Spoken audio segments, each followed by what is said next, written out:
You shouldn't have come back, Flynn. Hey, it's the big master control program everybody's been talking about. Sit right there. Make yourself comfortable.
Hello everyone out there, just give it a couple of seconds, we just want to make sure the audio is working. Perfect, audio does work. Yeah, and I can close this. Alright, so I know we were supposed to stream at 1. That did not happen because all of us had crazy nights, and so, to be frank, a bunch of us overslept. Especially me, I definitely overslept. Everything was cool. I had a great time last night, both live streaming for you guys and what I had to, all of you hackers out there, as well as all the stuff that I had to do later on after that. Today, even though we've unfortunately cut down an hour, hold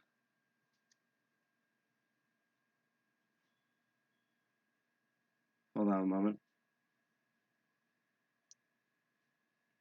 Okay, just wanted to update those messages.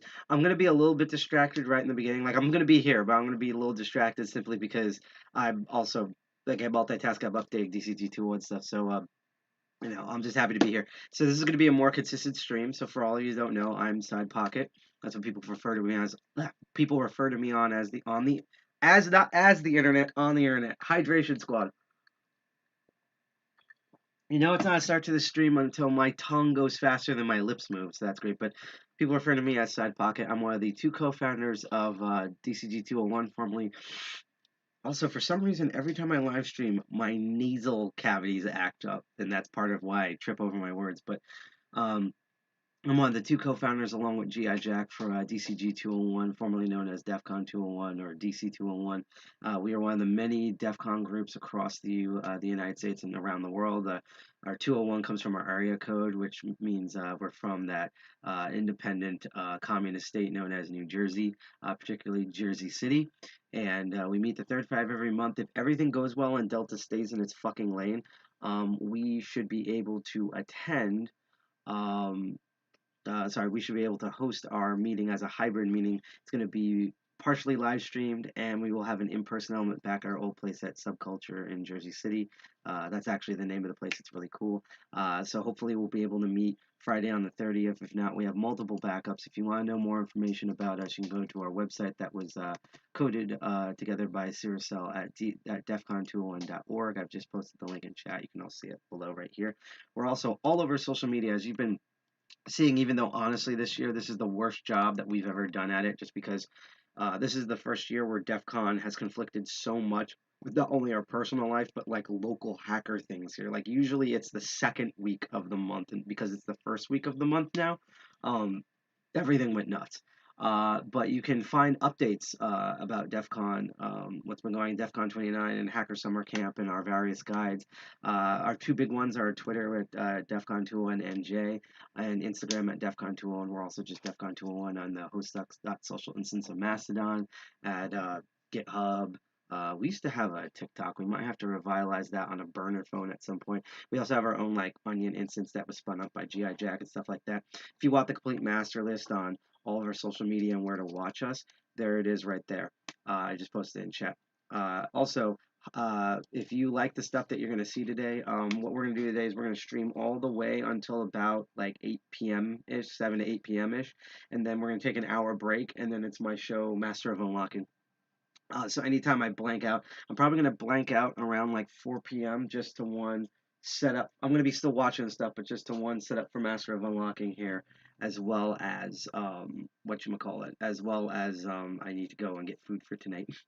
So I have some semblance of a dinner because picking locks on an empty stomach just never works out. But anyhow, if you do like what you see and you want to be reminded for when Master of Unlocking comes on, our future shows, if you can't make it to our meeting, you'll get notifications when we live stream the meeting on August 20th. You can like, share, subscribe for free on Twitch, D Live, or YouTube. If you're on YouTube, make sure you hit that bell and turn on all notifications because YouTube is poorly built and coded. If you are on D Live, especially, or D Live, I still don't know how they. I'm gonna have to look up a video on how people pronounce that service. I think it's D Live. But we are 2 followers away from a 100 follower goal. I forgot to put in that we have lemon rewards on our D Live. We're still gonna do the lemon stuff at 7. No, sorry, at 6 p.m. on the dot. So just keep an eye out for that for all you folks out there on D Live. But if 2 more followers, we get to do a lot more with our D Live account. That's very important for us. We also stream on 3 other lesser known services. One of them is PeerTube. You folks are awesome out there at Diode Zone. That's our favorite PeerTube instance, and we're really happy we're partnered with them. Why are all my allergies going crazy right now? Anyhow, we're also you can also watch us on YouTube through a service called Invidious on Tour. So those are where the elite hackers are. And our condolences for everyone watching on Facebook. If you are on Facebook for some ungodly reason, you can chat with us. It's just Facebook doesn't like to play well with anything that's not Facebook. And even in other Facebook services, it doesn't really play very well. There is a workaround for chatting with us through Facebook, and I just posted that guide in the chat itself. So, unfortunately, we missed the Agent X talk. I'm pretty sure, again, that will be on archive. We'll probably look at it at a future DEFCON 201 meeting, as well as the port 0 access. So we kind of have an hour here to basically fart around, and then basically from 3 all the way to the end, we're going to be mainly watching like CoreCon stuff and reacting it together. Okay, that's what we're going to be doing today, and I'm going to flip over to the screen right now. Also, if anyone has any questions or comments in the chat, please let me know. I love talking with you all. But for all those who just want to see goofy stuff and want to learn, as I say, keep lurking and keep learning. So there you go. And if you do follow us, not only do you get updates on when we go live, if you can't keep track of our crazy schedule, but we also get notifications when you do follow us, when you send us bits on Twitch, when you send us super chats on YouTube, which I'm still trying to set up, and lemons on D Live. We get notifications for all those things, and we love cheering people on and stuff like that, just like what we were doing yesterday.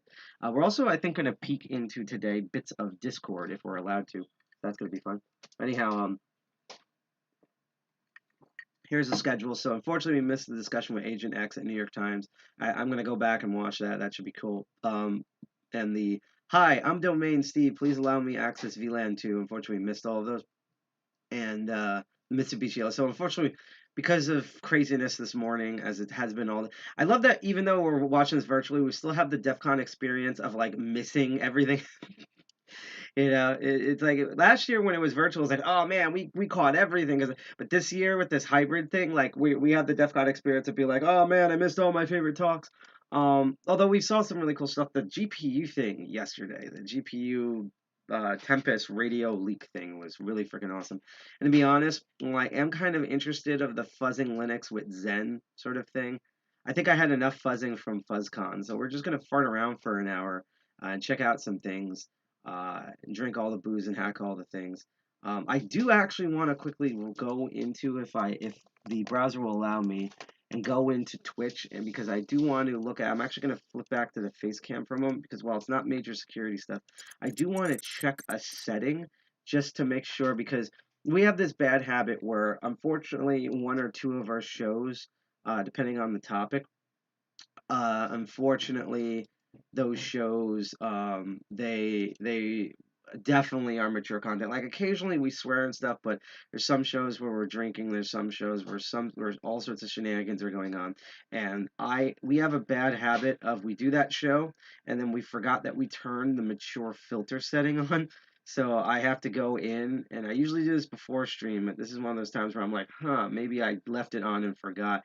I'm going to check to make sure it is not checked off. Okay, so the mature content filter is off. Thank freaking goodness.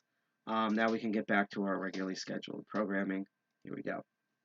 So, you can come in here if you need to get stuff in here. Oh, okay. Yeah, yeah.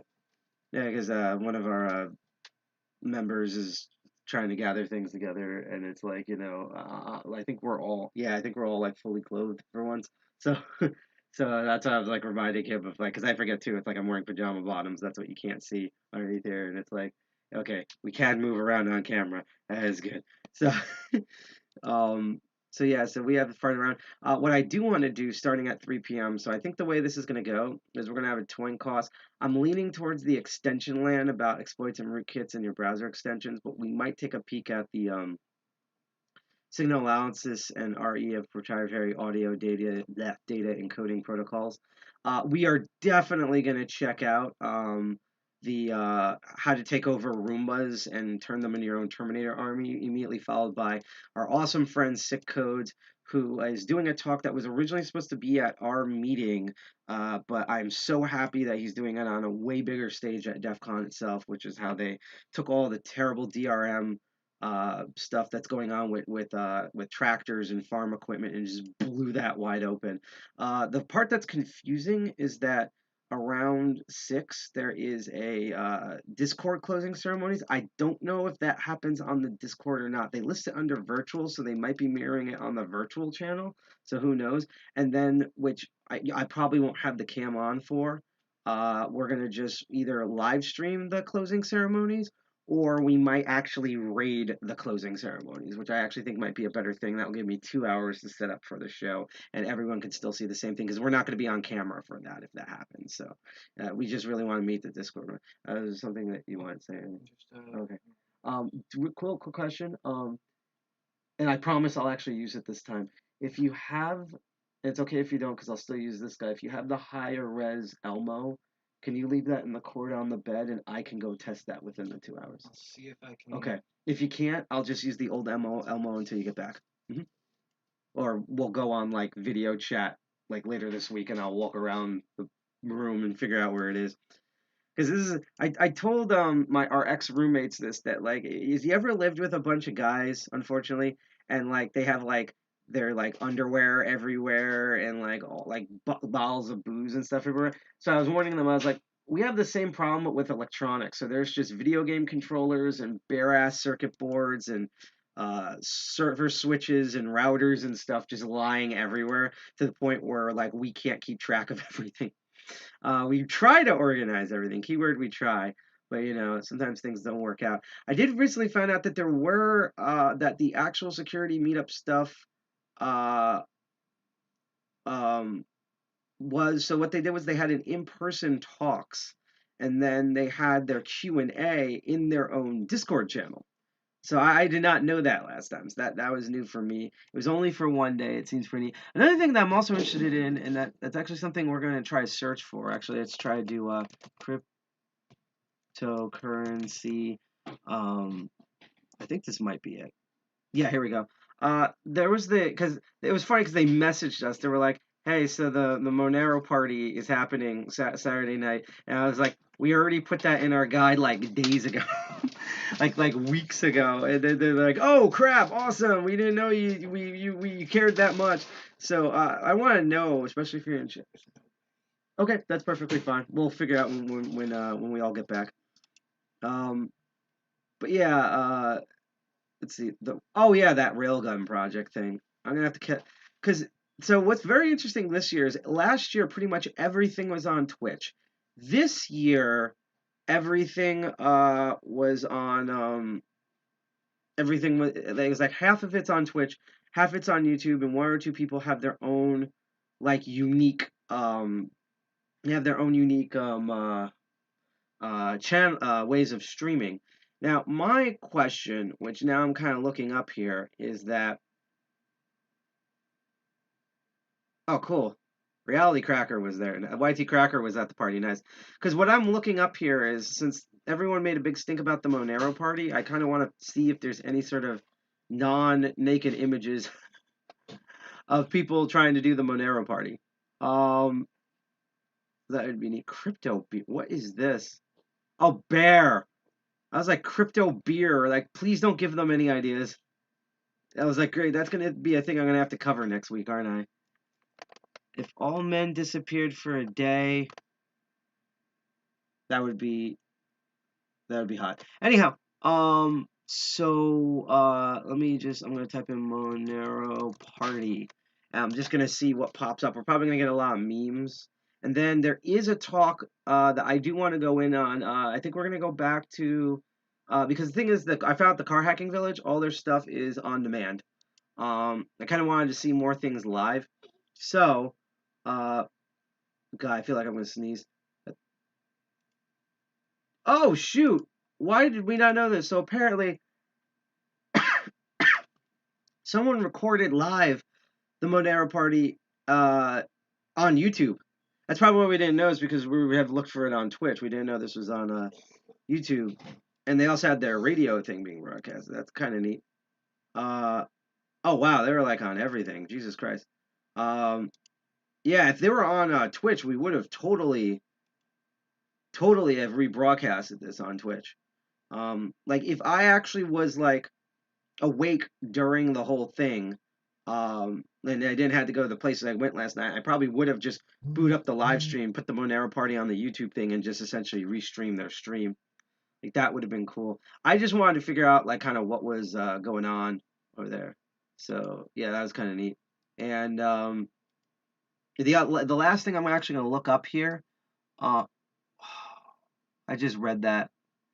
I'm not saying that out loud, but I don't know why that is trending in the upper right hand corner. I don't know if you in the audience can see it, but these are 2 out of 3 words that I never want to hear in my life, and one of them is a state, and I don't want to know why that's trending. I hope that's like just some historical factoid thing and something didn't just happen. Also, Hack Fortress is over. I think we restreamed it once on Twitch, but that's always a cool contest. It's basically where you have teams, and one half of the team plays Team Fortress, like actual video game capture the flag, and the other does the CTF. So that's like security digital capture the flag. And every time you either score flags in Team Fortress or on the CTF, it affects the other person's game. It's really cool. I've wanted to bring this to PAX East forever. If PAX East happened this year, I would have tried to get them to do it, because I found out last time we went to PAX East that so many people really want to play Team Fortress 2 at PAX East, but there's no setup for it. Like literally hundreds of people want to play it.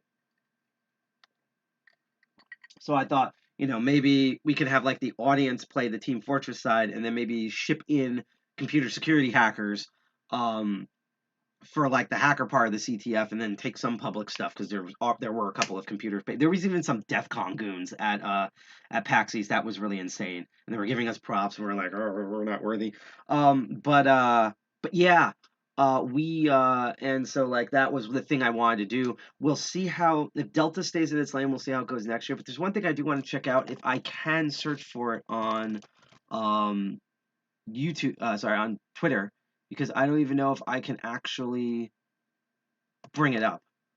So we're just going to search for the term, because there was, yeah, here we go. There was, back on Friday, there was 2 meetups that I want to check out. One is a meetup for the DEFCON group on the DEFCON forums on Reddit. So they have their own Reddit page. And the other one, oh, Jesus Christ. See, the other problem with searching the word DEFCON is you also get nuclear DEFCON stuff, which means people use it for any sort of alert system, particularly politically, and then like dumb crap comes up. But the other one I want to look for is, I believe it was this DEFCON group. I think it was 214. Yeah. I want to see if there was any reports on, because they had a meeting on Friday. So I'm just getting caught. And then in literally 1 minute, I'm probably going to quickly turn off the cam for a little bit, and we're going to watch this thing from the biohacking village. So let's see here. Yeah, wow, that was me. Yeah, I don't know anything about that. Maybe if I type in DCG 214, let's see if that brings up anything. I might have to put a space between that. But let's see if anything pops up. This is all I want to know. Yeah, this is all beforehand. All I wanted to know was how that meeting went, and that's the thing. I might DM them later and be like, hey, do you want to come on a Semf call at the end and we talk about like how did that whole thing go? Because that would be really cool. Uh, so yeah, so I think what we're gonna do now is we're gonna go to our master list here, not to be confused with master hand, and we are going to go to the biohacking village. And I'm gonna step away. It's not gonna be like last time. I'm gonna step away for a little bit. It's literally at best, it's at worst gonna be 10 minutes, and I'll be right back. And I'm gonna sit here on that 4. I'm probably gonna be gone between half an hour to an hour, and then I'm gonna be here for the rest of it. So this is gonna be the least amount of time I spend away because I really want to commentate on most of these talks because these talks are just absolutely hilarious. Um, so let's go here. We're gonna agree to their terms of service here. And also, now that we know this, is that we should totally go for a YouTube channel. I'm glad that now we also restream to YouTube in addition to Twitch because currently, sorry, I didn't notice Pony Lover all of your comments on here, my pod. Oh, you're making a Monero miner. You mean like you're building a hardware miner, or are you configuring like a computer software wise to do Monero mining in like droves for you? Let me know. Our Twitter. I'll repeat it again. We have a master list too. So our Twitter you can see at the bottom. So that is DEFCON 201NJ. And I will also reshare once again the giant Linktree master list of all of our social medias. Yeah, they can ping us because even I can check all the stuff on my phone, and if they would. Right, yeah, I know she is. I just didn't know you could contact her. Because I know everyone's probably physically busy there at DEF CON or whatever. And that's the thing. Even if people have only attended virtually, we're trying to do a thing. I was supposed to announce this last night of like, hey, if you want to come on, we'll set up a Senf call and we'll send you a password. And like, we can all quickly just talk for like 10, 20 minutes about what it was like being at this weird hybrid DEF CON thing, whether you were like us and attended virtually or if you were in Vegas. And crazy part was that, and then we'll go right to the video, which has a very cool topic I wish we got in the beginning. But it's like what was really crazy is like literally I saw the party thing for nice, for DJ Jackalope, and that was the most crowded DEF CON picture for this year I've seen. And like normally that would be known as like no offense to her because she brings in a ton of people, but that would normally be considered at DEF CON a dead room. Like basically there was like 80 people in a room that could fit like 150 people.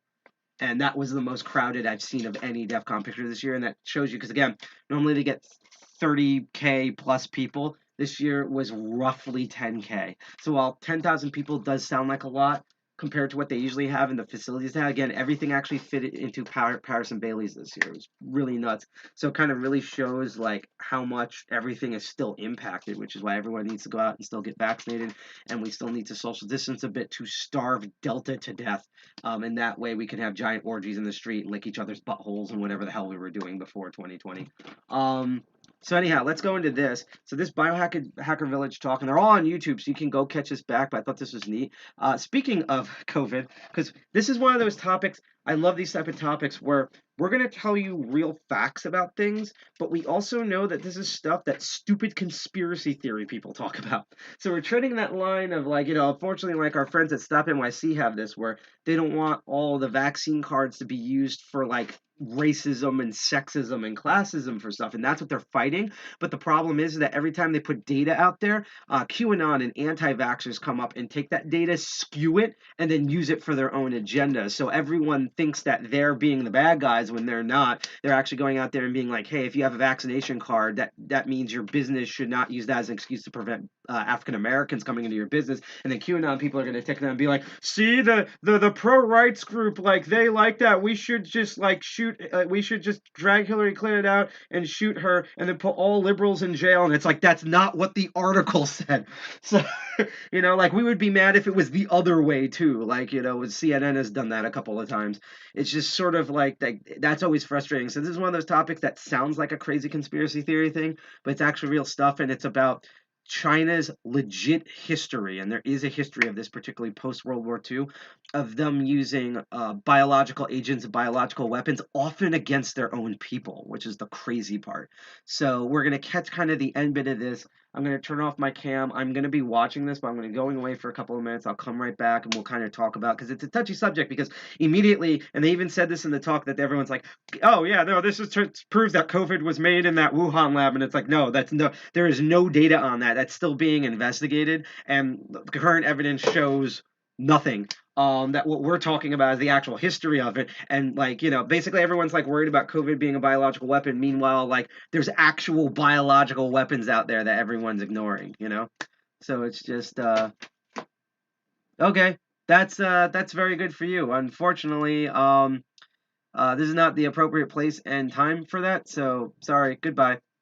And let's reshare some links as a palate cleanser to get, which is crazy because I kind of feel sad because I would normally expect that type of crap from D Live, not from Twitch. I guess today is like old school Twitch Justin TV day or something like that. So yeah, just wanted to clear that. Anyhow, also, even though if I'm away, even for a couple of minutes, I am watching the chat. So don't even try to pull crap off like that. So I'm gonna turn off my cam for a bit. We're gonna watch the end of this talk. I'm gonna come back on, watch it with you guys, and then we're gonna watch this pretty much all the way, except for like one half an hour when I go get food and stuff. So this should be a fun way to end DEFCON. And then of course at 9 p.m. instead of 8 p.m., 9 p.m. today will be Master of Unlocking. That's gonna be a whole lot of things. Yep, you gotta love the trolls. My thing is that I love that we have all these anti-measure troll systems and they keep trying. Like, so it's all that stuff. Thank you for appreciating us. I have to actually shout out because like YouTube really came out for all of our DEF CON streams. Like most of our people have been on YouTube. This I don't know why, but thank you. I blame N Commander for that. I blame N Commander, LG Gamer, and Modern Vintage Gamer, a lot of gamers, for I guess doing the whole like putting more tech on YouTube. That's just not boring, dry stuff from Microsoft. Thank you, Toasted Oats, for following us on Twitch. But I'm gonna turn off my camera just very shortly, and let's get into this cool talk at the biohacking village that hopefully is still going on. If not, we'll just watch something completely different. Okay, so I'll be right back. Enjoy this.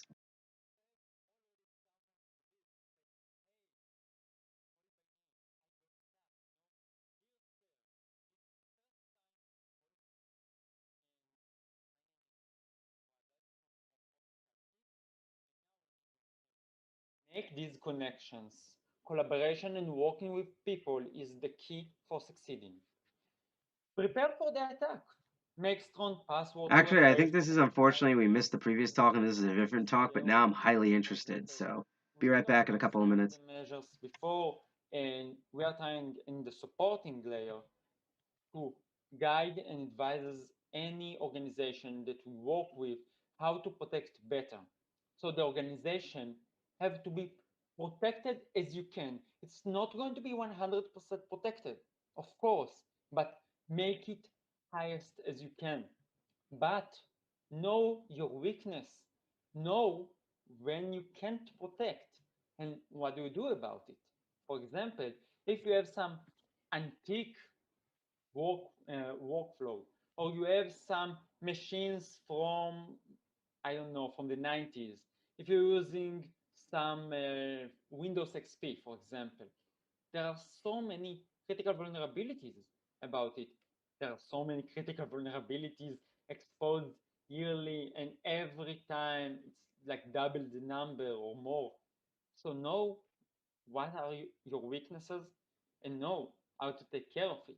No one is 100% protect. Even if you're building the tallest wall that cover your city, but if someone will dig in your soil and get into the city like that, or if you know the story about the I guess the Greek horse, this is something that you need to consider. So connect to yourself, prepare for the attack of what you know that you can protect, know your weaknesses, take care of the human factor.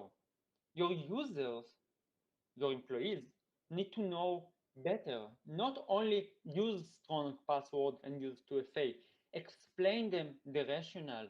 Remember that they are not people experts in the cyber domain. You need to explain the endpoint behind any steps, the importance, and not the policy alone. If you say to them, do not connect your phone to the computer, it's not some policy that you need to take care of it. There is a rationale behind it. Explain how it can affect on the system, on the network, how they can enter malware into the network by explaining them, by communicate with them, by working together as one unit to protect the organization. You make them the first soldiers that protect the organization. You reduce the human factor. You're never going to believe, if you check the numbers, how important the human factor and how critical the human factor in any cyber attack. They can protect you from any decoy document, for example. If they know not to download decoy documents that sent to them in email in spear phishing campaign and not to press immediately the enable contact, you made a lot of change. You reduce the level of threat to your organization. And the last part is have a plan. Any cyber attack is a turmoil, whether it's small cyber attack, like a defacement attack, or the largest attack that you can ever imagine, like the current REvil attack or SolarWinds. Every plan, every organization that gets into the cyber attack with a plan can succeed to overcome the turmoil. We learned it, for example, in the October coordinated attack against US hospitals. A few hospitals were attacked at the same time in October 27, 2020. And the organization that had the plan, had the best practice and the compliance, knew how to overcome it. So if you know that your weakness is in a system specifically, if you can disconnect it from the all the network, it's better. But if not, prepare for a cyber attack. Take care in your consideration that you can be attacked from ransomware. Someone will disrupt your ability to help the patients. And what do we do next? So we spoke about the threat actors, we spoke about the organization, and the CTI League holds the third aspect of cybersecurity, the unknown. The third aspect of intelligence. It's wide, risky, and required to think out of the box, because you need to search for something that you don't know that exists. Then you need to ask yourself the intelligence questions. What is the PIR? What I'm trying to understand. What is the question that I'm asking myself? And with that question in my mind, I'm going to search and trying to identify the new information. What is the endpoint? For example, if I'm going to search for a data leak of an hospital that I don't know what is the hospital and I don't know which threat actor can leak the data or compromise the organization, what do I do? How do I find this information? I need to think about the PIR and I need to think about the endpoint. The endpoint, as we spoke before, is to alert the hospital, to help them save their cyber resilience, to protect the patients that their data was leaked online. And if we can neutralize it, then we neutralize it. So let's take an example, some of the CTI missions. First, identifying compromised remote access platform in the wild. It's both on the darknet, but not only. We are trying to do that without thinking of any organization, without a list of hospitals from all around the world that we are searching the name. We do that on the matter of organizations. If we have the data, we will do it. But here, we are trying to search the remote access platform that was leaked or sell online. And if we identified it, then we can move it forward for law enforcement organization. They can check, they can protect the hospitals because they have the data. Collaboration is the key. We are not trying to make a profit here. We are trying to make impact. So it doesn't matter if we search the name of the hospital or the law enforcement search the name of the hospital. We're trying to make an impact. Monitoring, attempting to sell compromised assets. mainly in the dark web. For that, we develop scrapers. The scrapers will try to find any selling of compromised assets. This is really important because then we search in the unknown. We can't, follow specific users in the dark web or searching for specific queries or terms. We need to search and think out of the box. These two can be done with phishing, with spreading nets, as I said, scrapers. But it's not enough. We want to hunt. So we hunt for the information in human operation in the dark web team of the CTI League, which named CTI League Dark. We have professionals that are really, really good and can hunt the information from the threat actors and take, for example, RDP sessions that someone is trying to sell to steal the information back, and then we can share it. In these operations, you need experts, you need the talented people in the industry. And for luck, there are a lot of good people that believe in the mission of creating safer cyberspace for the medical sector and other life-saving operations and want to join us in order to fulfill our mission. Hunting for new vulnerabilities. We don't search for 0 days. We don't check the vulnerabilities in the systems of a specific hospital. But if we find something that can indicate of a new vulnerability, like the 4th of July operation, that we understood first that there is the F5 vulnerability back in last year, in July last year, we created a team. We worked for the entire weekend to search vulnerabilities that's related to the F5. So we have the two types of methods, phishing and hunting. We have the 3 point of views of intelligence. So before we speak about the future, let's summarize. We are the CTI League. We established in 2020 as a community of people that wanted to do some good during the pandemic, to make a change for hospitals and to prevent and neutralize cyber threats looking to exploit the current COVID-19 pandemic. In this 1 year and a half, we learned how vulnerable these organizations are. We chose the segment of organizations that we don't want them to make the equations that I made before, or they can't protect themselves from a lot of reasons. It can be large organization or small, but as long as they in our segment, we want to protect them, and we will do everything we can to protect them. We work with members from all around the globe. In the last 1 year and 6 months, we have more than 1,500 members that join us in the way to fulfill our mission. We now have a mission of creating safer cyberspace for the medical sector and life-saving organization. And we do that by 3 layers of protection: prevention, supporting, and neutralization. Here in the stock, we spoke about the first layer, the prevention layer. In order to prevent cyber attacks, we need intelligence. We had 3 types of intelligence in general terms. The first one is the threat actor. The second is looking on the organization. And the third one is the unknown. We spoke about ransomware and initial access broker as some insights that we found during this work in the league, mainly by the CTI League Dark team, that is just amazing team. And I want to thank every single member that joined this team during this time. We spoke about the initial access broker.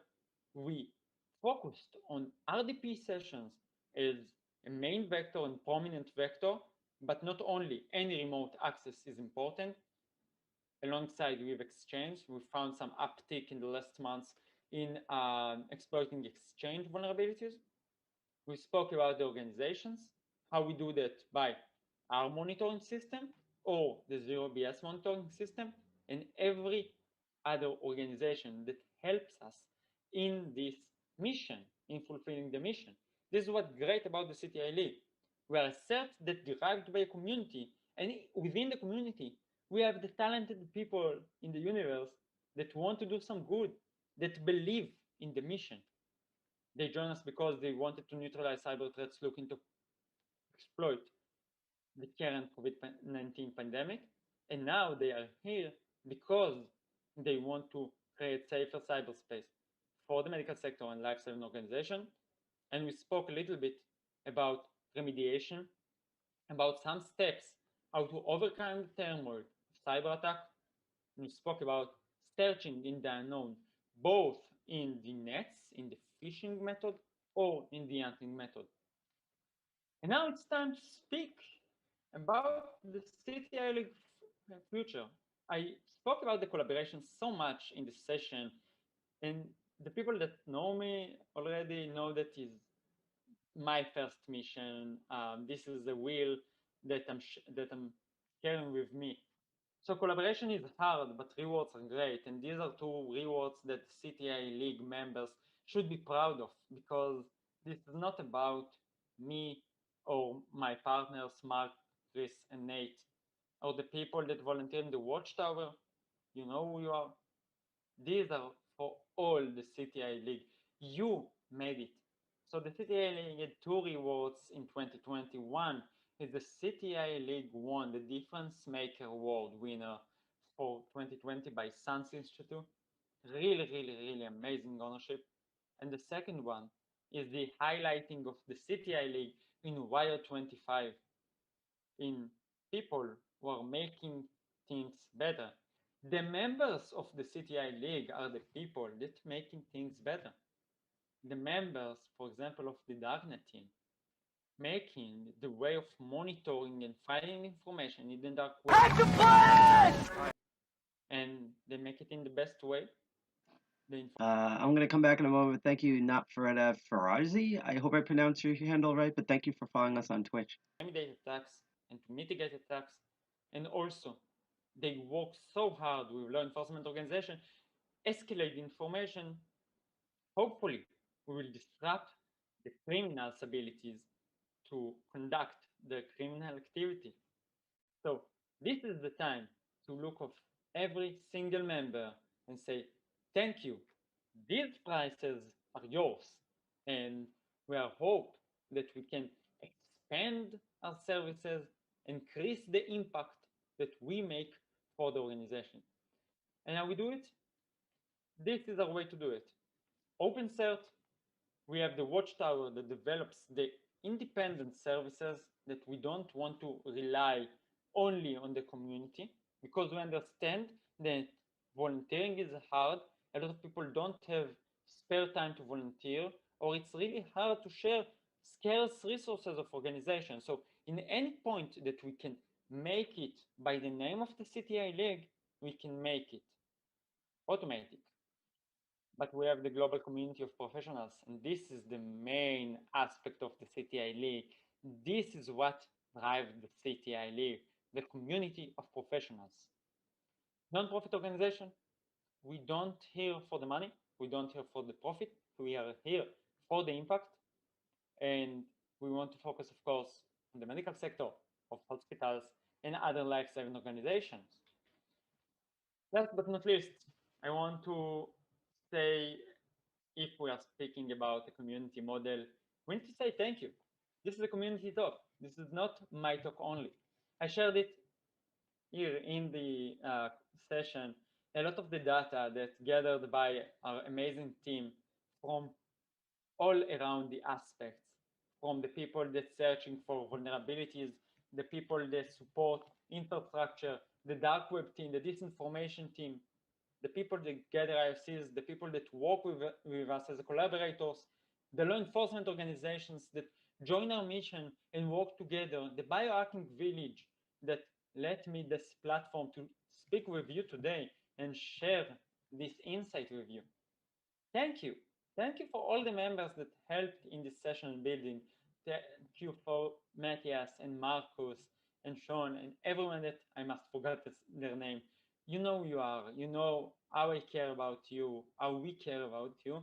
And your collaboration is what makes me wake up every morning with the sense that we do something good here. This is for you. Thank you so much.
Okay, so I'll turn the cam on back in a moment, but I'm gonna put on the DEFCON stuff that's gonna happen now.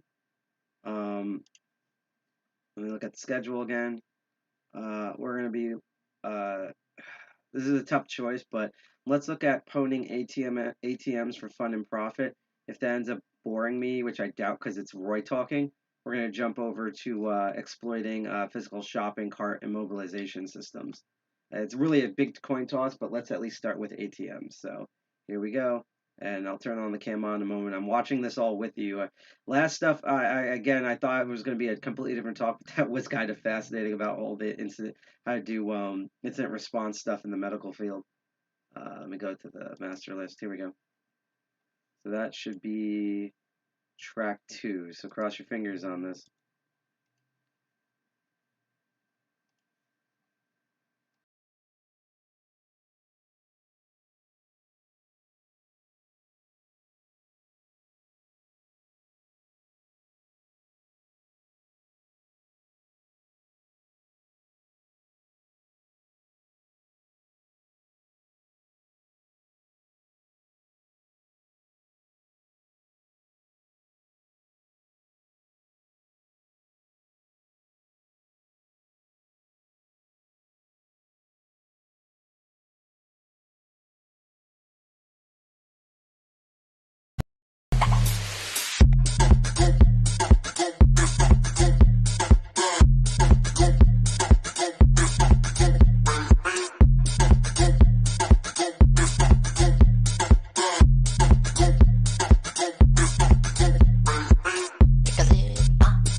Hi everyone, my name is Roy Davis and welcome to my talk, No Key, No Pin, No Combo, No Problem. Pwning ATMs for fun and profit. Shout out to all my homies at DC 612 in Minnesota, and for anybody who wants to get a hold of me about the content of this presentation, I'm back. Let's go and check out this talk. ATM machines. Here we go. Before we get too far into this, I've got to say this content is provided for educational and entertainment purposes only. Unauthorized access of other people's ATMs is illegal. Don't do it. I love the ATM in the background. You're going to go to jail. Secondly, this presentation is not associated with my employer in any way, except to say they've been very supportive of this opportunity and of me, and I really appreciate that. So why ATMs? There's several answers to this question. The first being, when I was a kid, I used to go to the grocery store with my mom, and she'd walk up to this machine once in a while and said instant cash on the front. And I thought, man, this is great. How do I get a piece of this action? I want instant cash. And, you know, a long time went by. I graduated college. I got into security, and I got into pen testing. I never forgot about that childhood dream. I always wanted to learn how those things work inside. How can they be configured or misconfigured? What does their network traffic look like? And how secure is that vault? In my opinion, cash is not going away anytime soon. Cash still provides a level of anonymity to people. Controversial opinion in this bullshit cryptocurrency age. Just don't give you. They leave a paper trail. ATMs are everywhere, all over the world, and increasing in numbers, as you can see in this chart between 2008 and 2019, about a doubling of the number of ATMs. You know, a lot of people think that own these machines in bars and restaurants and wherever that, you know, as long as this thing keeps working, it's good, right? The low levels of security maintenance adoption for these machines is incredible. If you think it's hard to get PC users or, you know, like an infra ops team to apply patches in production, imagine trying to get bar owners to update their ATM software. It's really, really difficult. Also, a lot of ATM security seems to me based on obscurity and lack of design transparency. There's, you know, just general, missing huge amounts of documentation. Try searching the internet sometime for communications protocols or encryption implementations or mainboard pin layouts. It's really difficult to find anything about that. This is a document I found from 2002 discussing the Triton COM protocol. It's a preliminary release and it's missing a lot of current info. I also believe that if honest researchers continue to expose vulnerabilities in these devices, the increased awareness can only serve to encourage the manufacturers of these devices to make them more secure, which makes all of us safer in the long run. Which is the philosophy of Tool for publishing all of our stuff. This kind of research is really all of these folks. A huge shout out and thank you to these pioneers in the ATM and electronic lock research field. They paved the way to establishing safe harbor for ATM vulnerability research, and I greatly appreciate and have enjoyed all of their work. I highly recommend watching these previous presentations. If you want to learn more about things like ATM history, network attacks, firmware attacks, power analysis and spike attacks, and malware attacks. All of these previous researchers are brilliant, and in my estimation, most of it is probably beyond the capabilities of your average criminal. Today, we're going to look at something a bit more on the physical side of attacks on ATMs. So, our agenda here is all about how I acquired my ATM.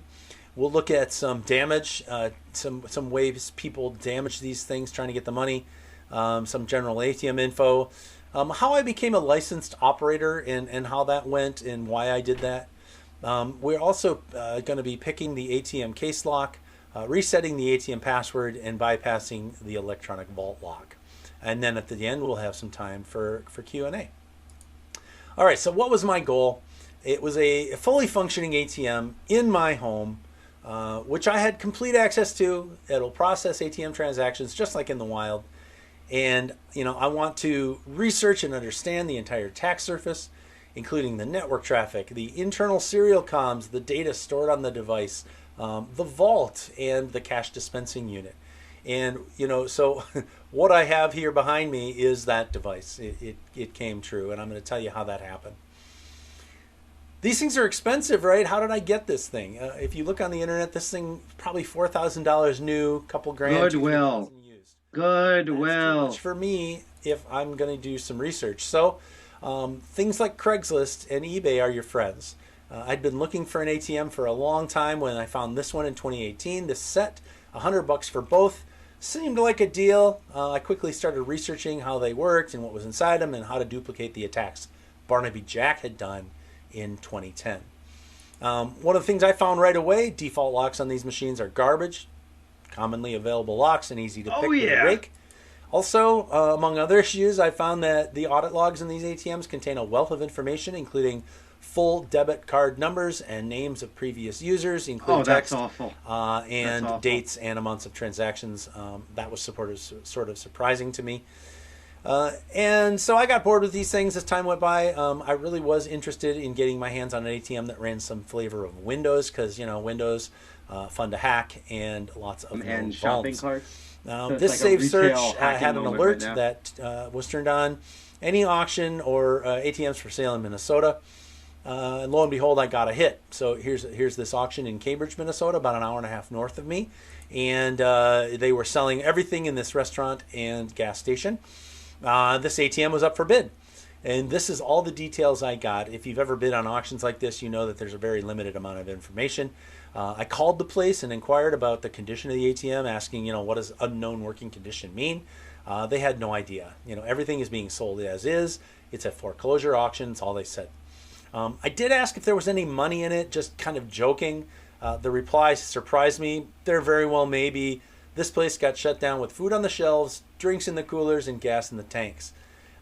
So at this point, I have no idea. I think they're just trying to get me to bid, right? Tell me whatever I want to hear. I bid $1. Now, I am quite competitive when it comes to auctions, and I don't like to lose. So, of course, I won with a bid of $220 at the last second.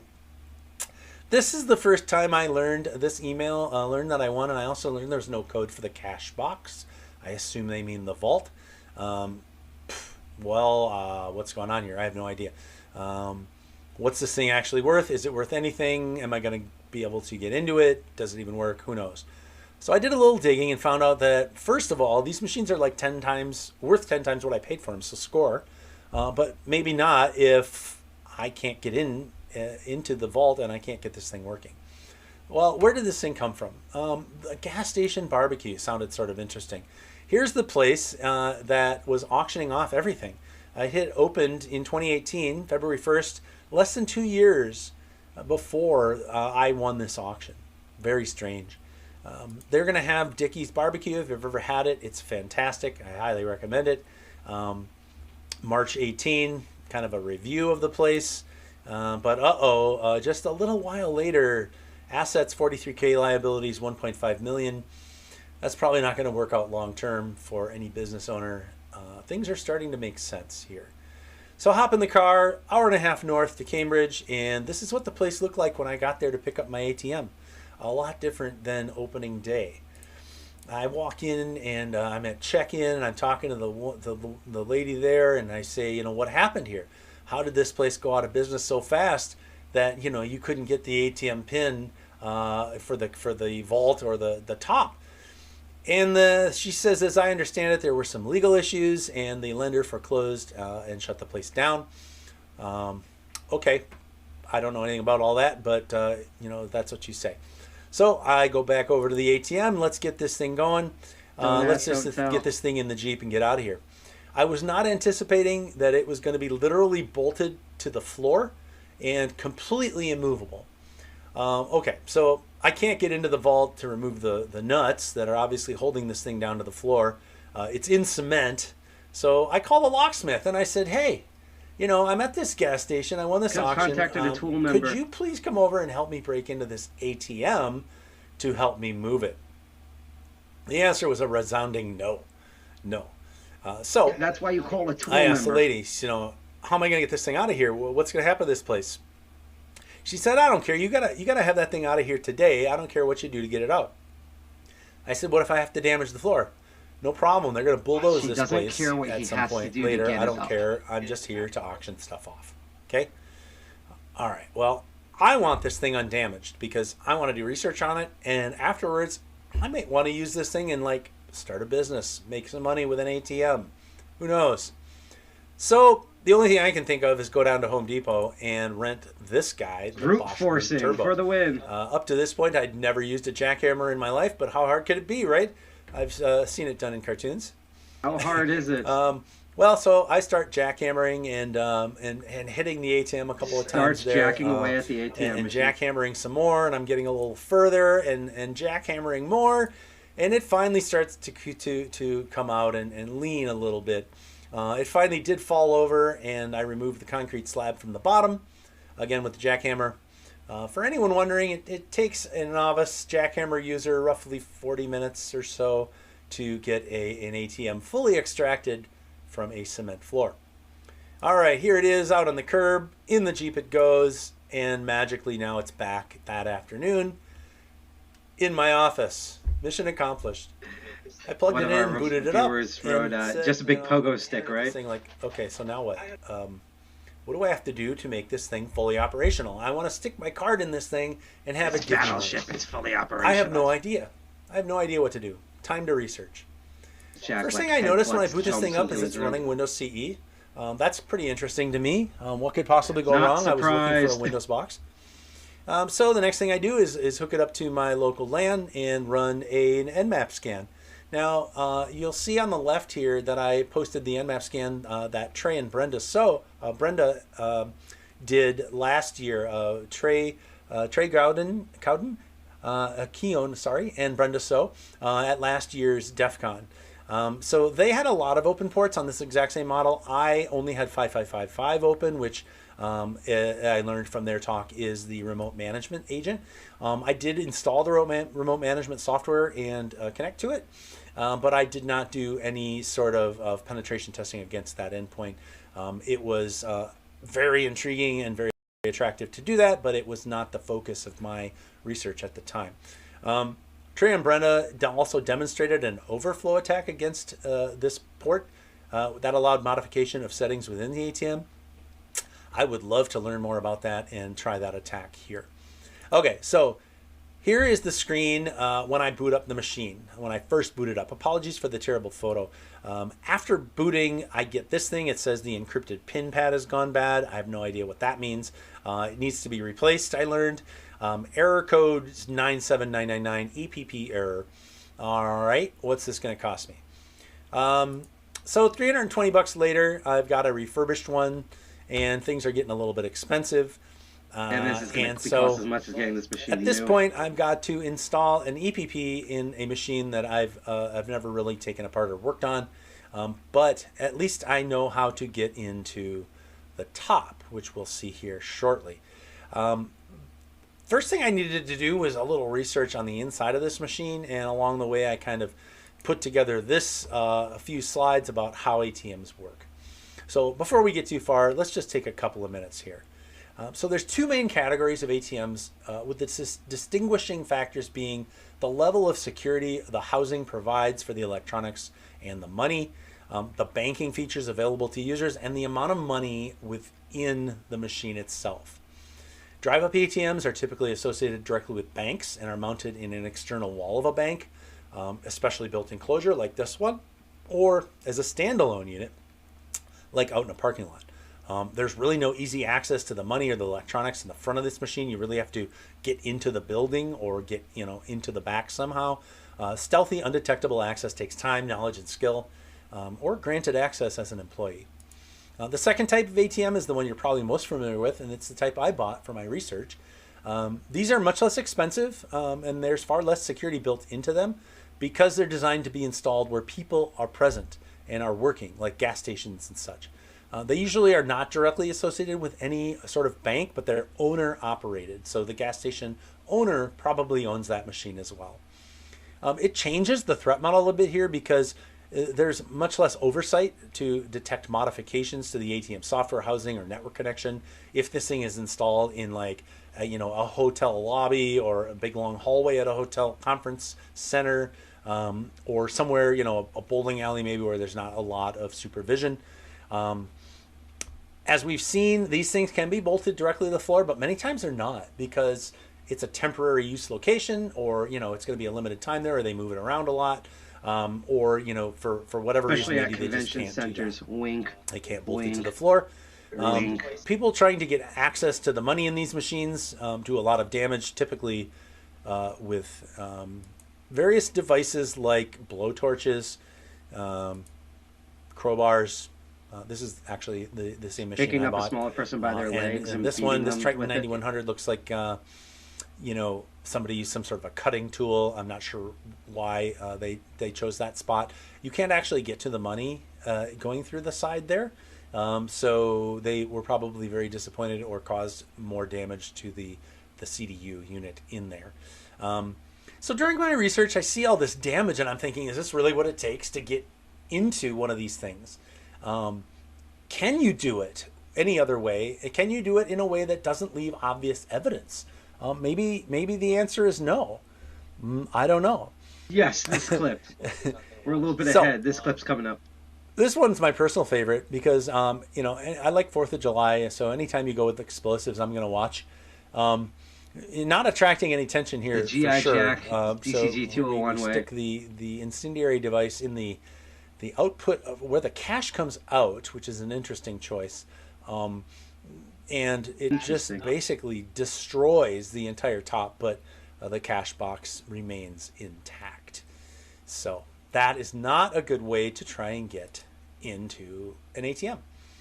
I would be really surprised if anyone here had never used an ATM, so I'm sure you're all familiar with these external parts that I've highlighted here. We're going to skip past this. All of the ATMs that you'll see essentially have the same internal parts and external parts. One thing you can see here is the false door, the safe door cover. That is protected by a cylinder lock, which is typically keyed the same as the lock that protects the electronics. Behind that false door is the How lazy all electronic this lock stuff is. keypad and the lock bolt handle. You can see a wire coming out of the door here. That's a power cable for the light over the cash dispensing portal on the false door. All right, so let's take a look inside the vault. Here we can see the door where the money comes out, and just below that we can see the bolt action lever that lifts these huge teeth that interlock with the frame to keep the safe door shut. The safe door, by the way, is about 70 pounds. It weighs more than anything else on the machine. There's a look at the electric lock inside, and there is what's called the cash dispensing unit. Mounted on the cash I think we're gonna dispensing watch unit this is entire also a reject bin, and then there is the cash cassette, which plugs basically into Disappointingly a is slot not an under actual the cassette. reject bin. So we're going to take a closer look at all of these different things. Inside here you can see the belt-driven device that brings the money up and out of the cash dispensing unit. All right, so the next thing we're going to look at here is the reject bin. I want to know if the tubular lock is 7 or 8 pins. Look in there. This is where crumpled money goes, things that can't go through the CDU. This is the back of the CDU. You can see the serial interface that goes up to the main board, and also the power supply, which also goes up to the power supply in the main compartment. This here is the cash cassette. It also is locked with a tubular key, tubular lock. And inside we can see the pressure driven dispenser.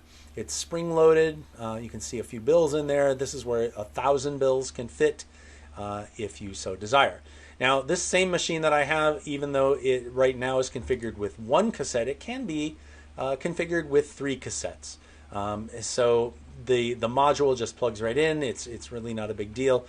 Giving this machine a cache capacity of $300,000 because each cassette can be configured to hold hundreds. So as we're going to see, you make the call at the end of this presentation. Do you think that the locks and everything that are protecting 300,000, potentially $300,000. Do you think they're adequate or No, they are moving on to not. the top of the device? This is This how. lock is, like I said, usually keyed the same as the front, and as mentioned, can be picked. I'm showing you there that the lock is indeed locked, and I'm showing you there a cylinder lock pick. So these cylinder locks have 7 or 8 pins. This one's particularly has 8 pins. Figured it So was 8 I pins. insert the pick and I start jiggling it back and forth, which moves the picks up into the right position, which moves the pins into the right position and unlocks the lock. So didn't take very long at all. You could also just Olin buy way. this key on eBay. So if you are lucky enough to get your hands on an ATM like I did for cheap, and you don't have the key, here you go. Go buy a key. Okay. Now let's have a look inside here, inside the top. Not many people get to look in here. I figured I'd give you a look here as well. Here are all the wires that go down to the CDU, and these come up, and there's the printer module. There's the power supply, straight 5-volt power supply, I believe, to the board, and 12 volts everywhere else. Here is the receipt printer. It has its own board and a serial connection and power cables there. All of these cables come up through a junction right at the base of the main unit, and there we see the main board. God, the lag on The his main own board here video has an feed, SD Jesus card, Christ. a lot of dip switches that change modes and do various things. I'm guessing and this is we rendered see by the same engine that Cyberpunk 2077 is running a on. couple of USB ports. And then over here on the other side, we will see all of the different serial ports that drive the different pieces and parts of the ATM itself. There's the Ethernet cable, there's the modem, and the printer port, and down here we have the card reader. That's where all the money comes out, and right below there is the electronic, the encrypting pin pad, the EPP that I replaced. All right, wonderful. So we see the inside, and I mentioned the Ethernet port. So this thing's obviously talking to the internet, and it's obviously somehow doing transactions. So how does that work? Well, whether it's through a modem or it's through a NIC or something, we get an internet connection to the PPH, the payment processing host. Using Thank you, something called Valley the XX on Twitch, for following and us. then from there, we're going to go to what's called the interbank network. So what is that? First of all, the Sounds like from processing Star host Wars. provides the connection information and encryption keys, which are configured in the ATM computer. They take a small percentage, the processor does, of the transaction fee, which is determined by the owner and charged to the user for each transaction. There's hundreds of processing companies to pick from. I just threw up a few brands here. An interbank network, the next step, is also known as the ATM consortium or the ATM network, and it's a computer network that enables ATM cards that are issued by a financial institution that is a member of the network to be used in ATMs that belong to another member of that same ATM consortium. And so the way that the banking industry came up in America was very fragmented. So there was a lot of little mom and pop shops and a lot of little networks everywhere. In the 2000s or 2003, by then we had a consolidation resulting in 3 major interbank networks, and now about 70% of the volume in the United States goes over those 3 networks. Past talks on ATM hacking have discussed building a dummy backend for the ATM network, for the ATM to connect to, that would pretend to be the payment processing host. But I really wanted to see what the real thing was like, so to do this, I had to become a licensed ATM operator. So why did I do that? Well, I really want the full real experience. I want to understand exactly what does it take to take an ATM to full functioning, and operate it after the fact. After my research is done, I want to put this thing in use. Minnesota's about to legalize weed, so maybe I'll put it at a dispensary. I don't know. So why do I have to be licensed? Well, the primary reason these laws exist and these licenses exist is to prevent money laundering and funding of nefarious activities. This is really tied to the Patriot Act of 2001. AKA anything involving DCG what I mean by 201. nefarious That's a joke, by the way. The licensing is done through NMLS, or the National Multi-State Licensing System. I provide, processor information. There's a background check. I have to fill out a. Thank you, JK. I don't know if you're JK rolling or just joking, but thank you for following us, JK, on YouTube. I have to pay a couple $100 in license fees, and it takes about 4 weeks or so, and you're going to do something wrong because, no matter what you do, you're going to do it wrong and fill out the paperwork wrong, and you're going to have to do it back and forth a few times and sit on hold with the state and whatever. But sooner or later, you will become a licensed financial terminal owner. All right, so I've got this thing on the network. I have my license. I can connect to the ATM network, the real thing. How am I going to do that? Well, I'm going to use a LAN tap because I want to do this very transparently and, not in any way that somebody can know what I'm doing. There's no opportunity for traffic manipulation here. It's really just sniffing. And I'm sniffing my own traffic. So as I run my own smelling your own farts, I can see what's happening. Now, the way a LAN tap works is there's a pass-through that goes directly through and is transparent to the server and the client. These other 2 ports that you can see are outbound from the ATM, so outbound traffic, which goes to my laptop, and then inbound traffic coming inbound to the ATM also goes to my laptop. And so if I spin up Wireshark and attach to both of those Ethernet devices, I can see both way traffic. The problem is it's encrypted with TLS 1.2, but the ATM provides you a way to upload your own signing certificate, which I found very interesting. If you put a self-signed cert on a USB and stick it in to the back where we saw before, and you go to this screen, it says download cert from USB. Okay. So not really sure how that all makes sense, but it's there. All right. So we've taken a little look at the inside. We've taken a little look at the network. With the EPP replaced, I can now successfully boot the ATM and enter some data. One side note here, anytime I see a big red thing that says warning and then do not, do something, I always, pay special attention to that. I like to do things that I'm not supposed to do. So this one says don't remove the cover, bad things will happen. At some point, I'm going to go look exactly into what that bad stuff is and see how this is implemented. It sounds like a really interesting research project. So anyway, booting this time, I get this great error message, says FFF. That means that I need to provide some more setup information into the machine. All right, so to access the admin screen, I'll do enter, clear, cancel, 1, 2, 3. All right, and so this gives me this nice enter password UI, right? But I don't know the password.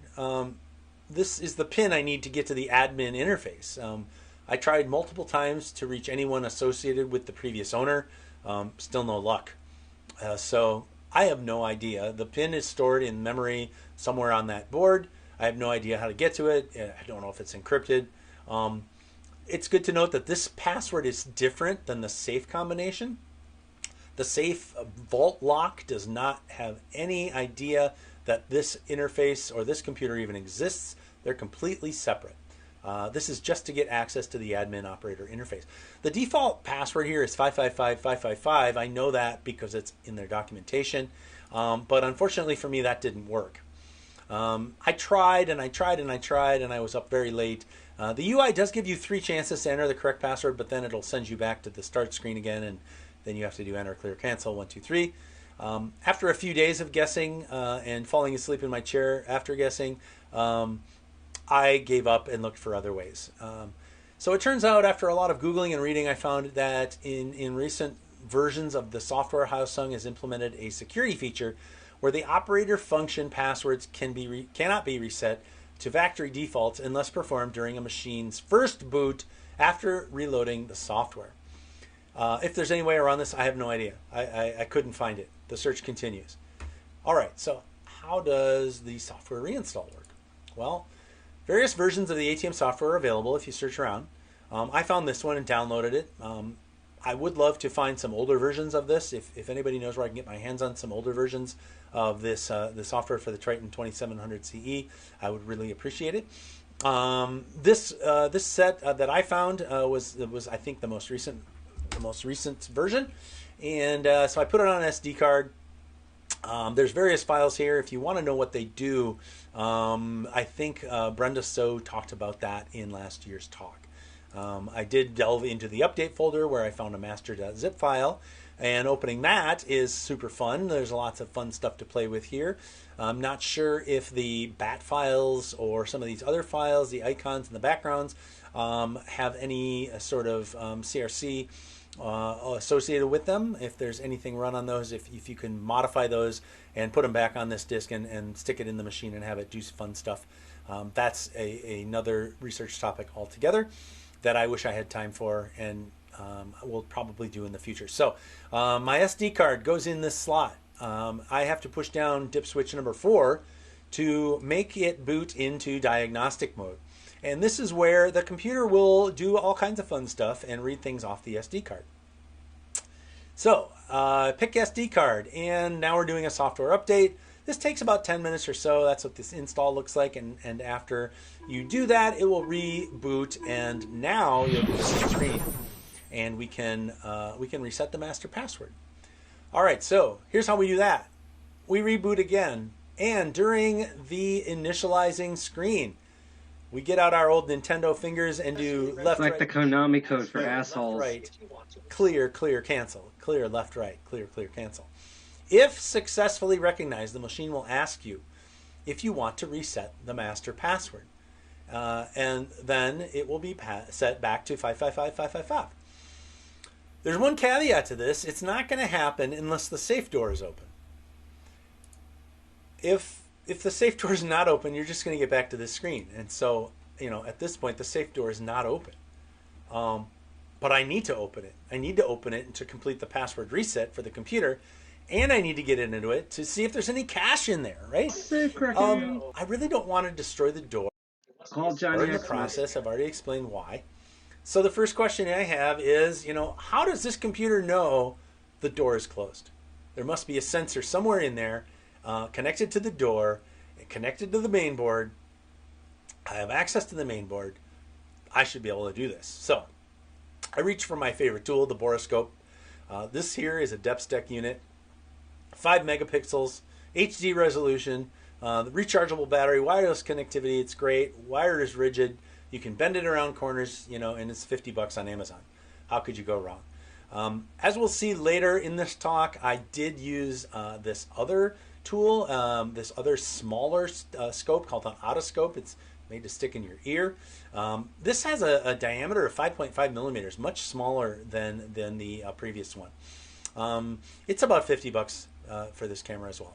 So I got the scope inside the ATM using the corners of the cash dispensing tray, and also that hole where the wire came out for the lighting of the door. This is what I see inside. It's the reject bin. I can see the lock, the electronic safe lock down there. I can also see some wires over far down there. If I turn the borescope a little bit, I can see I can see the wire, or I can see the safe switch. The momentary switch is what the word I was looking for. This momentary switch, which is connected to the door, and the door is pushing it in, and it's basically telling the computer the door is open or closed. Following this wire up away from the momentary switch and across through some portion of the ATM, it finally does surface through this hole up to where the main board is. It comes over to this junction where it's conveniently labeled front, and then it goes on over to the board where it's labeled CN16. So if I unplug this, the question is, does it fail open or closed?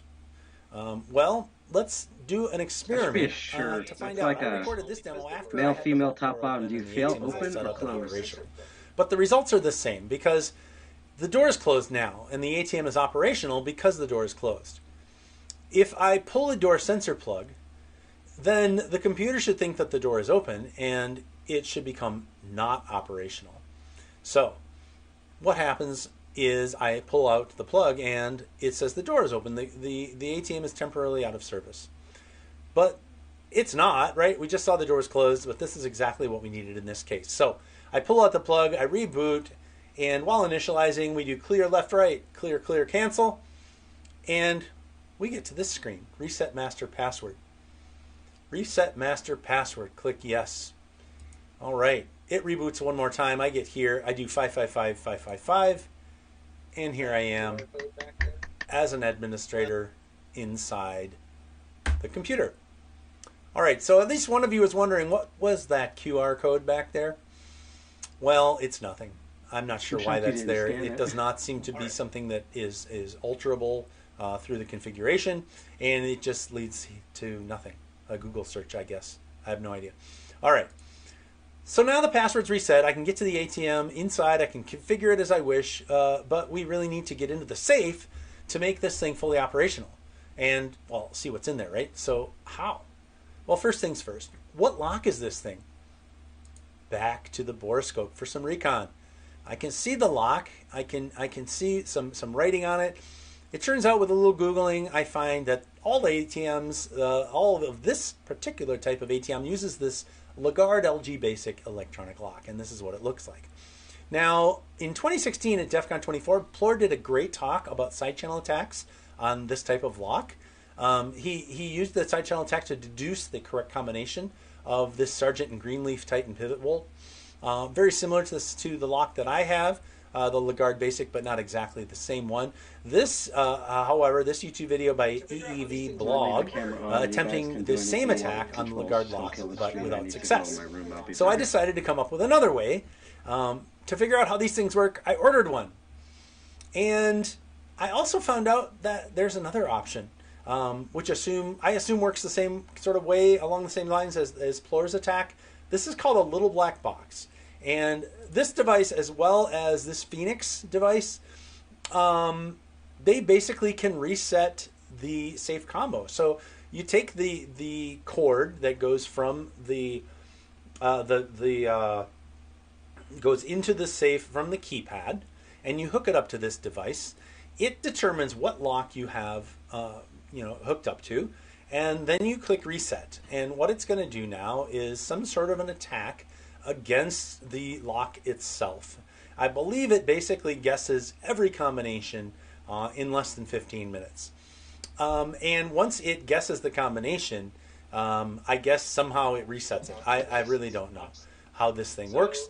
You can only buy this if you're law enforcement or if you own a bank or are a licensed locksmith. So it costs about $3,000, and I don't have that much money, so I need another way. So I take off the cover. We see the circuit board. If you take the circuit board out, then you can see like the lock mechanism with the bolt and the rotation axis of the bolt. The main bolt handle forces down and rotates it in a clockwise direction. There is an anti-force mechanism here. There's a spring and a notch on the lock it's probably and the just bolt. like a big pogo If you stick. push down too With hard, extra that features. notch basically But it's like more important, engages like those and you extra can't push features. anymore. If we are able to rotate that lock fully clockwise, then we will push that secondary bolt over into the notch, into that linchpin. Now that linchpin will stop the secondary bolt Go get a from pogo going stick over and see if there you can like unless replicate we the script type in the correct code, which then whatever. provides a 9-volt DC charge to the little motor attached to the linchpin. The motor runs. The linchpin is moved, and we can open the lock. There you go, All right. everybody. So now we know how this thing works. For a second. So it's Here's just a me and close-up Syra of the on DC stream motor and here. the linchpin. And again, if we apply a charge to the motor, then it'll open. So basically, all the money in this vault, $300,000 potentially, is protected by the lack of voltage to this DC motor. So, is there a way from the outside of the vault to get voltage to this DC motor without anyone knowing, Oh, no, it's all or fell without open. destroying the lock, or destroying the vault, or destroying the case? Things you guys should Let's have a Google are look. the difference between fail open. Here's a and, short video of the fail lock close. in And action. fail Look open. in the So, middle of the lock at that linchpin, and you'll see after I I type feel in the like to live code, dangerously. the motor turns, the linchpin goes up, which would allow the bolt to turn and the lock to open. All right, so here's a look at the keypad. And another interesting thought that I had was, there's a lot of space inside this keypad thing that mounts on the front. And it doesn't appear to me, just doing some cursory research, that there's any encryption of the numbers that are pressed on the keypad as it's being sent into the lock. And so what you see here is a small experiment with an Arduino Nano, in which I'm hitting keypad presses pressing on the keypad and recording the key presses into an Arduino Nano, and then passing that back on out to the lock. Very interesting research can be done here. I believe this is a successful man-in-the-middle attack against this particular lock. So yeah. Moving on from that, we can see that concept of feasibility. I wasn't going to be able to use that attack to get into my safe. I had to continue on.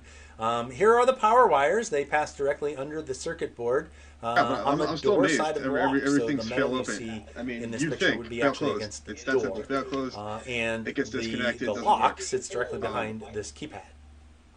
And the keypad is removable.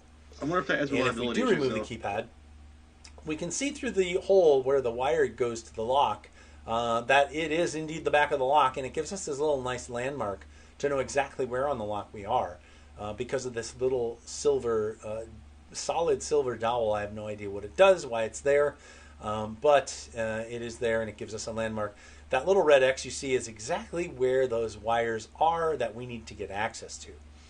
All right, so I need the right tool for the job to get access to this, something I've always wanted. An electromagnetic drill press. All right, so you're probably saying, wait a second, this is cheating, right? Well, hear me out. I figure if I can just get a visual on those wires from the outside, I can come up with a way to supply current to them. And there just happens to be an existing hole in the door from the factory that allows, for a different orientation of the keypad if you want. The hole is 1/4 inch in diameter, and it's exactly where I need it to be, and it's there from the factory. I need this to be a little bit bigger, but not too much. I went with a 1/2 inch carbide bit, so I made the hole diameter 1/4 inch bigger. All right. Well, I put this bit in, and I get my drill hooked up. Now, this drill has a binding capacity of about 3,000 pounds per square inch. It's not going anywhere once you turn it on, and the RPMs of this drill is about 1,200. Carbide bit, tipped drill bit, really drill's no not going match anywhere. for this safe door. It might be going somewhere. It really only takes a couple of minutes to get in there. It took me a little bit longer because I'm not exactly sure what the depth is, but Let's be honest, at this point, suffice to if say, you're I taking, get into the lock that serious without carbide damaging it drill in to, any way. And an now we can ATM, see you might as well just the drill it wires open. of interest. I'm just And saying, now right? keep in mind, if I put the If you're gonna keypad be great, back if on, you're thinking about like our actual- mischief is fully concealed and nobody is the wiser. All right, so the last piece of the puzzle, how do I get power to these wires through this 1/2 inch hole without breaking the I lock? mean, it's cool. After a lot of thinking and digging around, I figured out that there's this tool called a puncture probe. It's exactly what I needed. This is how it works. The idea, you retract the probe, the puncture pin, you get the wire in there, and you release the pin into the wire, and you have connectivity, and you can connect a wire down at the base of the probe. So this is kind of what that looks like. I built my own probes because those plastic ones were far too big. So what I'm doing here is I've punctured these wires on my workbench, and I'm applying a 9-volt charge to them, and you can see that it is opening. Again, the problem was that these were way too big for the access port that I had drilled, and I certainly didn't want to cheat anymore by making the hole bigger. So I designed something smaller. At the time, I used this little piece of wire with a hook on the end. And here you can see that, this is what it looks like when it's all set up. I hooked up the 9-volt battery and nothing happened. I was a little worried that my 9-volt battery was bad, so I hooked it up to a DC power supply. And I gave it 17 volts just, in case it needed a little more extra juice. Here's the full scene when the vault was opened for the first time. Back in, I believe, the end of March, early April, and so you can see the scope there, and you can see my tool, the tool that I used, the puncture probe. You can see the wire tool that I created, the inside through the borescope, and then here we go. The door is open for the first time, and we can see inside. So. Here's a demo of what just happened. As you can see, the lock is locked. as I push down on it, and attaching the probes and applying voltage, and the lock opens. I'm going to skip forward because I'm running out of a little bit running out of time here. It's a little weak security for like an ATM. You just So bolts. we're There's just no, gonna no go encryption, no anything. It's just you this find it one and you put the volts. To again, if I put the keypad in place, Looks like yes. there's no evidence of There's intrusion. your instant code. You should And definitely go there.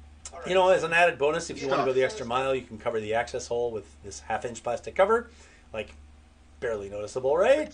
Yeah, but then you can just All run right, through so it with your again, not as 3,000 satisfied with the pound smaller titanium probe. carbide drill There bit. must have been a way to do it with a smaller hole. So I started taking these probes apart. I pulled off the plastic sheathing and saw the probe inside. I went and grabbed a stainless steel 3mm tube. I put a little notch in it in the end and heated up the tube to melt into the plastic of the probe. And this is what it looks like when it's all together. And you know, it's a lot smaller. It's 6.2 mil versus 2.9, so a lot smaller, which means I can now do this attack with a much smaller hole. All right, some loose ends quickly.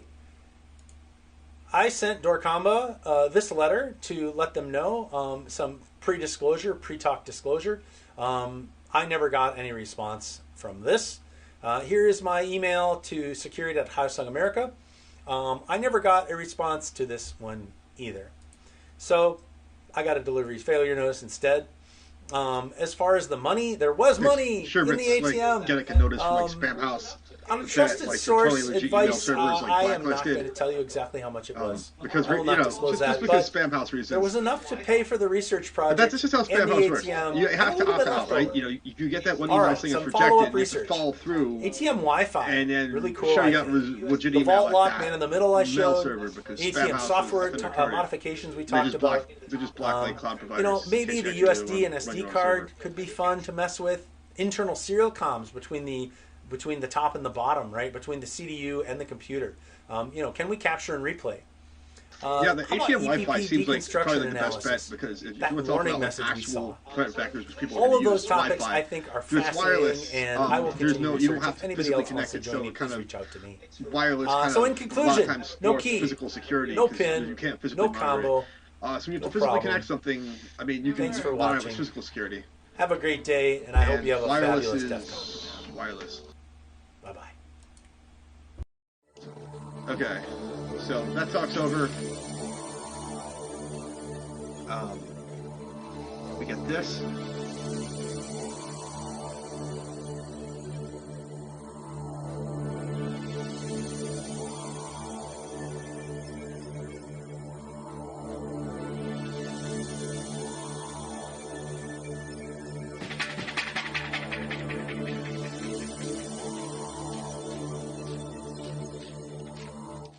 I was expecting like I thought they were just gonna go through like operating systems and stuff, kind of like the way some of the local NYC 2600 people do. I was not expecting like an entire buying and tear down of a machine. I wasn't expecting him to find money. But yeah, I was, because they actually warned in the beginning of the talk. They were like, they actually asked as a joke, "Hey, is there gonna be money in?" And they actually told dead serious, like there may or may not be, because this place closed like mid sale and everything, Yeah. with food in the place. I And gotta stuff. remember to bid on more ATMs in the future.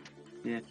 Oh God, Bring that's more good. heavy equipment. Oh God, so basically we found hacker lotto tickets. Like the equivalent of our lottery is just buying ATM machines and seeing if there's money in it. Yeah. Those ATMs can hold up to. Like they spent $200,000 in the store. Mhm. So if you get something like mid, even like $100,000, it pays for itself. Yeah. Pretty much. Alright, so if we look at our schedule again, I believe, so we're just going to turn this one off. I'm going to switch the TV one. And what you're hearing in the background is we have another one on TV, and there's like an odd delay because, you know, internet. So I'm sad. I'll have to go back and watch the shopping cart mobilization systems. I always hate. See, I was dreading Sunday because I'm like, this is the day where they're going to show all the stuff that we all want to see at the same time. I've got all my stuff out. I was gonna load it in the car. Yeah. Okay, close it. I sure. I mean, in 10 minutes I'm going to go up, but it should be locked and closed anyhow. So yeah, we're going to jump over to track 1 for browser extensions and preload that. However, in the theme of the ATMs. I actually been wanting to check this out all day. Let's cross our fingers that this is running. There should be a virtual demo lab at the Payment Village about ATM machines. So let's see here. So we're on the site. And it says here, we want to try a hack ATM download. Oh, this is neat. Okay. Wow, I didn't even read this part. I'm dumb. So what they have is they have instances of virtual machines. Let's see, they have one where the task is to bypass app locker to run VBS scripts and get administration privileges. That's a medium one.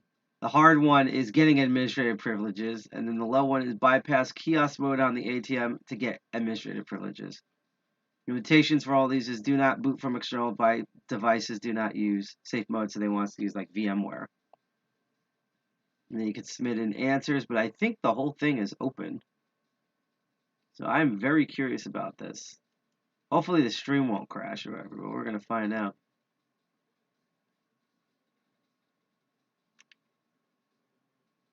We just click learn this. I'm pretty sure this is like a file or something, so I'd probably just download it. Oh god, this sucks. So unfortunately they're using Google to do this, and apparently like they already, because it's fucking DEFCON, they already hit their limit here. I hope they keep them. If I knew that, I would have downloaded this a while ago, because it's like I've kept them up. One thing that I'm actually gonna go on to Twitch right now, Twitter, and ask is about 0x0G in 2001. So we're actually just gonna go on right now. I've been retweeting things this entire time, by the way. And oh, neat! Someone's already had a video about starting the DEFCON. So I'm also looking at the forums because unfortunately, Jack, you'll be our only hope for this since I'm in like a hell situation with my bank card.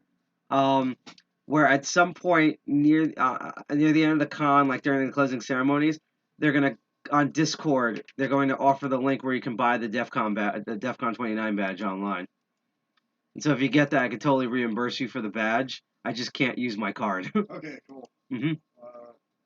I'll probably ask, how much is it? How much is it? Yeah. Let me get on cam. So, Wait, hold on a second. So how much is it actually? So right now they're doing in-person sales at the info desk, and from what I understand, I believe it's $89 at the info desk. Okay. So it might be that, and then whatever the shipping is. Okay, so I'm gonna ask everyone in here if there's three of us, just give me about like 1/3 of it, and it'll just be DC201 common property. Yeah, I can literally put on my own just $40 on it. Yeah, okay. So and like cover like almost half of it. So yeah. Well, no, I'm just gonna ask you for 33. I'm gonna ask you for 33, and then I'll chip in the rest, and I'll just. I won't comment on my financial situation on air. Okay, yeah. well, I'm just asking. Yeah. I mean, I'm down for that. Just saying on air, if no one wants to comment, like comment. And plus, I'm pretty sure, honestly, I could, like, especially in like 2 weeks, I could probably cover most of it. If not, that's why I said if you were bought, I would completely reverse you like a week or two from now. So yeah, so we'll figure something out. Like that was my whole plan, was I was gonna go on and buy the freaking thing, but I'm in this like hell zone with like my card. Basically, I'll sum up the hell zone. I have money.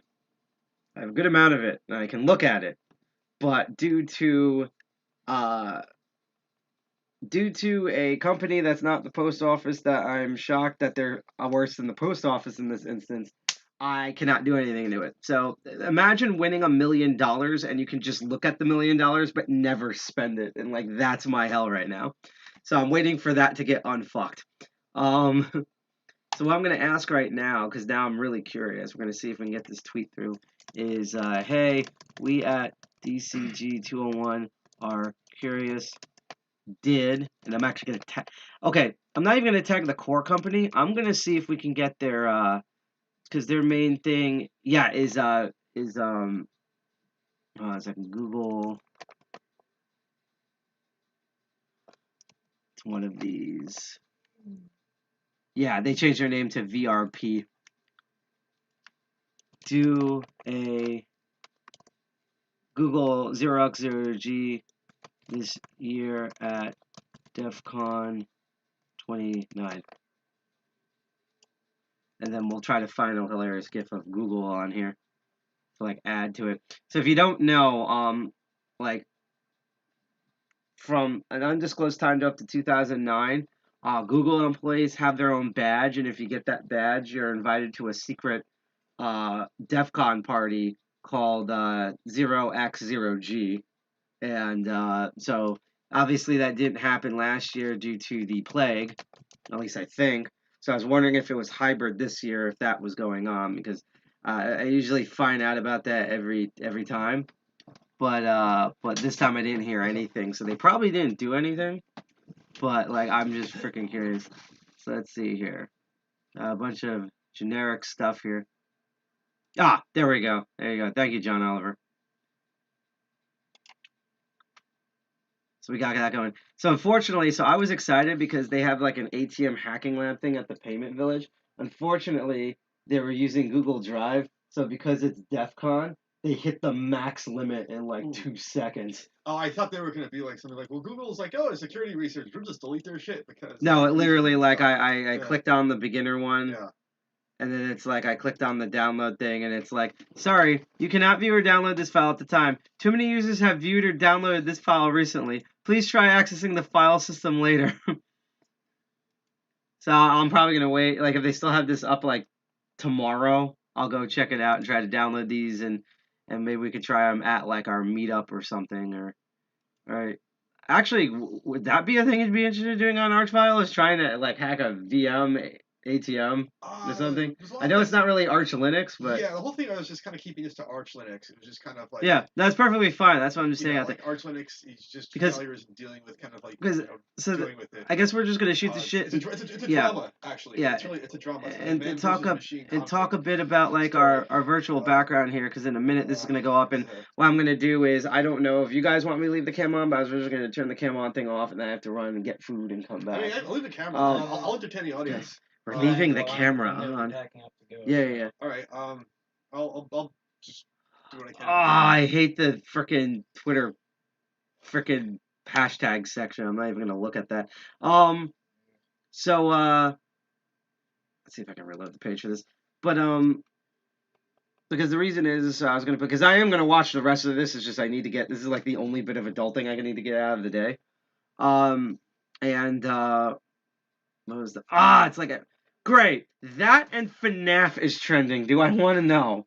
FNAF? Do I really want to know? Yeah. What's FNAF? Welcome to G.I. Jack Living Under a Rock. 5 Nights. You should actually play that. 5 Nights at what? Freddy's. Yeah, for Archvile. Oh, is that like the sequel to like Freddy Got Fingered or something? Oh. Those 5 Nights at Freddy's. This is why we can't take him anywhere. It's a game where it's a horror game where you're basically in a Chuck E. Cheese, and there's animatronics trying to kill you. Evil and trying to kill you. Oh, nice! They have what's it called? Can you get it on Steam? I do believe so. You can get on everything. The problem is that the guy. So I guess we'll quickly talk about the controversy in one sentence. So we know. So the background about the guy, and apparently he's super nice, who originally created this game. Yeah. What happened was he used to make like Christian video games, and what happened was the last Christian video game he made, everyone made a comment that all of his, because he uses not Autodesk, what's that program called? Because there's there's Maya to do 3D modeling, and then there's Autodesk 3D or something like that. Max. Yeah. 3ds Max, that's the other one, because they're like the Walgreens and CVS of like them, and so that's what he uses to make stuff, and then he like renders them out in sprites.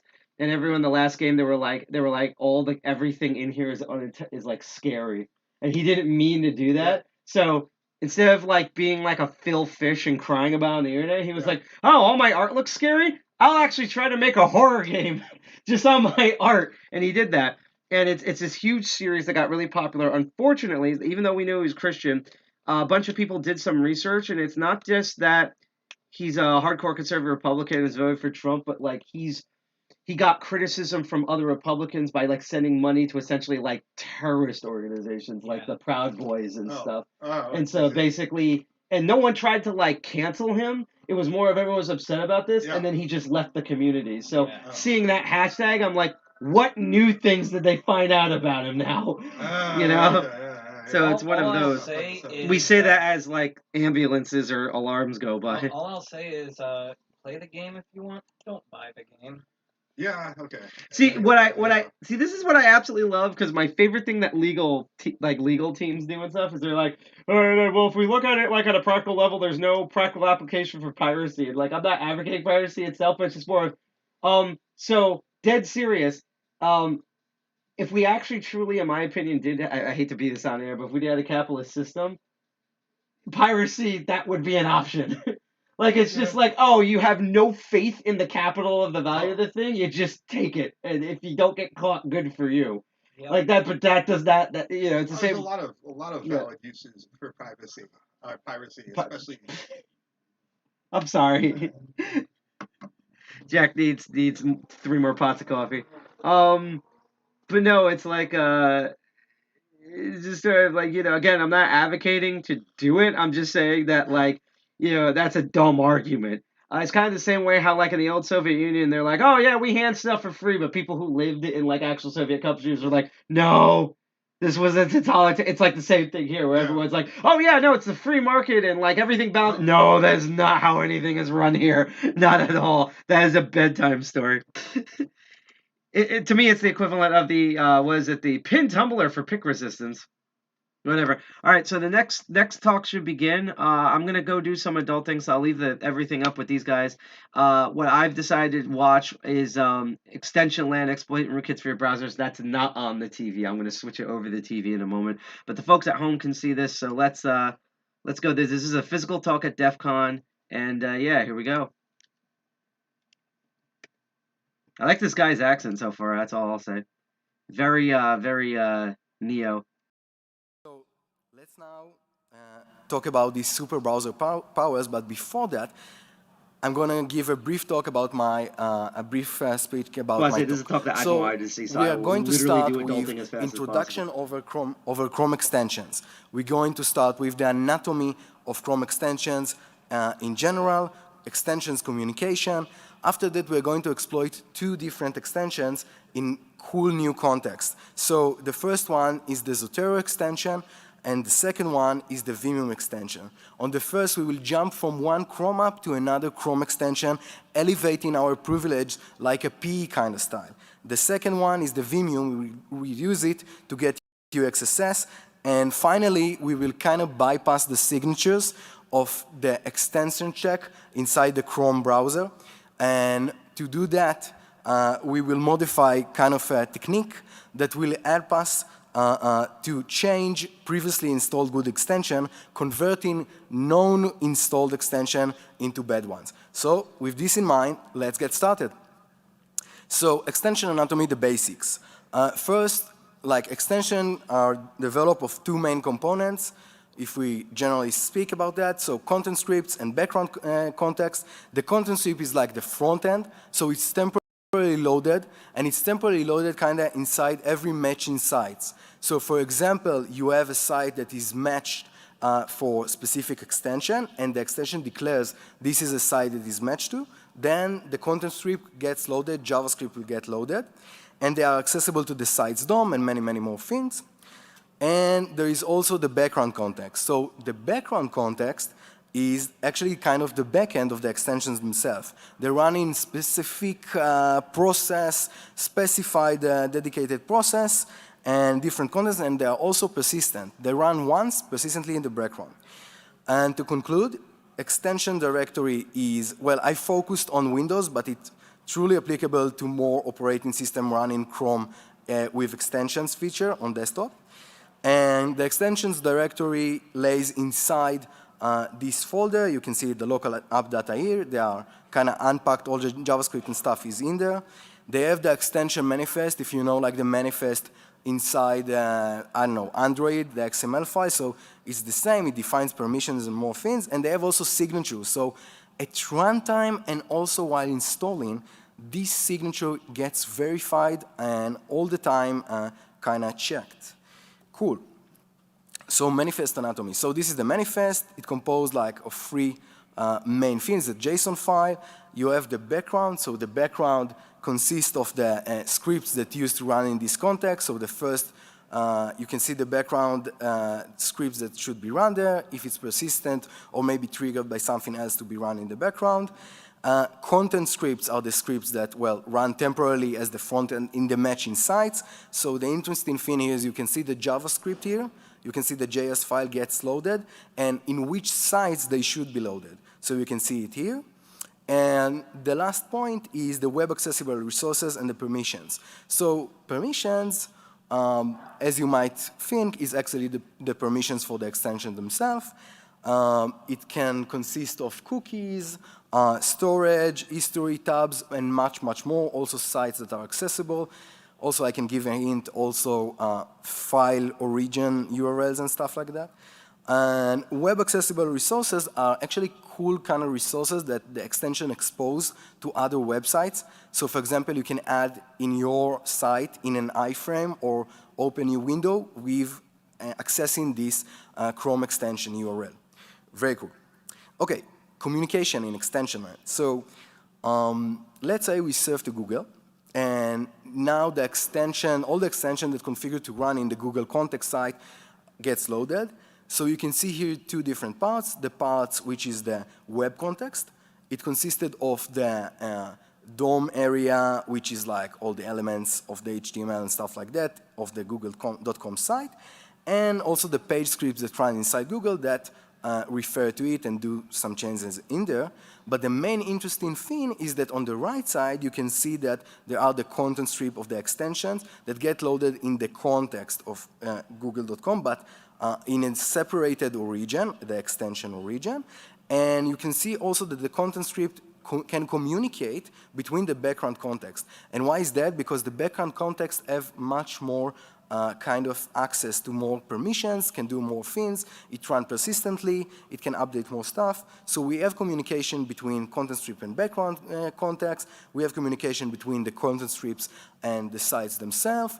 And also I will show more communication ways. So communication between websites and the extension's content strip. So considering that, we have a couple of ways to do so.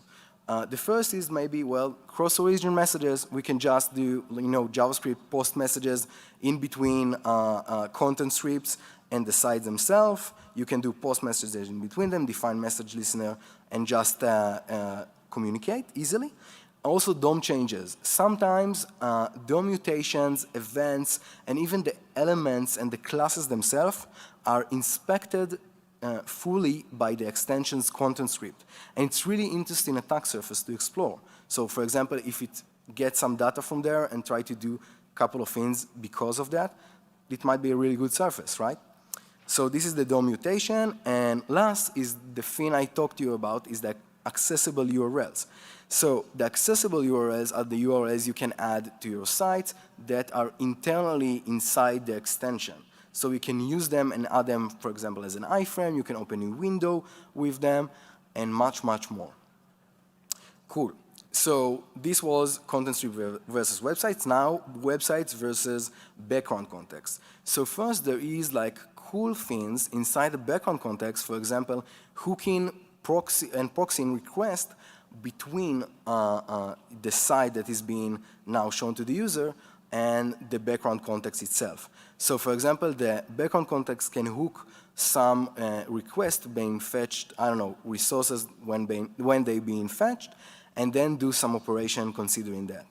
Also, the background context have access to all kind of information. Sometimes, depends on the permission, of course, tabs, cookies, storage, and much more, and inspect them. So it can be a very, very cool way to gain more things to do in the attack surface scenario. Cool. And the last bullet is a thing that can be also specified in the manifest. These are externally connectable pages. And by externally connectable pages, I mean, well, it's not the accessible URLs. It's pages that can actually do message passing to the background context and bypass, in a sense, the content strip. So you can define in the manifest sites that are accessible to the background context and can send messages back to it. Cool. So it's exposed with the send message API, and the manifest state which sites are accessible to this context. And last, the extension versus extensions. So many extensions can communicate with other extensions as well, and the way they can do it is first all the ways I told you about websites between extensions are actually kind of exposed to these extensions as well. The second thing is the externally connectable sites. So the cool thing, well, I'm now skipping over to the last bullet, you can actually kind of do cross-extensions message injection. And the way you can do it is because, well, if, for example, one extension define one site as externally connectable, you can inject in your first extension to this site new script that triggers messaging passing to the other extension. And that way you can send message directly to the background context of the other extension from the first extension. So this is a cool way to communicate between first extension and the background context of another extension. Of course, only if defined and the manifest. And last, the TCP and UDP connections, many of them use open TCP connection, communicate and connect to other things and stuff. So that's really cool thing, an attack surface to explore. Cool, let's now start with exploiting Zotero extension. So Zotero extension is actually kind of an academic extension. It helps you get identifiers for specific papers and let you easily manage all your citations in one place. Actually really easy to do. When I did my master's, it was amazing, like use these citations fully embedded and shareable anywhere. And it works also with companion Zotero desktop, which is a software and communicate between them, but it's not a mandatory. So extension like this sometimes and actually usually works independently on its own, and it communicates through a TCP port. So one of the cool features inside this Zotero extension was actually its translators. It has translators, but not like translator from French to English, but more of like extractions to identifiers inside the web. So you have this translator that is a JavaScript that is loaded inside the content script of the current site and try to extract identifiers that are related to citations. So you can use this translator to extract more identifiers and help you citate more papers and such. But the cool thing about this translator is, well, it's an open source thing. There are more than 500 JavaScript translators in GitHub, and they are open source. And whenever you update one of them, it can run over in any site when Zotero extension is installed. So one attack surface I'm not going to talk about fully here is the supply chaining of these kind of things. And it's really suspectable because it's open source and you can change the JavaScript translators in there. But leaving the supply chain attacks, let's go to another cool thing inside there. So the Zotero translators also have this cool system in which they can update their new translators. So you can call get translators, and you call it like through TCP to the localhost. And why it does that? It does localhost communication because it thinks that the Zotero desktop version might be installed there. So it tries to communicate between himself and the Zotero desktop version, and he reach out to localhost at this high port, and it looks for new translator. So if there is a new translator, it just downloads it and run it over. Oh, that's amazing, right? So yeah, exploiting it. So we're starting with a Chrome app that listens over a TCP socket, and we just wait for Zotero to act up.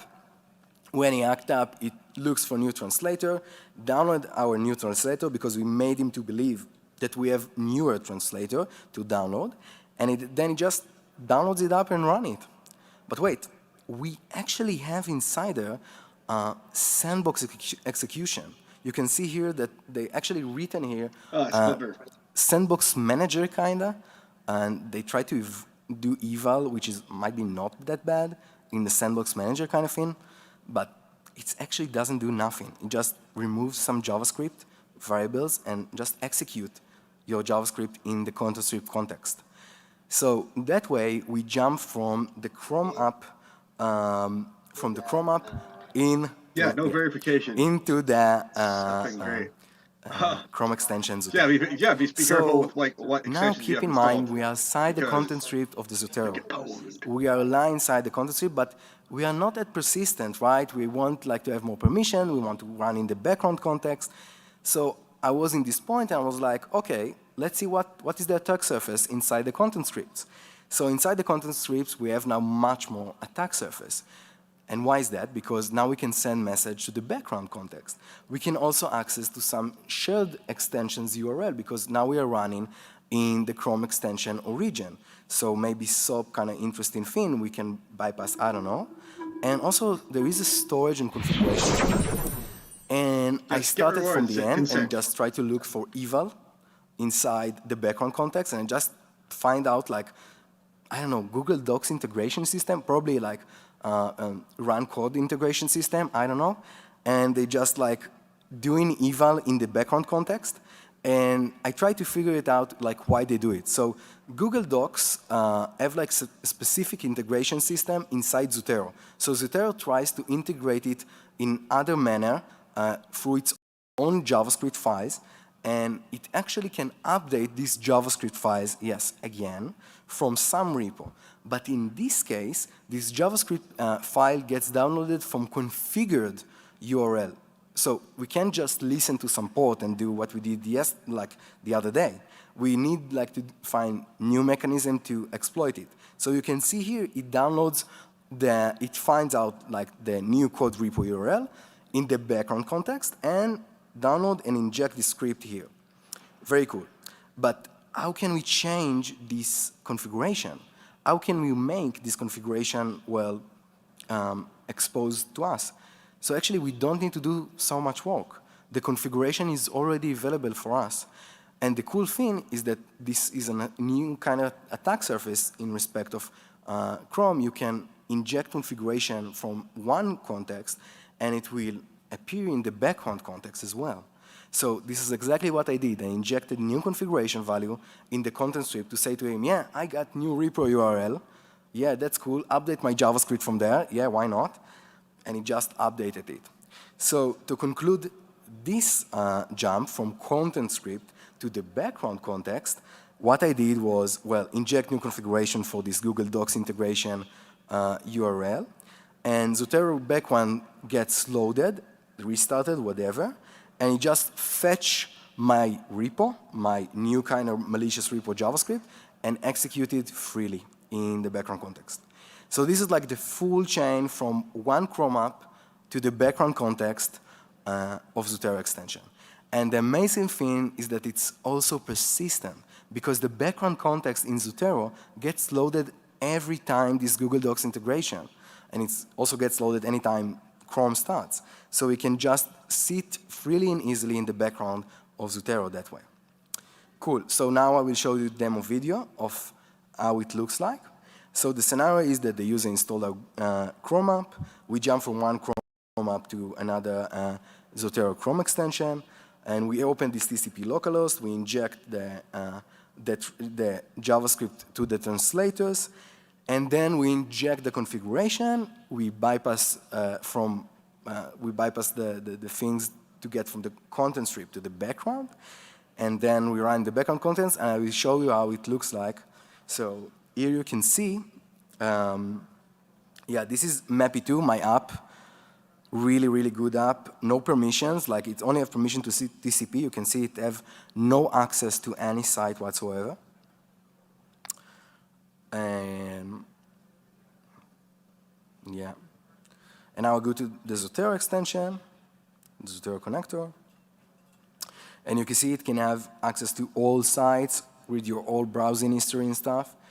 And now I'll show you what happens after like we've injected our code inside Zotero extension and how it looks like to naive user. You can also see that nothing is shown here. And now things have already run. So you can see here that my CNC gets like new data from the site whenever this site gets loaded and run away. There is no evidence in the DevTools nowhere because I actually open new different contexts and send all the data from different VM JavaScript context, so you can see nothing in the DevTools. and that's it. You can surf, and you can just see everything back in the background. You can see DevTools is nothing, and then I show that it sends my data back to my CNC server. Okay. Oh. Yeah, and this is my CNC server back. Cool. Okay, so this was the first exploit, Zotero extension. Now let's move on to another extension, the Vimium extension. So the Vimium extension makes your browser a Vim-like kind of thing. So you can edit, jump, and search for new kind of things inside the browser. So for example, if I click some button while I'm having this Vimium extension, I can just go and navigate easily with my keyboard without mouse and without anything. And it's a really cool thing because it makes my browser Vim-like. That's really cool. So now our goal is to exploit it, and our attack scenario here is slightly different because I want to show like interesting new kind of vulnerability that depend on the communication inside this extension. So the attack scenario is user enter your site, execute my JavaScript, and my goal is to exploit the Vimium extension, well, to bypass SOAP, to actually do kind of UXSS. So let's consider the widgets. This is like the GUIs inside the Vimium. You have the Omnibar widget, you have the helper widget, you have visual mode. I don't care about them. I care only about the first one. This is the JavaScript run code widget, and this is the Omnibar widget. So let's see what is the Omnibar. The Omnibar is actually kind of a bar you can open up when you click O, and it opens up this bar. You can see it on the left. You can search and jump to sites and do many, many things. So then when you click O, the Vimium content scripts, you remember on the background, catch the keyboard you pressed, and then just add the Omnibar iframe, which is an accessible URL. So it adds this iframe, and after it does that, it just authorized to this iframe. It sends to him, okay, I have this Vimium secret, which was in the background context was already initialized. While Chrome was running the first time. And it authorized it, and then just send commands to the Omnibar. It just send commands to trigger search query, to do things, to search for web requests, whatever you want, web resources. And it's really like cool attack surface. So I was saying, like, why not exploiting it and try to communicate and increase our attack surface to communicate freely into the Vimium Omnibar. And that's exactly what I did. So the exploit idea was, let's insert our own Omnibar iframe because it's an accessible URL inside our page. Now let's try to connect to it with the post message and try to send maybe a fake secret or something to bypass authentication. And now we can send commands to this Omnibar thing. Cool. So unfortunately, or fortunately, the Vimium secret is generated really in a state-of-the-art random number generator. You can see that math.random is being used, JavaScript math.random. And man, this one is like kind of easily breakable if you are in the same process like SourceShift algorithm.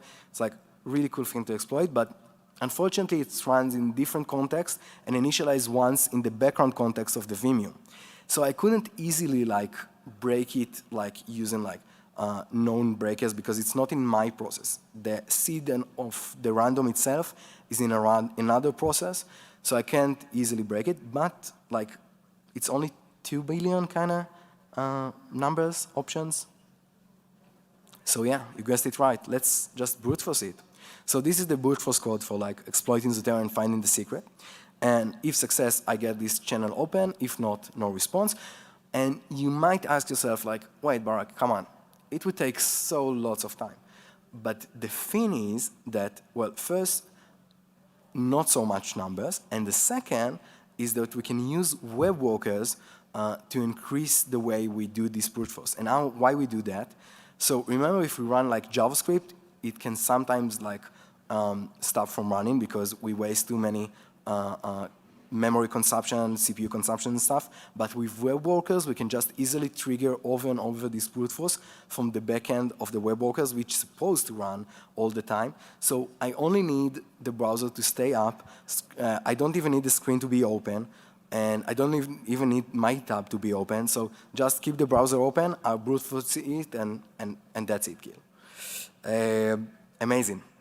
So we've managed now to brute force and break the Vimium secret. We can communicate freely to the Omnibar iframe, but what commands this iframe supports, right? It might have a lot of attack surface to explore, and it might be very cool to explore this attack surface. So first, it can trigger a search for new URL completion. It can activate search and jump to new URLs, and search for ints to auto-completion and stuff. Yeah, and we'll also run JavaScript code. This is what we are about here, right? So how we can do that? Just search for the JavaScript scheme, and voila. So you can see that it actually triggers JavaScript execution, but in my site. Well, I don't want to run JavaScript in my site, what it gives to me, right? So I'm in my page, I'm running this Omnibar iframe, I communicate with him, and I trigger alert in my site? No, I don't bother it. But let's now see what happens behind the scenes with this communication. So when we trigger this search for new URLs, what's happened is that the Omnibar iframe tries to find auto-completion for this scheme. So the content script of the Vimium sends message to the background scripts to find relevant auto-completions. Now the background script sends message back to the content scripts inside this tab, to the sender in a sense. But then all the content scripts inside this tab get the message, execute this JavaScript inside this frame. So you can see the problem here? Well, the main problem is that if there are more than one content script of Vimium, we can actually trigger another content script to execute our JavaScript from another. What we will do is trigger auto-completion for JavaScript from one content script, and the background context will send message to another content script. And the reason it happens is that send message doesn't have, like, they don't have any validation to any things inside there. They don't validate the origin, they don't validate the sender in a sense, so it gets sent to any of the content scripts inside this Vimium area. So exploit, we just insert our targeted origin as an iframe inside our page. We trigger the Omnibar, bypass authentication, and we then activate the search for JavaScript scheme with our own JavaScript code to be run inside of it, and then it just trigger JavaScript execution inside another page. Cool. Let's see it in a high-level kind of picture. So the Vimium content script gets triggered. The content script sends a message from one iframe, the top iframe, to the background context. Now the background script sends message back to the tab, which appears here. And you can see that the iframe, which is a sub iframe here, gets the message also. And also the parent iframe gets the message as well. So what we do is actually trigger it to make messages to another iframe, and we manage to execute that way JavaScript in another target origin. Cool. So concluding, the full exploit to bypass SOAP using Vimium is first you break the Vimium secret, you insert a Omnibar iframe inside of you, communicate it with freely because you break the secret. Now you trigger the auto-completion for JavaScript scheme, and when the response gets back, the targeted origin get it and execute our JavaScript. Very cool. Now let's see a demo of that.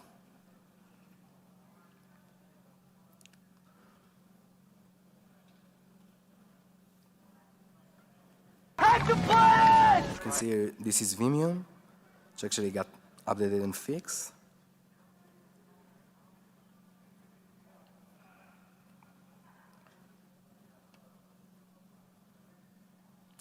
Okay, this is my site, and here you can see that code was run inside Facebook.com.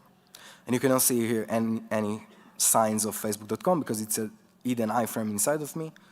And you can see, we can cover it, but you can see the Omnibar with the JavaScript scheme and the code I wanted to run inside of it. So we can actually cover it and make it like seem really, really good. and really easy to exploit. Cool. So we exploited Vimeo. Now let's move on to the last step. What I want to show you now is kind of a new trick to bypass signature and replace and modify extensions, previously installed extensions in your browser. And well, the scenario here is a post-exploitation. So we managed to run code on the user's device. We already installed a persistent rootkit. We want to install the persistent rootkit. And our goal is to, well, of course, use extensions to install the persistent rootkit inside the browser.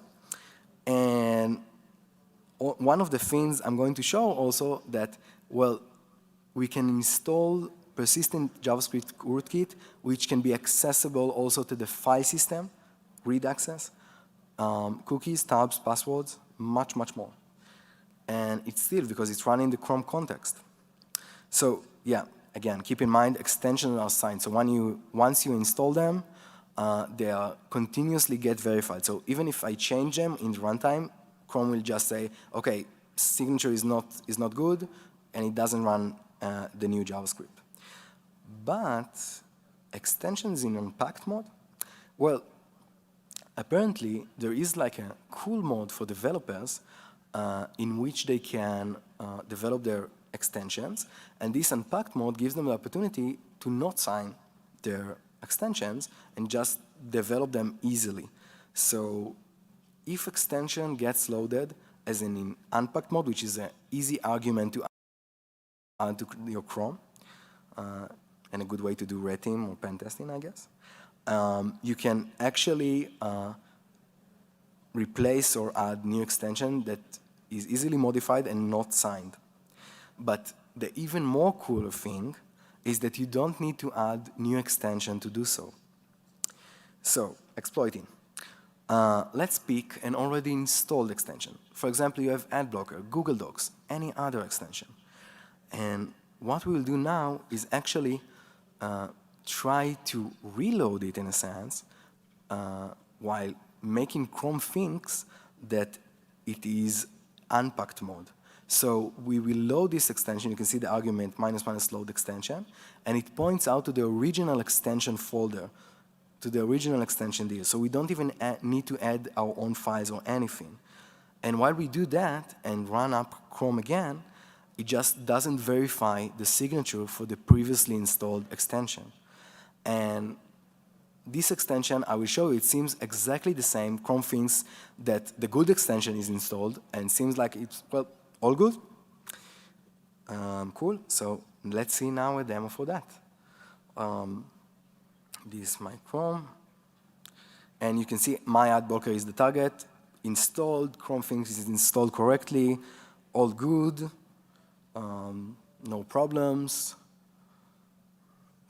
Yeah, the original site in the web store. And you can see here that it's also like seemingly almost exactly the same besides a small tiny icon in there, but it's only in the extension area, and Chrome doesn't give any warning about that when you open Chrome or anything like that. It seems exactly the same. And you can see here below, I moved on to the background context. This is what you see here. And you can see that my JavaScript was executed in this terminal console. You can see it below there. So I'm injected my JavaScript code inside that ad blocker. It seems exactly the same. You won't even notice. Like if you investigate it statically and see what extensions are installed, you will see just this one and all good. No signature verified. And yes, we can also enhance our permissions. We can also, this technique, change all the manifest file. So this leads me to, well, my final thing here. I developed also a tool you can enter and use it. It's a POC kind of thing.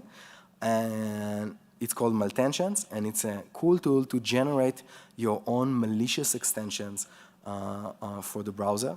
You can use them either as a JavaScript you can add over to the background context of some already installed extension with the unpacked mode, or you can either use it as a new extension you're trying to install. And its feature consisted of, well, you can inject and run JavaScript in hidden context. There are several techniques there in the modules directory. And you can have file system access with file origin URLs because I can increase my permissions with this post-declaration method. Access to sites, tab, user storage data, and much, much more. It contains also simple CNC communication. So, conclusions. Well, first, yes, extensions are and can be exposed much more to PEs. PEs through extensions are possible in a sense you can elevate privilege from one extension to another. You can gain more privileges if you develop seemingly harmless extension and moving it from one extension to another. The second thing is, well, unfortunately or fortunately, depending on which side of the map you are, detections will get much harder. So detecting these kind of things is harder because you see Chrome things, the original one is installed and all good. And also so many, you remember the 500 translators in JavaScript that run on over 3 million users. So they're all exposed and I don't know what is inside all of these 500 translators. So detections will get harder. Third, there are much more attack surfaces to explore. So we have so much more attack surfaces, communication, and much, much more. And last, well, malicious extensions are here to stay. It's about time we investigate and research much more inside of them and try to find out how we can protect and defend more regarding and considering them. Not just from non-malicious installed extension, but more even about their communication and the dynamic and much more things they do inside of them. Okay, so with that in mind, thank you so much. It was a pleasure. It was my first time speaking at DEFCON. I'm so excited. I'm here if you have any more questions. So my name is Brock Stenman. You can look me up in Twitter, Live in Beef, and well, that's it. Thank you.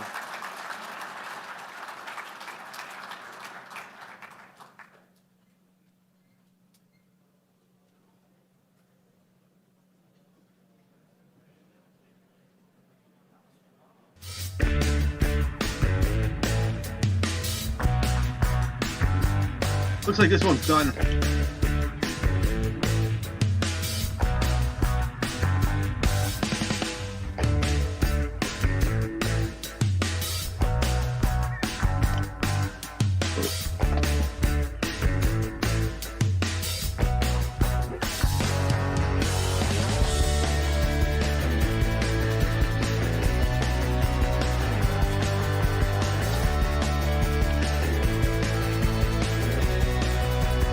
Check this out.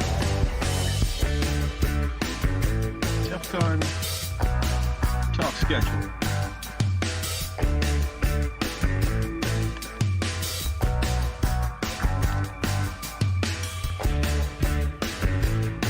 I'm looking for the next talk. Remember the browse feed. Okay.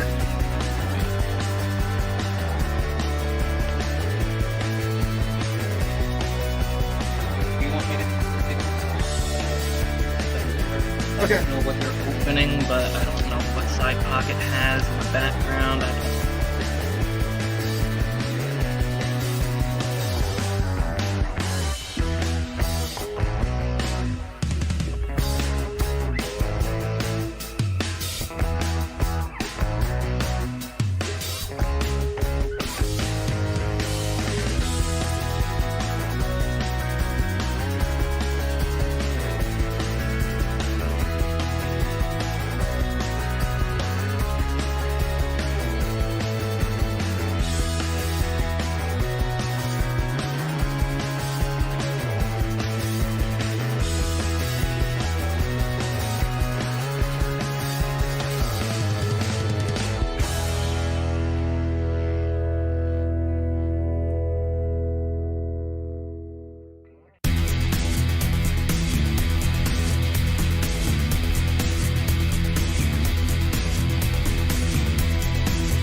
Alright, so apologies for the technical difficulties, but we are about to start up again on track 1. And with track 1, we have robots with lasers and cameras, but no security, liberating your vacuum from the cloud. So, yeah, Roombas are rather powerful devices for what they are, and kind of sucks that most of them, maybe not specifically Roomba branded ones, but definitely those as well. But many robot vacuum cleaners are interconnected with cloud providers that have either gone under or the company's gone out of business. So we'll be starting on track 1 soon. Awesome. Yes, everyone. Okay. In a couple of minutes, Side Pocket will take over and switch us to the stream. But yeah, we'll be catching up on that in the soon time rather than the laters. So for now, just enjoy the intermission, and I will be right back.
Yeah, like I've done that by accident before, but like as long as you don't load anything. All right, so I am back after being in the adulting line of hell for some reason. Oh, geez. Okay, I know what's happening here. Here's a simple solution for this. It's for me, this is the easiest way to do this without, because the problem is I'm always afraid if I close Firefox, it's going to close all the tabs permanently and forget them. So even if that's the case, the safest way to do this is you just go into freaking, hold on. There we go. And that way that will preserve it because I'll think it crashed and then it will reload all the previous tabs. This is why I'm the browser person. Hi, everybody. So I'm back after some stupidity adulting for the rest of the stream. We go back to our schedule over here. We're going to head over right now. We're going to set up right now in preparation for, unless it's already here. Yeah, track 1. We're just waiting for the, this thing. This is the only thing I was hyped for. Like, I was hyped for the ATM machine stuff. But the robots with lasers and cameras, but no security, liberating your vacuum cleaners from the cloud. What I'm looking forward to, and if you give me a moment, I will grab wherever the hell I put the food and get myself some water.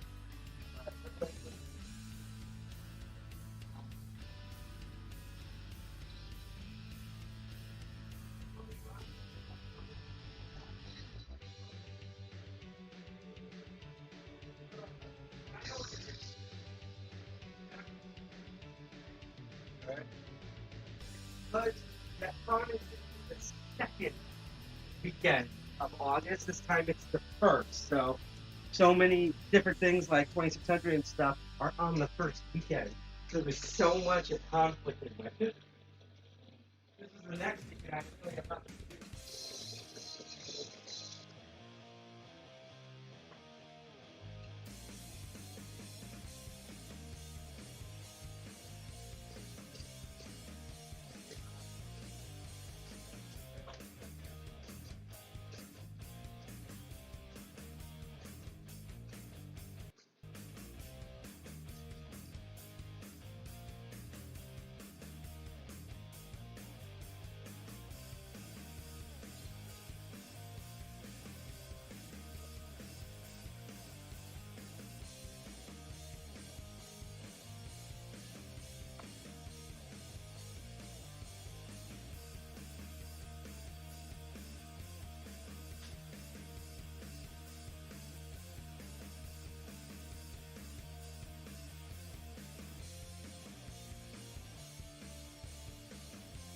Welcome to the glamorous world of life. So it's like weird because it's not hot outside, but it's very muggy. Turn on the AC. Oh, okay. Just turn on. That explains a lot. I like turn it on. Oh, jeez. Well, that's what I mean. It's like when I was outside, it just like killed me. So it's gonna be by let me turn this down. It's gonna be by Dennis Glees. Is listed as a hacker. Some of them are listed by like speaker or infosec or whatever. And it's right here. Vacuum robots are becoming increasingly popular and affordable. Actually, let me just make this super big. Super big. Because the DEFCON website already makes this particularly big, but you know that's what she said. Oh god, I actually made this so big it jumped. Let's go back. There we go. Vacuum robots are becoming increasingly popular and affordable as their technology grows ever more advanced, including sensors like lasers and cameras. It's easy to imagine interesting new projects to exploit these capabilities. However, all of them rely on sending data to the cloud. Do you trust companies that promise that no video streams are uploaded to the cloud and that your personal data is safe? Why not collect the dust with open source software? And so apparently he's shown how like Roborock and Xiaomi, which enables their owners to use their devices safely, open source home automation. In response, vendors began locking down their devices with technology like secure boot, SE Linux, Lurks encrypted partitions, and custom crypto. And he means crypto is cryptography, not cryptocurrency, not crypto Judaism, and not crypto zoology, unfortunately.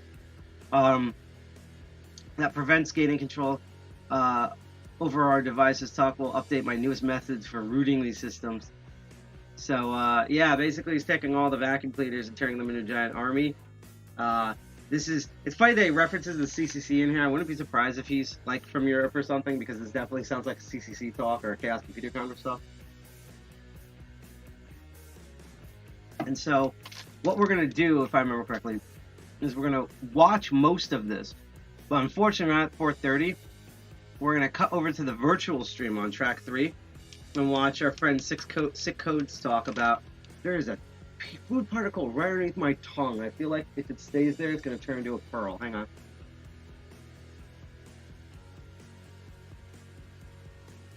How did that happen? Jesus Christ. I'm slowly turning into like some sort of bovine or something. We're gonna hop over to our friend Code stream talking about how he blew all the him and friends blew all the DRM and stuff for tractors wide open. And then I'm gonna figure out if we can just watch the virtual track or go to Discord itself, because I have Discord open, and look at the closing ceremonies for Discord itself. And then I think what we're gonna do is we're gonna raid track 1 for the actual closing ceremony. So we're probably gonna end the stream at 6. I think that would be a cool way to give us more time, set Master of Unlocking, and you folks could see basically the last DEFCON thing that will forward everyone to. And again, thanks for everyone putting up with us and watching. It felt like every day I kept saying the next day would be a smoother stream, and it did get worse, but it kept not being stable due to a combination of business in our own lives and just like how the internet works and does not work around here. As well as Jack randomly pressing buttons and playing various tones in the phone line and accidentally sending nukes into orbit. So there's all of that. Yeah, we have like 9 more minutes. I just want to repeat in chat if you're watching. If anyone has any questions or comments on what they see, feel free to go in chat. As you can tell earlier, we love talking with the people on there. Let all of you folks have the best jokes. Otherwise, as I always say, keep lurking and keep learning. As I make little walrus things with the fries that I have. Also to note that if you like the content that you see today, and if you can't bother to remember that the Master of Unlocking, my lockpicking show is going to happen at 9 p.m. tonight instead of 8 p.m. So it's going to happen 9 p.m. Eastern Standard Time. So it's going to be an hour later just because I need to get space and I have to clear off stuff. We're going to take a look at Tool and Bypass Village at DEFCON, and then I'm going to go over a bunch of locks that nearly literally killed me. And then, or you want to see like G.I. Jack's show, Archvile Link's Perspective, which happens in about 2 weeks. And we often do circuit breakers on Wednesdays, but it depends on what we have and what we want to do. We didn't do one all of last month. We're going to try to do at least one this month. I really want to do one on my end. It's just more of that I'm waiting for stuff in the mail. I'm not having the same problem I have with locks.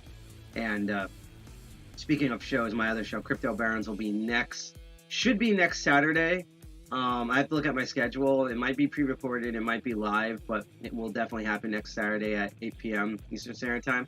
But if you want to know, like, get alerts for when those happen, or you're just a huge fan of ours, you can follow, subscribe, and share on Twitch, D Live, or YouTube. Those are our 3 main platforms, especially on D Live, because if you can see over here, we have a bar that says 98 out of 100 follower goal. I should really put D Live follower goal in the future. That is for we're 2 followers away from D Live to upgrading our account so that we can do a lot more on the D Live platform, which we have been having a good experience with.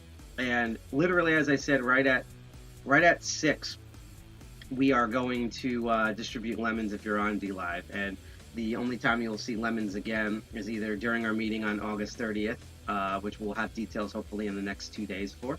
It's pretty much set up. I just want to call confirm something and then just typing and posting. It's like I just get done with DEFCON, and as soon as I leave, they pull me back in. And I don't know why I'm not doing this in full face mode. Hold on. I don't want to hardly eat fries while I go into tube face mode. But yeah, what was I saying before? The only time you're going to get lemons is either that meeting or Crypto Barons, which will happen next Saturday at 8 p.m. Eastern Standard Time. I'm waiting actually for the talk to start so I can probably pick out on lunch. Second lunch, I should say, at this point, without roasting everyone out.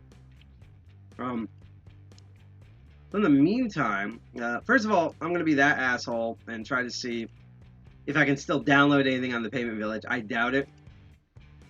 Yeah, it's still borked. I might message them out on Twitter and be like, hey, do you have like a direct link thing or something like that that's going to go on? So I'm just looking. Oh, cool. Someone did link to that song. Good, because I wasn't able to get there at that point. I also have to eventually run over and grab my phone. Nice little, not a corgi. I'm trying to remember. Maybe it's a long-haired chihuahua. I don't know. It's a dog that doesn't look like a dog. So I'm just seeing who replied to what. It's kind of a little bit behind the scenes of what our like Twitter looks like. Let's see. There's also a forum link for hacking the badge. Good, so we can get a head start on a bunch of different things. Lots of people replied. Just go to random people. I'm just gonna see like certain DEFCON peeps what they've been talking about. And even though they're not at DEFCON, and for some reason the caps lock is on. Which makes sense because if Jack was on here last, like it's just all screaming all the time. I am Jack. Yeah. Jack, think too hard. That's gonna be clipped probably.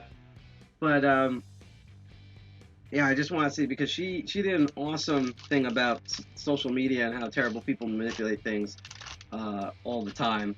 And what I hate when also people when talk about social media, they talk about like social media like literally didn't exist until. Is that a bong? Is that a bong at a voting village? What the? It's a really long martini glass. It literally, when it's cropped out, looks like a bong. Like, look, see, this is what it looks like. Watch, I'm gonna show you the preview image. Doesn't that look like a bong? Yeah. It looks exactly like a bong. That scared the crap out of me. I'm not against bongs. I was just sort of like, huh? Why are they posting that on the voting village? But yeah, she did an amazing. And what drives me insane. When people say social media, and I get it, because that's a shorthand. We're normally talking about like you know, Twitters and Facebooks and all of that. But like, people have to understand that literally the entire internet is social media. It's been since inception. We were sending data and then email, the OG social media, then IRC, the other OG social media, and then you had a bunch of different things. You had vBulletin, you have LiveJournal, you have Friendster, you have ICQ, you have all these different things. It's kind of like how we've had internet memes even before the internet. What the hell? Even before the internet existed.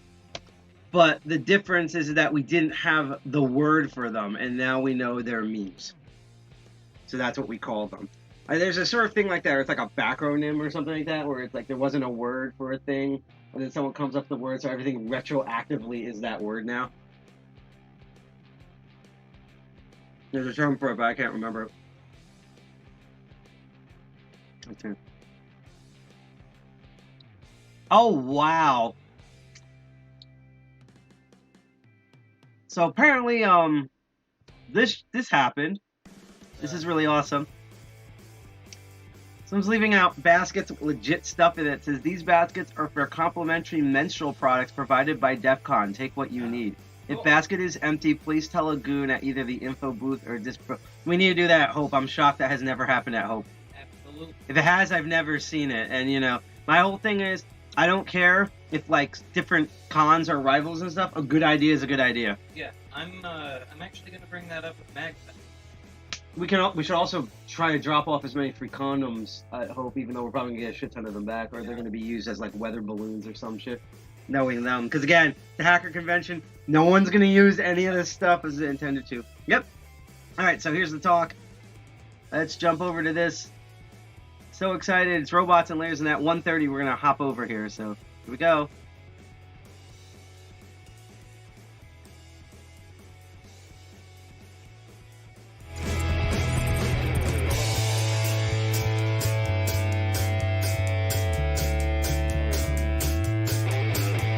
Still playing preview music, but it should be like 1 minute. Man, even if we're ahead, I'm gonna parse all the comments and jokes like a couple of seconds behind so that everyone can catch up. Yeah, this is part of the DEFCON soundtrack. It's interesting. This is like 2 rock and roll tracks, like 3 rap tracks. There's like a poetry track at one point. It's crazy. Pretty neat stuff. So apparently, this is what I guess what a Roomba looks like naked. So I'm guessing because it's hockey puck around. This is a Roomba. There we go. Woo! Hey guys, how's it going? All right. No, we're broke. So how many of you guys have Roombas or something at home? Please raise your hand. Oh, okay. All right. Sorry. Oh, my bad. So you're here for a treat?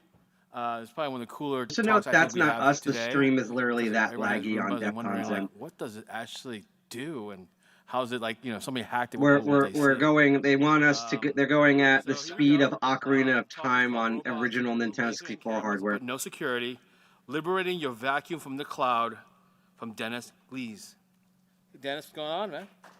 This is like internet from 1996. All right. Unfortunately, you stole kind of my question because I want to ask it myself how many. I knew he'd be European. Right. This is totally Yeah, a so I'm CCC Dennis talk. Wiese, and welcome to my talk. And here I would like to talk to you about ways how you can liberate your vacuum cleaner from the cloud. Before we start, a little bit of background, what I do. I'm currently a PhD student at Northeastern University, which is in Boston, and I'm working with Professor Givarno Beer.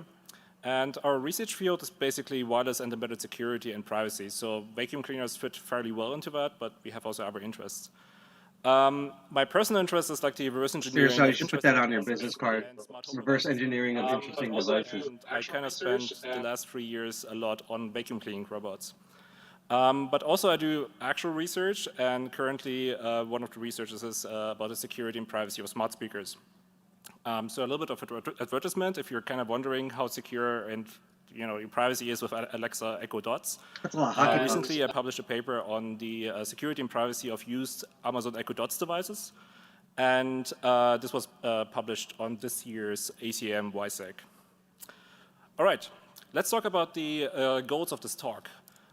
First, I want to give you an overview about the development of vacuum cleaning robots, and here in particular, I focus on Roborock and Dreamy. I know there's other companies around there, for example, like iRobot or Niato, but to be honest, I mean, I was looking at this robots, and they're kind of expensive, and the hardware is not very nice, so I kind of focused on these ones. Then we want to learn about vulnerabilities and backdoors in these devices, and understand methods how we can root the current models which are out there. All right, one quick note.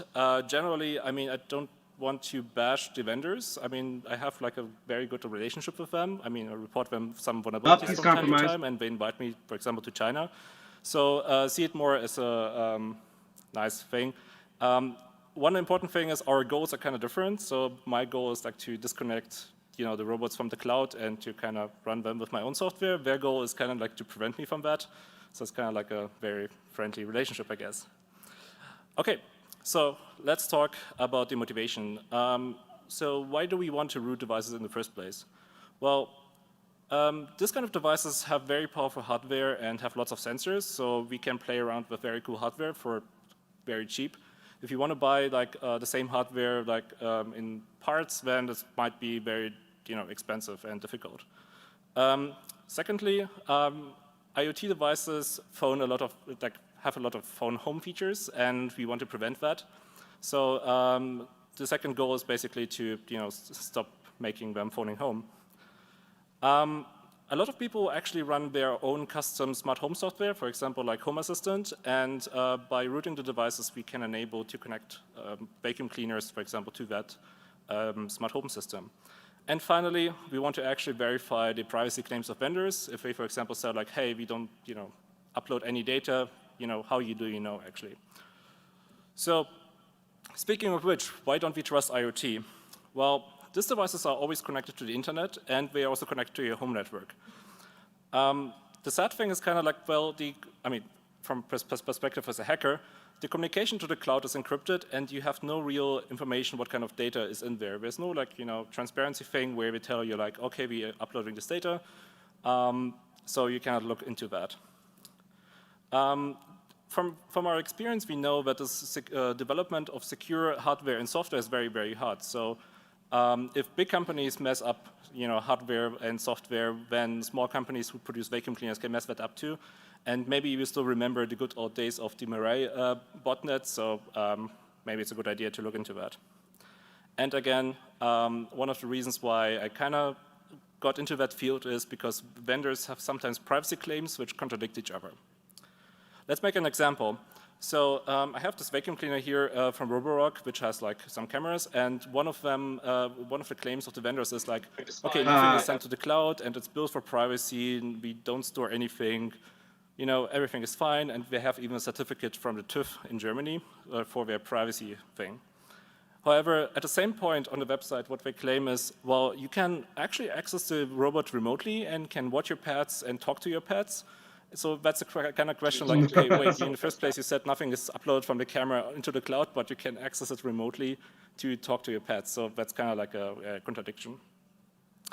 Another important thing is our actually used devices. And nowadays it's quite usual that people purchase devices on Amazon, try them, figure out like, hey, that's not working for me, and return them. So used devices are not that rare actually. However, as a buyer, if you buy a used device, you have no information about the past of this device. For example, a malicious person could have installed like a rootkit on the device, and as a new owner, you have no way to verify that. As a result, for example, you could have like a malicious device in your network without actually knowing it. So rooting is the only way to actually verify that the device is clean. All right, let's take a look in the good old past. Let's take a look in the past, the good old times of rooting. So first, I started rooting vacuum cleaners back in 2017. I was working together with Dani Wegema, and we were taking a look at the Xiaomi vacuum robots and the Roborock S5. Some of the things which we found were that the firmware is unsigned and encrypted with a very weak key. And having the key, we were able to create custom firmware which could be pushed from the local network. As a general result, we were able to root the device without disassembly. And this was also like the start of the development of custom software and voice packages for this kind of devices. We published these things on the 34C3 in 2017 and on DEFCON 26, which was exactly 3 years ago. And if you're interested in how we started that, just watch the talks which are online. To give you a quick recap about the hardware which we found back then, this is like the hardware from the V1 or S5. These devices typically have a quad-core ARM, 512 megabyte of RAM, 4 gigabyte of eMMC flash, and as sensors, we have a LiDAR sensor, which is like a dome on the top to scan kind of the room. We have infrared sensors for collision avoidance, and we have ultrasonic sensors, which are also used for collision avoidance. We have some debug ports, for example, USB and UART. If you take a look at the software of these devices, then we found back then Ubuntu 14.04, which was mostly untouched. However, they started to obfuscate the running Ubuntu, but that makes sense. It was different for each of the devices. To control the actual robot, they used once again IPv6 rearing its ugly head again. Robot controls and interfaces and everything. They run also some proprietary software. For example, they developed their own custom ADB version, which kind of requires you to do some challenge response thing if you want to connect over USB. They have also a watchdog, which is responsible for starting all the services on the device. And interestingly, they use it also for copy protection. So there's a binding between the sensor processor, the STM32, and the SoC, where they basically store the encrypted serial numbers in each other so that you cannot clone the devices and sell them under your own brand. And they had also a logging tool which uploaded a lot of data to the cloud. So we figured out like over a year it's like 300 gigabyte of data which is kind of produced on one device. To prevent you from accessing it, they used IP tables and, for example, blocked the SSH port which was running and the port for the player software. Interestingly, apparently what we didn't know back then is that IP tables is not working for IP version 6. So if the device got an IP version 6 address, there was no firewall, you could happily access the SSH port, also the player software, and could control the vacuum robot. Which is also another problem if you get a public IP address for your vacuum cleaner that might cause some issues. Well, this was a good old time. However, at some point, this forces direct back, and the vendors didn't really like that we started to root their devices, so we started to lock down the devices. Some of the first steps which we saw in locking down were in newer Roborock S5 firmwares that they blocked local firmware updates, so we were not able to push firmware updates from a local network anymore. And with later models, for example, the Roborock S7, which came out in 2019, they started to sign the firmware and the voice packages, so we were not able to create voice packages anymore and firmwares. And they used for each of the models different encryption keys. And this is the point where it became very, very expensive for me because in order to root the devices, I had to get the device myself, reverse engineer it, pull out the encryption keys to be able to decrypt the firmware and to create custom firmwares again. We figured out that a lot of people are buying cheap devices from China and using them all around the world. So what we did is they signed the configuration files and kind of burned the region of a particular device in the configuration file. So if you would modify the configuration file, it would always fall back to China, so mainland China, and you couldn't use it anywhere outside of mainland China. One of the interesting aspects is actually the hardware remained mostly the same, so most of the changes were only in software. However, the bad news was here that we need to disassemble the device to kind of get root access. This was also the point where I was thinking about keeping root methods secret for some time. So when the Roborock S6 came out, I was able to root it in the first 2 weeks, basically, after the release. And it developed 2 rooting methods. One of the rooting methods was basically to extract the obfuscated root password via UART, so was able to log in over UART. And the other way was basically that I boot in the single user mode, again via U-boot, and modify the partition so that I can launch SSH and put in my own SSH key so I can log in remotely. I didn't publish this methods for some time because basically I didn't see that the Roborock S6 had like that many features more than the S5, which was not that well protected. And the assumption was basically as soon as Roborock figures that out that I have a new method, they basically lock that. To give you an idea how it looks like if you need to disassemble a device to get root access to it, this is basically an example. After I disassembled it, I had to solder like some small virus to the UART port. But again, after I did that, I had, again, root access. Some general observations, what vendors are doing. Well, every time I published a rooting method, it was blocked. And here are some examples. For example, the local updates, which were published in 2017, were blocked in newer firmwares in 2018. The root password method for the S6, which was published in 2019, was blocked in newly produced devices. So they changed completely the root password mechanism there. And the U-boot bypass, which was published in 2020, was blocked for new models. So basically, they, for all the models which were released after that, they kind of patched that. Which means, technically, currently, before that, before this event, basically, all current public methods are blocked. All right, let's take a look at the development of Roborock models. So what I have here is kind of like a timeline, and we are only watching or taking a look at global models. I know there's like a lot of models, in particular on the mainland China market, but we only focus on global models. On the left side, you see some graph of like how much RAM a device has. On the right side, you see how much flash memory it has. The first device, which was the Xiaomi V1, came out in 2016 as an OEM product, basically by Roborock. Roborock themselves released another robot under their own name in 2017, and both of these devices had 512 megabyte of RAM and 4 gigabyte of flash memory. We saw more models in 2019. The S6 was released, which I mentioned before, and they released the M1S, which was the first camera-based model. At the same time, they released also the Roborock S6. I'm not gonna lie, this looks like a really bad shuffleboard game. 256 megabyte of RAM and 512 megabyte of flash memory. And I think what happened here is we figured out like, oh, hey, we can save a few bucks when we just reduce the thing because our software appears to work on, the device apparently. In the next step, in 2020, we saw more devices. There was the S4. We saw the flagship model, which is still the current flagship model, the S6 Max V. And we saw the S4 Max and S5 Max. And this year, we saw the new model, the S7, which is the most current model generally.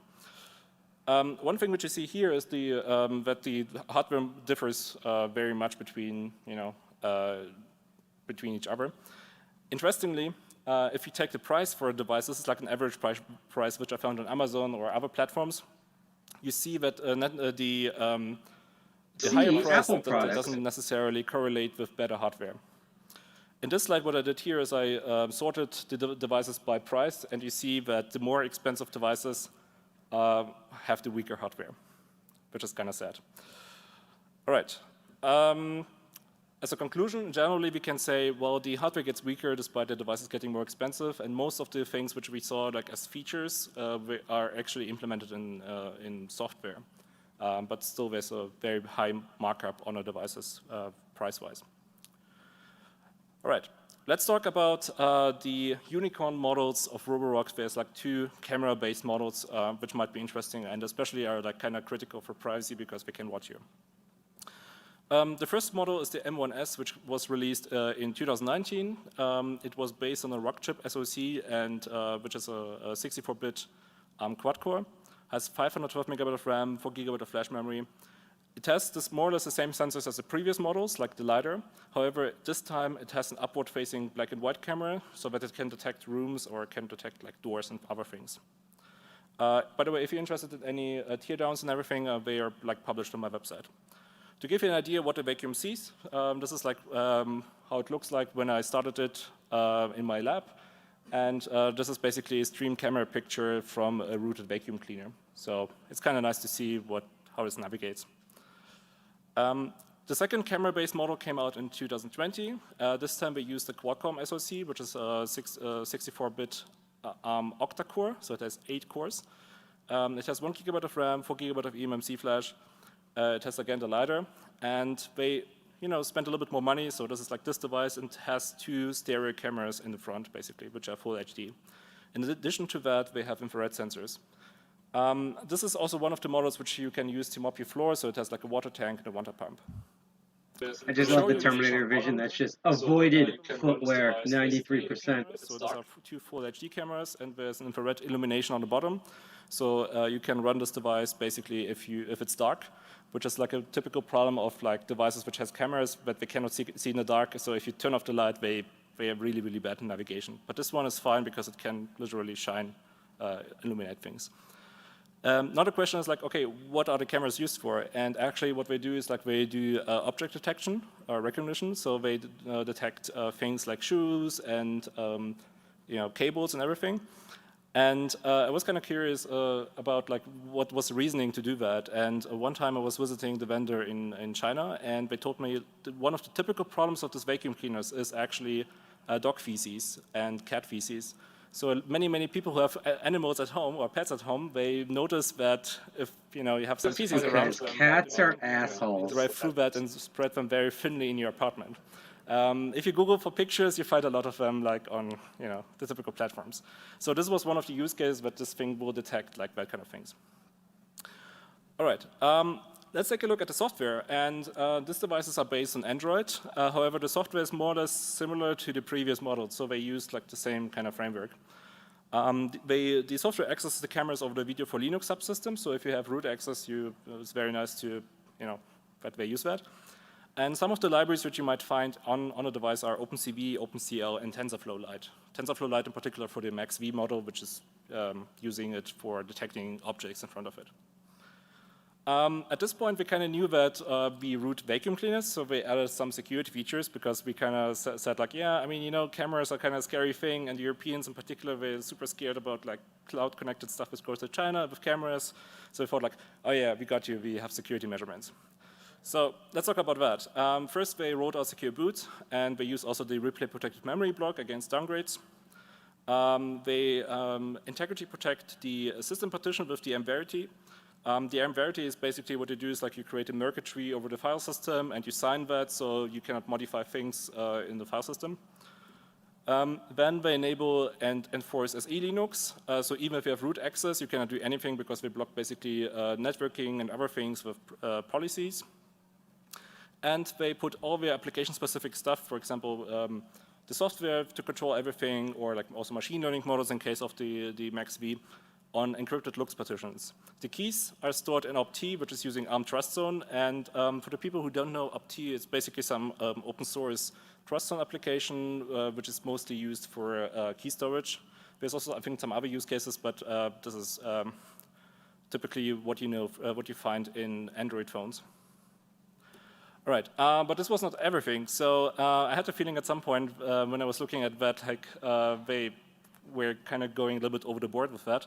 For example, what they do is like they send all the ELF binaries on the system, and they do kernel-based verification. Basically, they hook up the index function in the kernel, and every time you try to execute anything, it will check if there's a signature in the ELF binary, and if there's not, it will just seg forward. In the next step, they started also to sign and encrypt firmware updates, which we know from before, but they changed the key from every firmware version to every firmware version has a different key. And the master key is stored in opt, so you need to kind of have like a secure system and use Trust Zone to kind of decrypt firmware updates. And additionally, we learned from the past. So one of the things which we did is that they modified the IP tables binary. So one thing which we patched out of the binary is actually the ability to flush and delete rules. Traditionally, what we did is when we rooted a vacuum cleaner, we kind of flushed all the IP tables routes to get SSH access. And this is one of the first things which we do in our custom scripts. But what we did is basically we just removed the ability to do that. So we cannot erase IP tables rules, which is very sad. And obviously, we locked UART because this was also one of the typical methods which we use to get in. Let's talk about some partitions which you find on the device, and this is kind of important also for later, for the routing.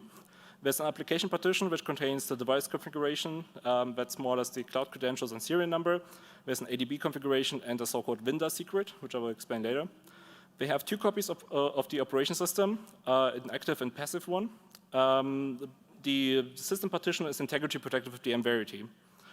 Then we have 2 application partitions, again, one active, one passive one, and these ones are encrypted with a device-specific LUKS key. So basically, you can only decrypt it with this particular device. We have a reserve partition, which contains some calibration files, which is again encrypted, and we have like a user data partition, which contains the log files and the maps, and this is also encrypted again with LUKS. All right, let's talk about new routing methods for the Roborogs. So currently, if you take a look at the market, we have 3 models which are unrooted yet for Roborog. This is the Roborog S7, M1S, and S6 Max V. Let's talk about the S7 first. One interesting thing about the S7 is it's basically more or less the same hardware as all the previous models, but they fixed some of the issues in terms of like security. So for example, we patched U-boot so that you cannot use UART anymore to kind of stop it and go like in single user mode or so. The file system itself is again SquashFS, so even if you have some kind of shell, you need to kind of unpack the SquashFS, modify it, and repack it, which is kind of tricky. So they kind of locked that. However, over the time I developed a new method to root that, and this is basically FEL routing. The advantage of this FEL routing is it doesn't require any soldering. However, it still requires this assembly. And what it does is it automatically patches the rootfs and the enables SSH. And the good thing about that too is also it applies to all the previous NAND-based models. So a lot of people I saw who rooted their device, they, for example, sorted the wires to UART pins, test pads, but accidentally ripped them off because they, I don't know, tried to route the cables. And hopefully with the new method, it's a thing of the past. So the question is like how I developed this method. Well, we need to do some PCB reverse engineering first. From the past, we knew where the UART pins were. However, these are kind of useless after they kind of lock down the system. One thing which is very specific about all Windows SoCs, so the processors which are used on these devices, they have a so-called FEL mode. And it's a low-level mode which is basically used by the manufacturers to flash devices. And this is burned in an SoC, so basically it's not a thing which the manufacturer can actually update. It is basically baked into the chip itself. So the idea was to basically create a custom OS, boot it over FEL, and do things. Typical ways how you would do that, like to trigger this FEL mode, is, for example, to disable the flash. Some people do like short the clocked on a NAND flash to kind of prevent it from being detected, and then this thing just goes into this special mode. Or you have to pull a particular pin or button on the device. There's like a boot mode or FEL pin. Well, while the shorting of the NAND is kind of tricky, and if you do it incorrectly, you might brick the flash, let's take a look if we can find a button. So what did I do? I got like some spare PCBs from eBay. And he says desoldering instead of desoldering, which is how and then under the microscope I started to probe pins.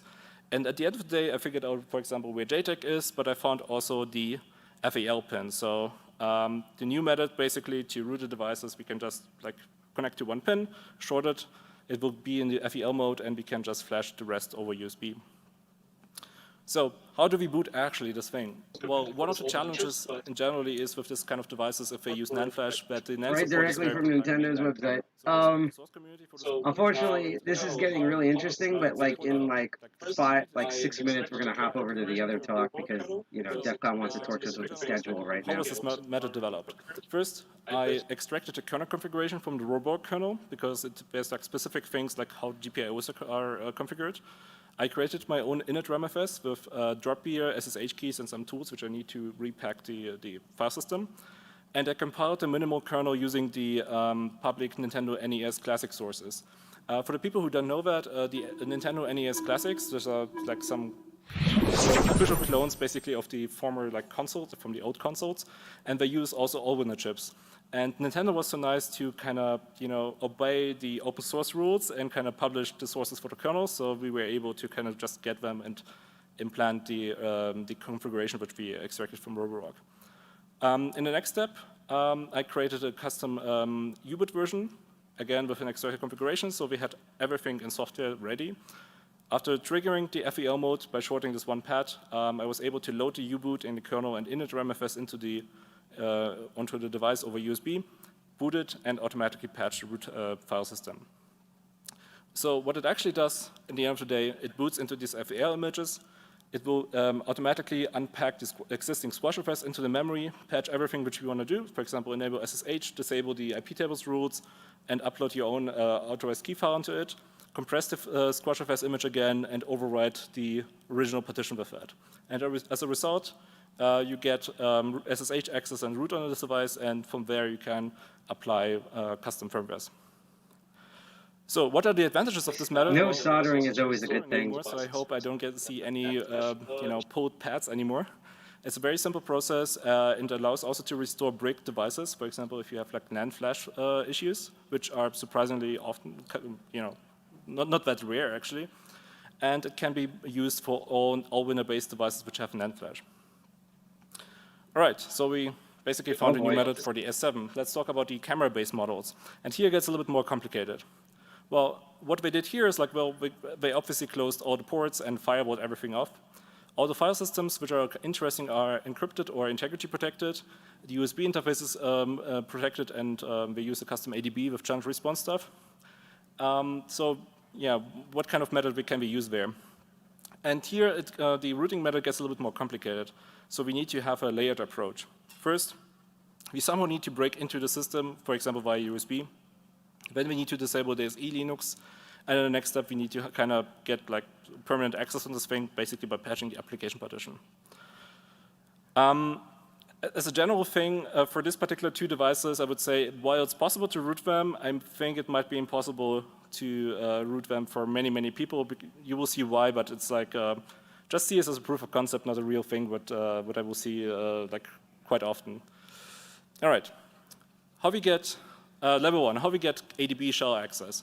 Well, as mentioned before, ADB uses a special authentication, so it's a challenge response protocol, and it's based on a secret, like a Devinder secret, which we don't have, because Roborock probably has like a library, like a database of secrets for a particular serial number, and they obviously don't tell you that. There's also like some modes which are configured by configuration file. The interesting thing is all the relevant files are stored on a default partition, or the application partition, which I mentioned before, and are not protected. So this is the only partition which is not encrypted and not signed by anything. So what our idea is, we need to somehow get access to the flash over the in-system programming method or desoldering it, extract the secret or create our own, and use basically a tool to challenge response, to compute the challenge response. For the M1S, you see, this is the reason why it's probably not for everyone. There are some pins which you can hook up to, under the flash memory, so that you can, do in-system programming. For the S6 Max V, it's a little bit easier, so they have like we're going to keep running this talk, but literally in like 30 seconds, we're going to jump over to the true final talk at DEFCON, which is by our friends, Sick Codes and Friends, because we're really big on trying to do right to repair and stuff like that, and the fact that finally someone sat down and just blew all the DRM on that, on right to repair for farm equipment wide open, and also he's presented. You can go to our, we had a meeting, I believe it was 2 months ago, no, 3 months ago, we had Sick Codes on talking about a crazy sort of data leak thing that they did, and so I know it's going to be a really code intensive but humorful, I just invented a new word, humorful presentation, and it's only going to be a half hour long. So still, I it's wanna going to show be you that, how and to then do we'll that. look at least part of Over the result the event Discord list. closing So ceremonies, what we and did then we here will is raid after I accessed the flash over the instantly main binding, I set the secret the legacy mainstream, to 16 bytes of root. but the basically The the channel DEFCON TV response needs one a few more things, primary right? stream, Something you just have to so do that we can is all I watch need the to have closing the device ceremonies channel. together. So in Even step, though we this won't be step, live after streaming, I but power on don't the fret. device and connect At over 8 p.m. USB, I will be I back, need to and get I'm the going to be serial covering number something from we the barely talked about device, during all these streams, which you can extract from via which USB. is how Tool And and the next step, Bypass Village I did, and asked you the also get device to nicely have a to fun give me a story challenge. while I It pick will give some me like locks this that random, literally almost killed random me. string back. So here we go. I Let's use check out what Sick Codes has to say the about tool to compute the response for it. about So I get some DRM in result the back. agricultural And industry. then the next step, I can just There's run a lot to the say. commands on the device. Here I want to thank especially Eric Ullman, who helped me to reverse engineer that. I did that initially manually. I computed the response manually, but he just took like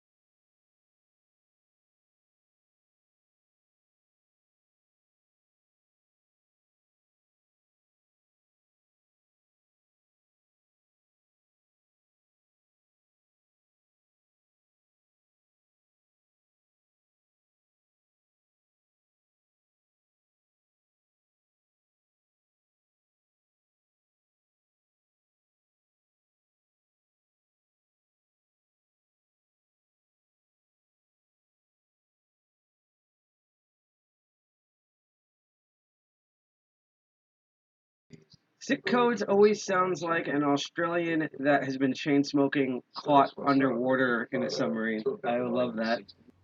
Good afternoon, everyone. Welcome to the Agricultural Data Arms Race. I'm your host, Sick Codes, and today we'll be exploiting a tractor load of vulnerabilities in the global food supply chain in good faith. So I just want to start off with a quick photo. It's from about the 1960s, and it's of a farmer using a hand tractor.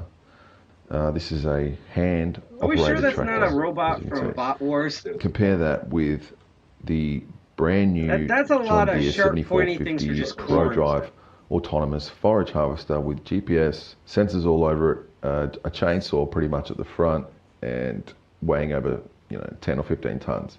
So this is a monster of a device. Like I said, it's autonomous, so it can run off on you if it's in the wrong hands. So I just want to start by saying none of the research today was paid for. It's all done in good faith, and nothing today represents me or any of the people involved, our employers, past employers or future employers. We're not under any gag orders. The only thing we are sort of weary about is vulnerabilities that we can't mention that we would like to mention, that's still going with some vendors. And all the content in the slides is Creative Commons 0, apart from any other stuff that relates to other brands. In that case, all trademarks, logos and brands belong to them and then remain the property of their respective owners.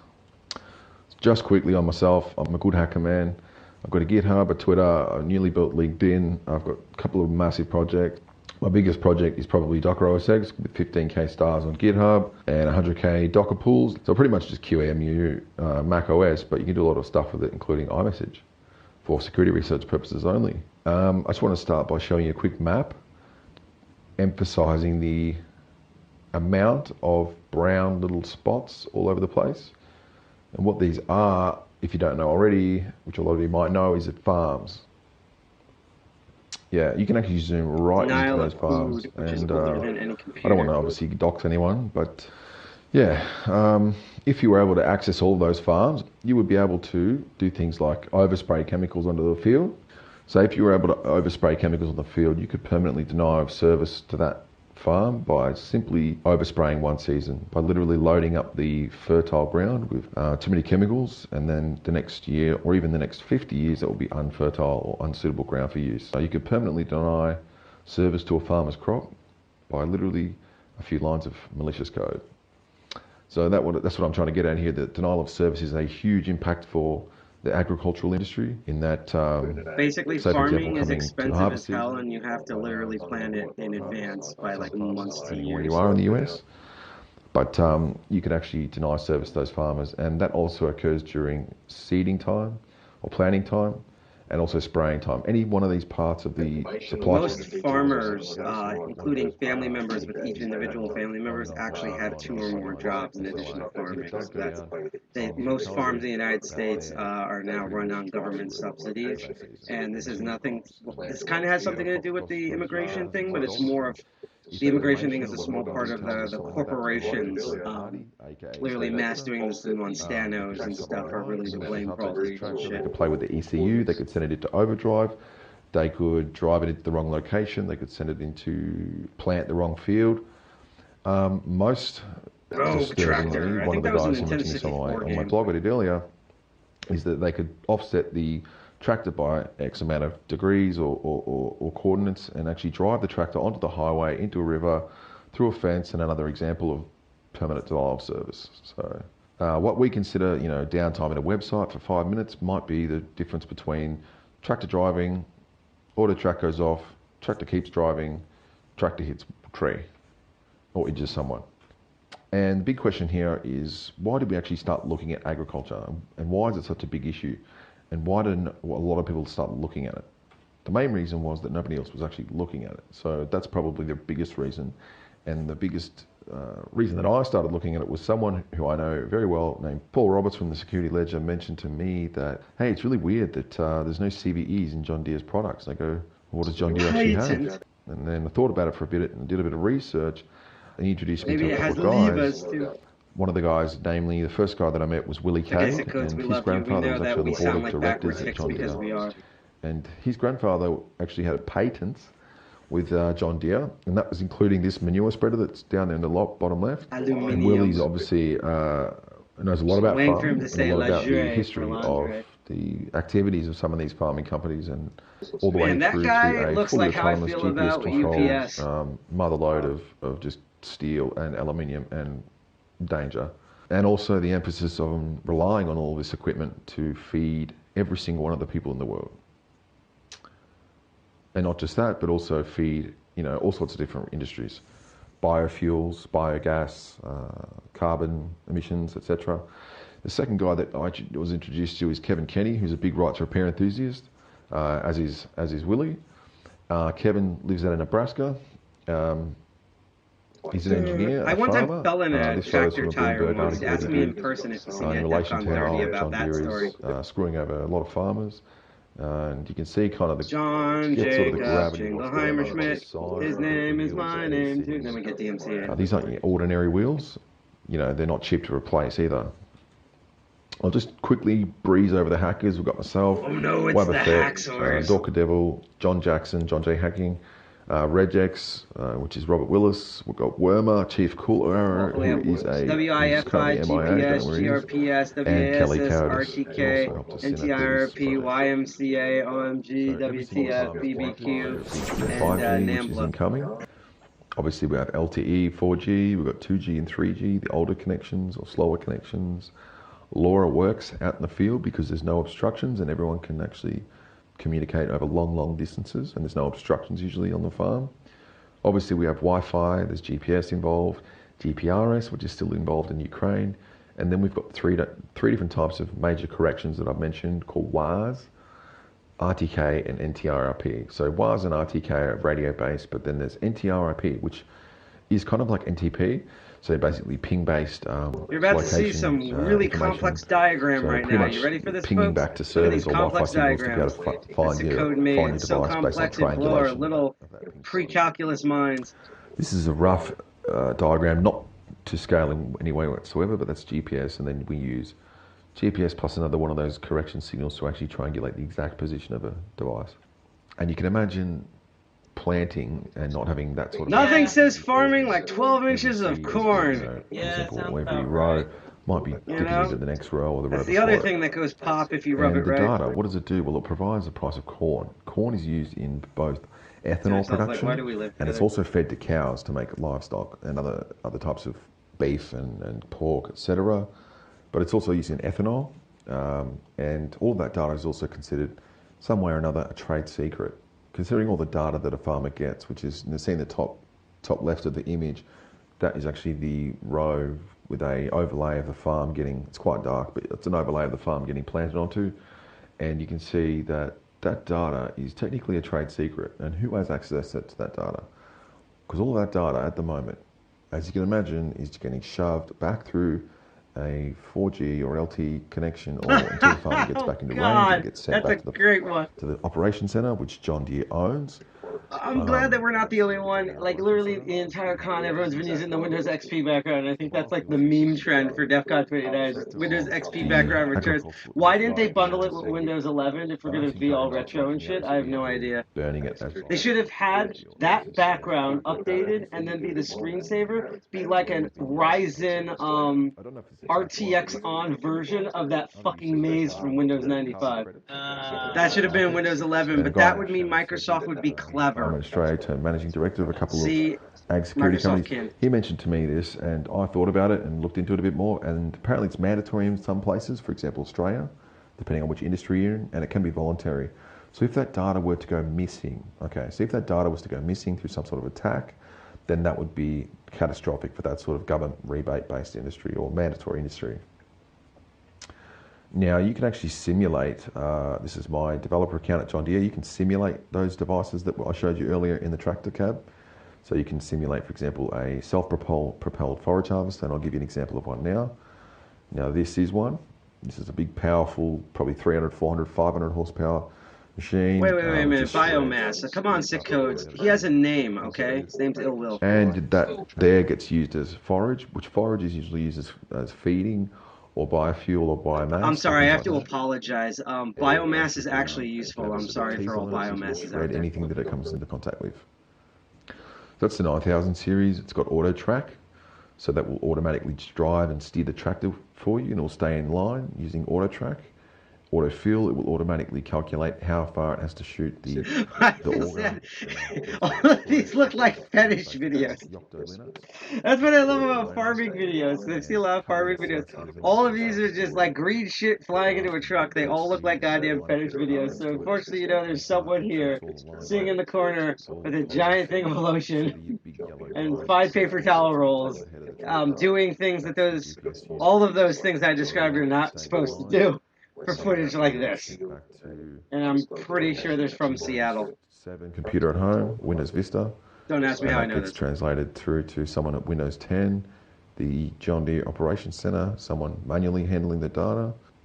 We've got some awesome features like John Deere Connected Support, where someone out in the middle of a field in a undisclosed location can actually log into your tractor and control it remotely, per se, which is fantastic. As you can see, we've got remote access, so we just remote into the tractor at any time, and that includes staff members. So there's 2 massive things I want to point out on that remote access display screen is that 1, you can send files to tractor. 2, it was copyrighted in 2014, so it's quite old. And 3, you can remote access the tractor. That's really important because what we'll show you soon is that we were able to manipulate this in some way. And then John Deere Service Support also. Obviously, if there's a threat actor on the inside, they could just automatically access anyone's tractor through the master dealer service admin portal, which is fantastically set up so threat actors can do. Oh dear lord, they even have little amounts right of in the damage. login screen, great. So then I started to dip my feet in, and basically I'm just going to quickly glance over the first one. It makes all this which was a insane username shit vulnerability. sound like just Username enumeration Tuesday. one. Like, oh yeah, no, I just broke all their APIs. Usernames based on that, and I got the Fortune 1000. I won't go into it because it's kind of boring, but I got the Fortune 1000 CSV file, submitted that as an API request. Welcome to Sick Codes and got Friends. back 20% for names. Sorry, 20% of those accounts being registered. I believe so, and thank you, Momo Meow, for following us on Twitch, which I believe you just followed us for me to read that out loud, so good for you. And there's a lot of data involved.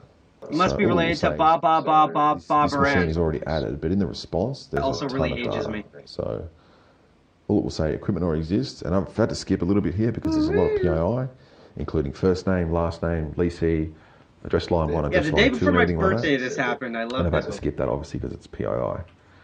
So Vice covered this. Writer named Lorenzo, great guy. He covered it in a story. Bugs allowed hackers to dox all John Deere tractor owners. Yes, I So believe originally the he article did follows say us. all, but John Deere apparently reached out to them as quote me on opposed to that, reaching but out to I've us seen and this said that icon before. it's only Following some you. tractors, and the actual conclusion there is it's only new tractors, which is probably even worse. Fuck doing this So for shortly free. after that, a hacker named Wubba Fett reached out to me and told me he's got 5 XSS vulnerabilities in the John Deere website. And I asked him if he could reach out to me on Signal. We could have a Talking about look. the company, And not that's the, when we found his motives. So I said to him, there's a really funny comment where I said, fuck doing this for free, where he said, well, at the end of the day, I'd rather do this for free than lose food. And someone's got to save their dumb asses. So far, that's And he good. obviously But mentioned John John Deere, and he said that he's got vulnerabilities to report.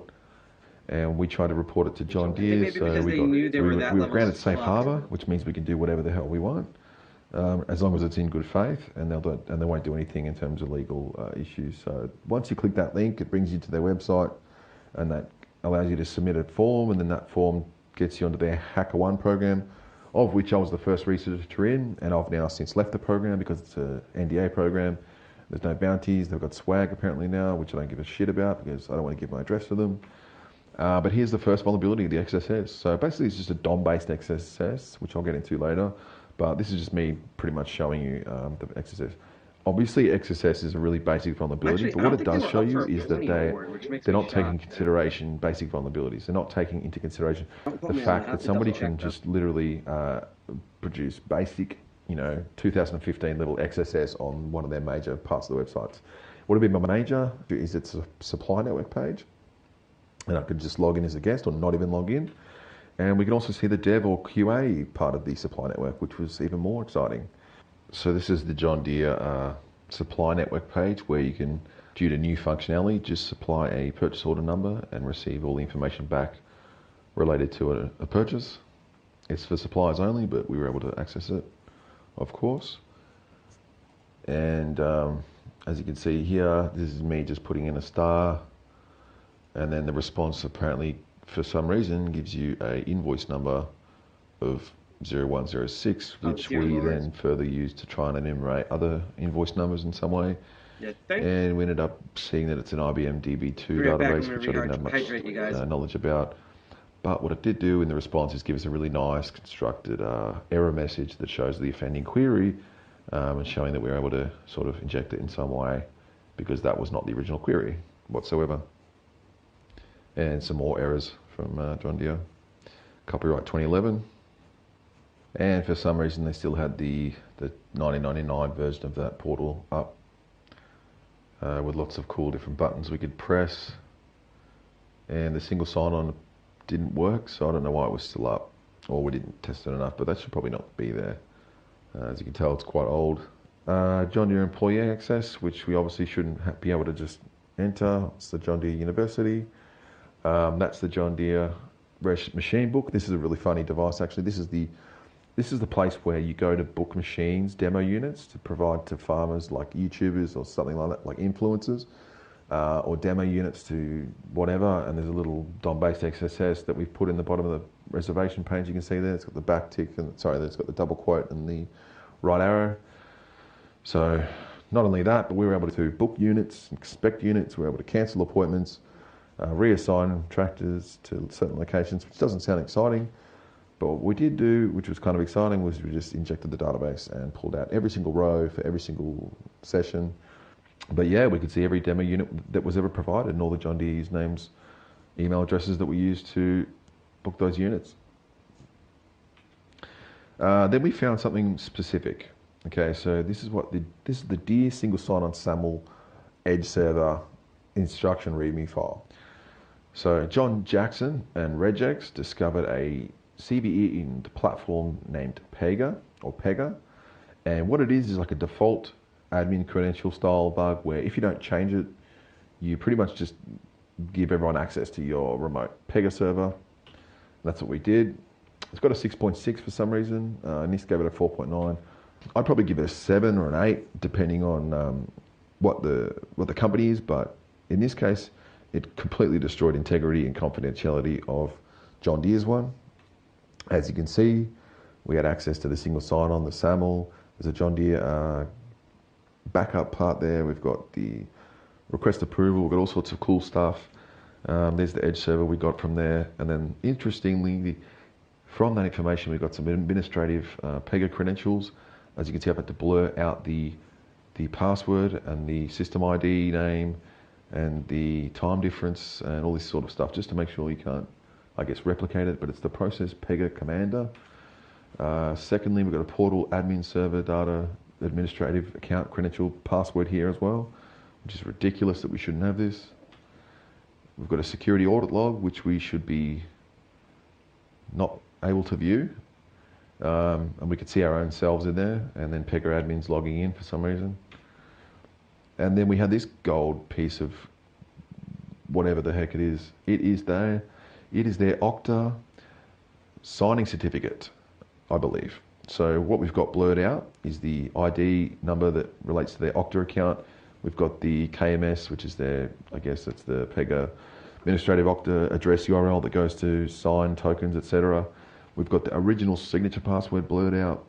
We've got the prod symbol there, so you know it's in use. We've got the original decryption password also blurred out for obvious reasons.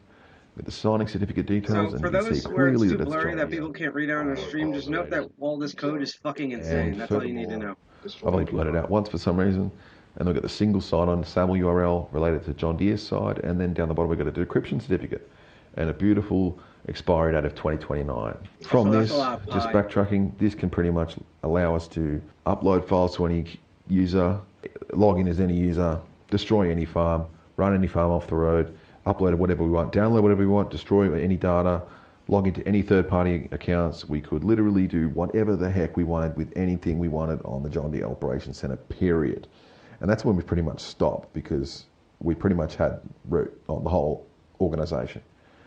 And obviously we gave all this information directly to John Deere in record time. We actually had to get CISA involved because they were not responsive, and CISA actually took over for a bit and helped them remediate the vulnerabilities. Then we move on to the second manufacturer, so Case IH, and this is the last one we'll look at because I've only got 20 minutes, and the other ones aren't actually fixed yet, but Case IH is probably the biggest competitor. So it's Case, International Harvesting, plus New Holland. They all amalgamated, they like to buy each other out, and they're also super connected tractors. It's the Magnum series with a, I guess, Trimble display, same sort of stuff, but that's an Android-based one.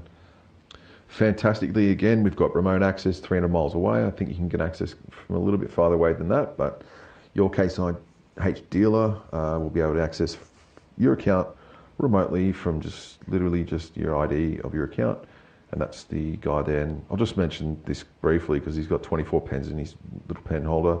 I just think that's funny, but yeah, he's controlling your tractors. There's no worries about that. This is the Java Melody server that we found with Case IH. Yeah, we could just browse the Java Melody server for your sessions. This is all Brazilian data for some reason. Forgot to blur out his IP, but basically he's a Chrome user. I've got his session ID, so I can obviously just, you know, replicate that session. I can just log in as that user by just copying that session ID in the top left that I blurred out.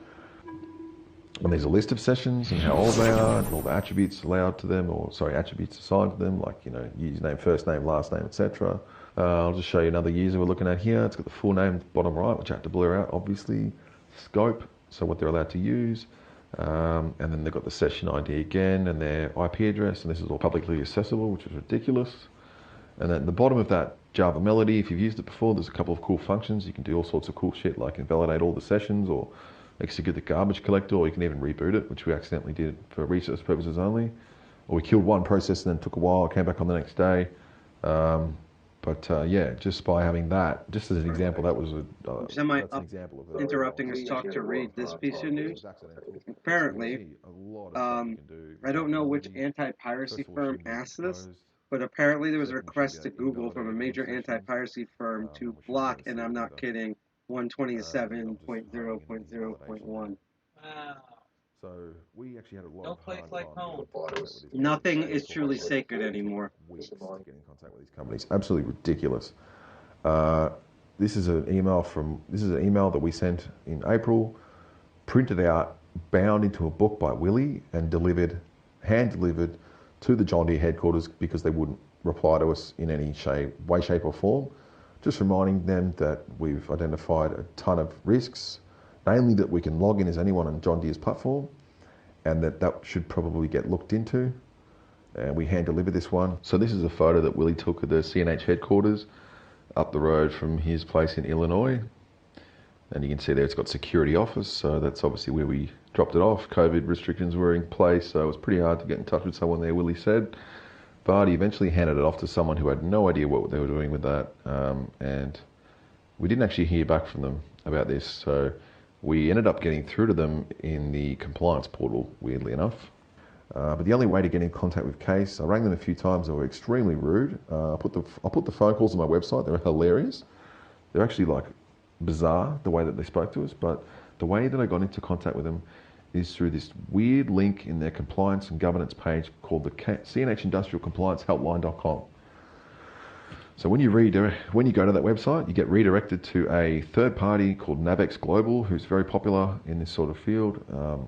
Ethics Point, it's called, where you can get in touch with a third party that will relay info back to the manufacturer. We ended up chatting to them and asking them, you know, is it safe to provide the reports over this channel? They said, we are, Case. I said, are you sure? It looks like Navex to me. But yeah, apparently that actually worked. And eventually we got in contact with them, they fixed them, and then we never heard from them again. Just back on John Deere, and I'll just finish with this unit. This is the MG4G LTE gateway. This is the brains of the device. This is the brains of every tractor. It goes on every tractor, and apparently it goes on buses, as you can see in the top left-hand corner. This is a fully loaded device, runs Yocto Linux, certified in 70 countries, whatever that means. A full IP67 container, so it can run in like snow or like superheat. It's got SIM card, it's got satellite connections, it's got Wi-Fi connections, it's got Bluetooth connections. And here's what it looks like with the IP67 case all hooked up. And it's what it looks like with a JTagulator hooked up to it. And we pretty much still haven't got access to this device. It's proving to be a little bit difficult, and I actually spoke to the guy, Joe Grand, who made the JTagulator about it, and he gave me some pointers about it. The easiest way to get around it would probably be There's a rule, never make sick codes ever wait for anything. Ongoing at the moment. Even though he's from Australia. Obtain a complete copy of the corresponding source code for the entire device, which I've sent to him about 2 months ago, and I'm still waiting. And apparently it's in the works, and they've said to me that I'm getting it in a few weeks, and I don't understand how it could take a few weeks to desanitize a source code project where it's someone prior to me probably has actually asked for this source code. So they should be just on hand. I don't really understand how it can take weeks to get a GPL request to them done. And secondly, it's valid to anyone who receives this information, so you don't even need it. Apparently they were asking us for serial numbers and stuff, and what's our serial number. But I refer to the offer, which says, I refer to their offer, which is valid for anyone in receipt of this information. What I found actually delving into this device is it's got a Qualcomm chip in there, and we all know that Qualcomm has serious problems at the moment. The MDM 9215 chip specifically, along with about 70 chips that run like Snapdragon and things like that. Pretty much a monthly CVE roster for these devices, like critical and high ones. And so it says at the bottom there, OEMs have been notified and encouraged to patch these issues. So I'd say if you're not being encouraged to patch they finally got Doom running on one of the voting machines, Ultimate Doom to be specific, at the DEFCON voting. See the top one there, 2020, and the bug was actually published in middle of 2021. So it's a serious, critical vulnerability that there's not much information about, but just patch. And I'll just say thanks for everyone for listening. This was originally a 45-minute talk. You can visit us all on Twitter. We've all got different Twitters, or you can Google us. And thanks everyone for watching, and I hope you guys have a great end of your DEFCON and get involved with the farming industry. There's no barrier to entry. Ooh, it's a really so that cool was industry. sick codes, just completely demolishing.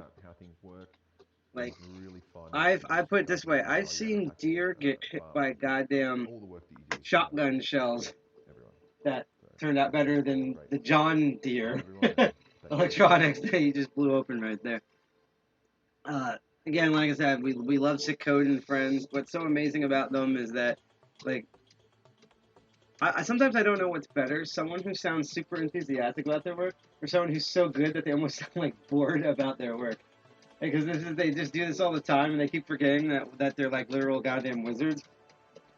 So yeah, oh boy. So yeah, that was that, and basically we're now at the home end stretch of DEFCON, and what I basically have to figure out right now is, as the cool techno music plays, and by the way, also thanks for DEFCON for, I hope they do this forever, that on their Medium platform, you can actually download all of these interludes. That's how we got it in our intro. So like kudos for them to always putting together the soundtrack and putting all these like little image and video media bites that DCG DEFCON groups like ourselves at 201 can use anytime we want to live stream. Because I'm pretty sure that even if we go physically, like we've talked about this, where if we go to DEF CON in person, that besides constantly updating our social media, that what we'll probably end up doing is outside from any talks and contests we may enter in, and we still might do this, that we would just bring like these charged video cameras with like terabytes of memory on them and just take pictures and record everything that we do that we have for consent if there's other people involved, and then go on a secure live stream back at like our hotel or break into someone else's hotel and use their Wi-Fi. And cause that's an option, then they think it's them, and just find out that's the best version of Spot the Fed. It's like, bro, Spot the Fed win the contest. Well, Spot the Fed, find out where his room is and use his internet so that way he's in trouble. Not saying you should do that, I'm just saying it's an idea. So, that we thought of like going on a secure connection and live streaming like at the end of each day, and then like air pre-recorded footage and videos about the stuff that we saw and talked about, because obviously we don't want to be constantly connecting to them. Again, DEF CON knock is they're absolute goddamn wizards and saints out there, but like again, everyone's trying to be everyone's white paper. It's the same thing at Black Hat, which is why Grifter has probably the least amount of brain cells every year for this. I'm the one who has the least amount of brain cells overall, by the way. So what we're trying to figure out right now is if there is, and what I'm going to do is just as a preliminary, I'm going to go, oh, now they say what song they're playing if it's from the DEF CON soundtrack. That's great. I'm going to load up track, oh, well, it is on track 3. Okay, so I guess we're waiting here because they said virtually on their thing here, on their schedule, their thing, that there's a Discord closing ceremonies. Now, the thing that's confusing me is I don't know if this is like a live stream video of the closing ceremonies, or if now that, oh, I see. Okay, so they just solved that. So right now, all the DEFCON, the DCTV streams are all rehosting the DCTV 1. So that's in preparation for the closing ceremonies in an hour.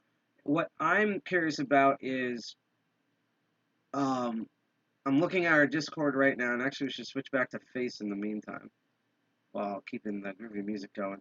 What I'm trying to figure out right now is if since there's supposedly a Discord closing ceremonies, I'm trying to figure out where that might be, so that way we can. Oh, that's sweet. Oh,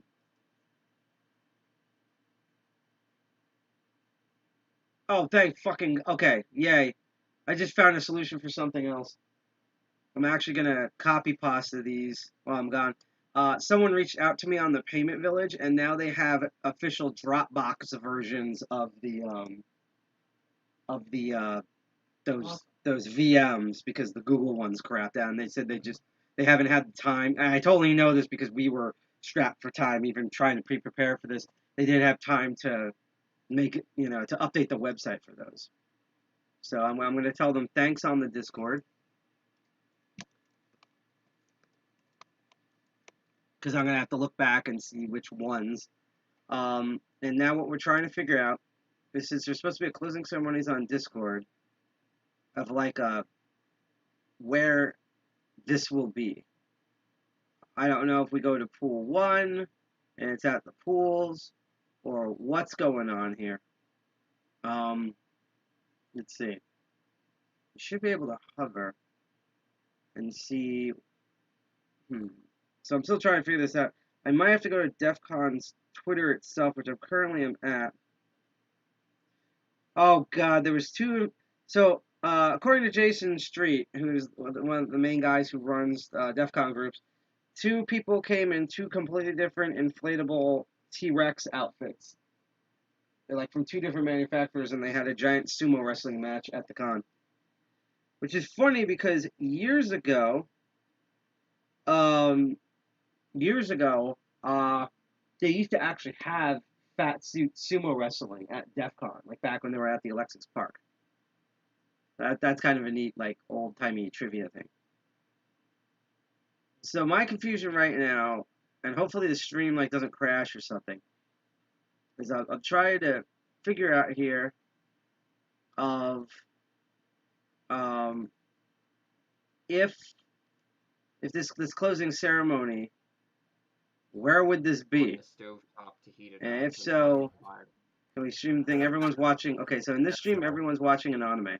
I'm not even kidding. They are.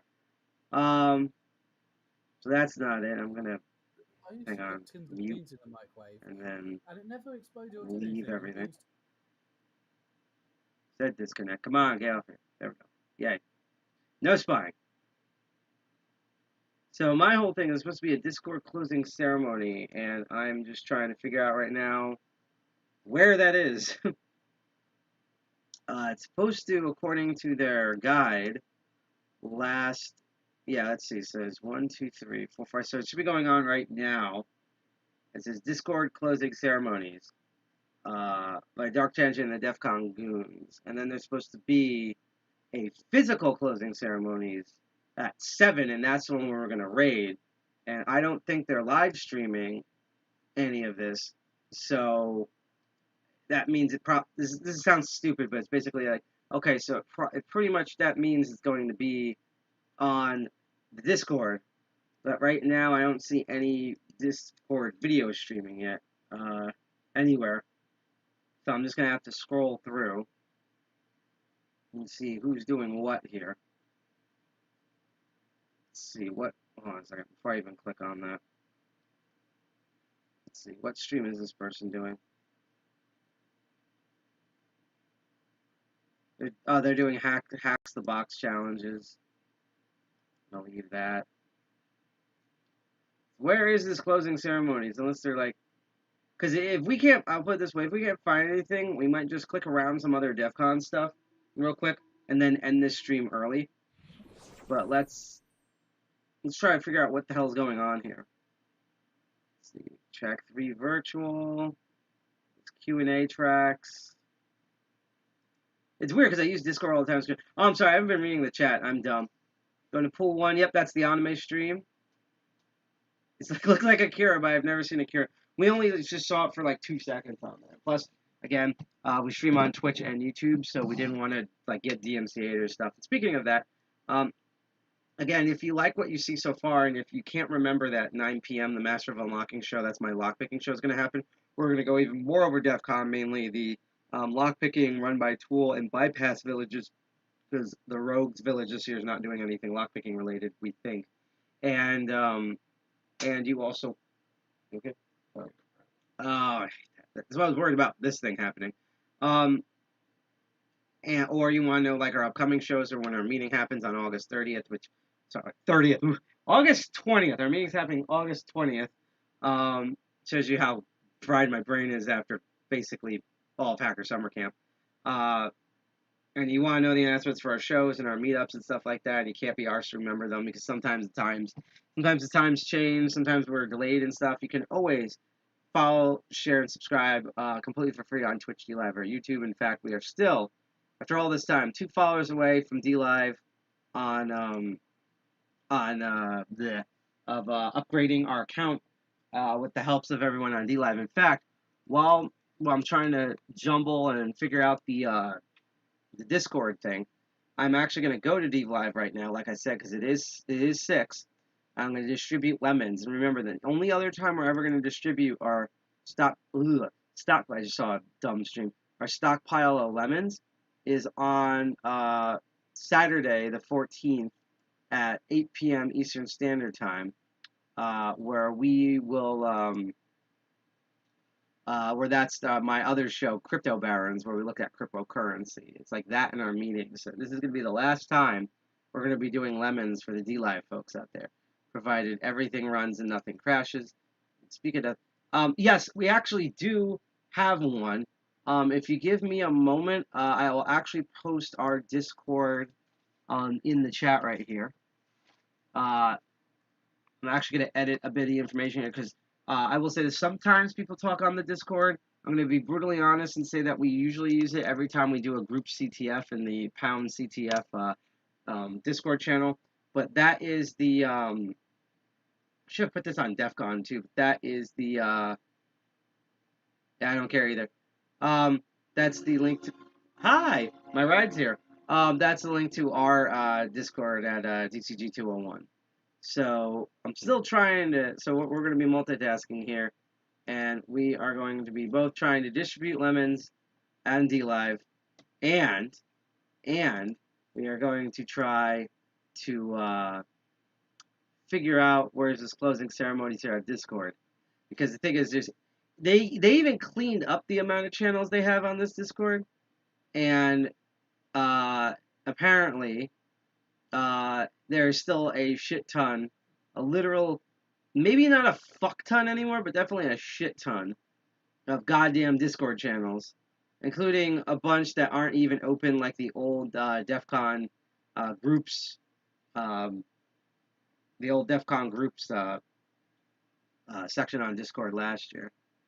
So yeah, so far I cannot find where this closing ceremony is. I actually, you know what I'm actually gonna go do something I've never done in the DEFCON Discord, and I'm gonna find, here's the info booth, and I'm gonna ask a question here.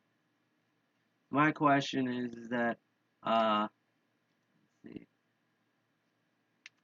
Hi, there is supposed to be a closing ceremony for just on Discord before the main one. Which channel is that? Because that's what's confusing us right now. And hopefully in like a minute or 5 we should be able to get an answer for it. So cross your fingers with that. Oh, I just got an update that there's a rumor that the Discord portion may have been pulled for some reason. Maybe it's because of timing. Someone I think is answering me right now. The Discord closing section was canceled. They're just doing the main one now. I wouldn't be surprised if it was like a timing thing or something, because they're probably running around. Yeah. Like it's 1/3 of a con open, it's been closing. So thanks.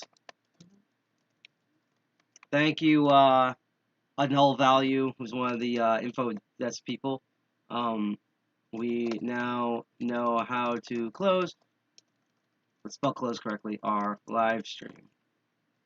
See you all in a bit, and next year for DEFCON 30. Yeah, someone said that was a weird schedule thing where Discord's constantly opening and closing, and that's why they couldn't get it to work, according to what they just said. So what we're gonna do instead is we're gonna add some lemons, and if you're on DLive, we're gonna distribute them. And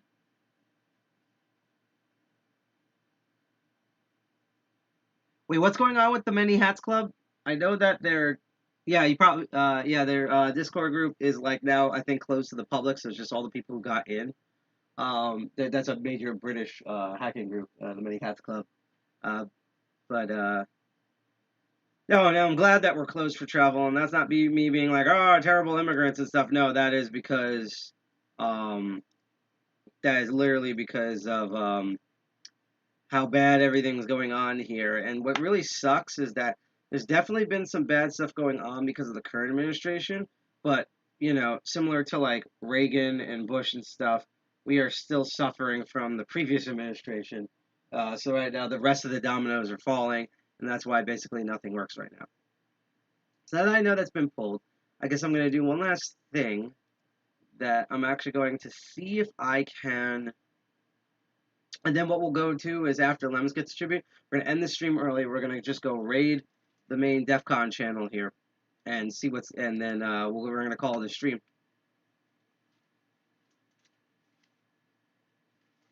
Yeah, too many Discord dudes. Yeah, no, that's the problem, is that every hacker group had Discord. We just made one because everyone really wanted us to have a Discord.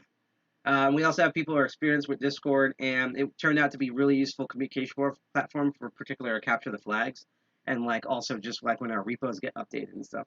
Otherwise, and basically also too is like we're going to be moving our IRC finally on the 20th because we want to do one last group question, both virtually and in person, about exactly where to move. That'll be like the final tilt, and we're going to be like, okay, now we're going to move here, and that this will be our new home because Freenode decided to commit Sudoku, and so IRC is our public home and also Discord, and hopefully eventually this time we can connect the two together because that's something you can do. We just have to get off our ass and do it. I tried to do it myself, but it's been so it's probably going to be a Supercell Jack project when they both have free time, which will be like in like 2024 or something like that. But no, it's and then we have a private chat, and I'll put publicly out here. Currently, we are still on Keybase. I personally haven't used it in a while just because I have memory walls on our phone and stuff. And so in addition to moving to IRC, we've been actively looking into moving a new yeah, I know you guys used the B-sides one. I also have not heard back from anyone, so if we do a SEMP call for DEFCON, I'd say if you are at DEFCON 29, show up to we're going to have the SEMP call open completely to the public at our meeting on August 20th, so if you want to come in and tell everyone that's in person at Subculture and in general online, like all the DEFCON stories you legally want to say, August 30th, I don't know what time. If you want a mental time, just assume it's going to be like 6 or 7 p.m. Eastern Standard Time. That's going to start. August 20.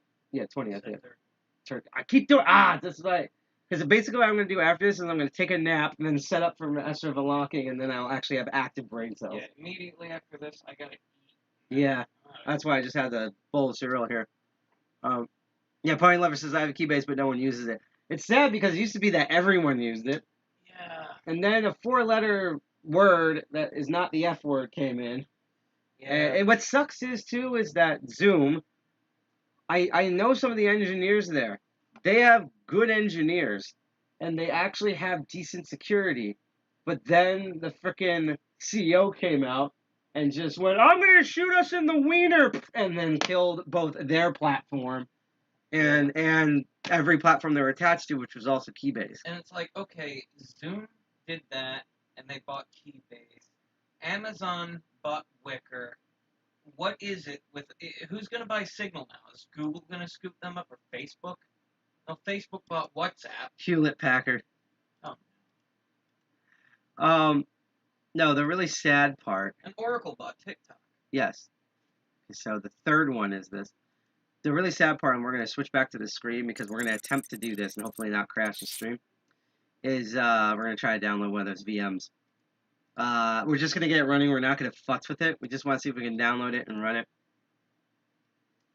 So this should be the URL for it. And what do you call it? Honestly, I think what's going to happen is that all the other privacy chat companies that aren't currently new, like Briar and Session and stuff, are going to be bought up by major tech companies, and then I think Signal will become its own company that is basically Facebook. You know, they're going to be the Facebook of the communication. They're already on the way with their own money coin cryptocurrency, which I covered on a previous episode of of Crypto Barons. So there's all of that right there. I'm just gonna I'm actually gonna leave that on there. So what are we doing? So yeah, we're going to go back to the payment village, and this should be the easy, or the beginners, ATM hacking labs. That's now a Dropbox. We're going to enter that URL and see, no, wait, what's, did that stupid thing. I hate this. Here we go. You have to actually put the HTTPS in the front of it. Wait, huh, what the, okay, what's going on? Did the URL break or something? Oh, I see. Oh my god, I hate this type of shit. Copied the entire message over. There we go. Now that should work. So let's see if we can just get anything. Let's see here. It is big as 6 gigabytes. But at least we have the page, so that satisfies me enough. So what we're going to do is later on, on my own admission, I'm going to load up this, and then either load up like the Kali Windows subsystem or Parrot on a VM, and I'll futz around with this on my own time, and maybe we'll show bits of this off at our meeting on August 20th. I said it correctly. at Subculture and virtually online, but who knows? So I'm going to go back to the face cam now, and I've decided this. Pony Lover says his money's on Google for getting Signal. Watch Nintendo buys them. Dealer. Hey, honestly, I would at least be like, okay, Google makes sense. This makes. If Sony bought them, I would legit cry. Yeah. So, but yeah, when Amazon was going out to buy Wicker, they apparently had Signal on the radar. Yeah.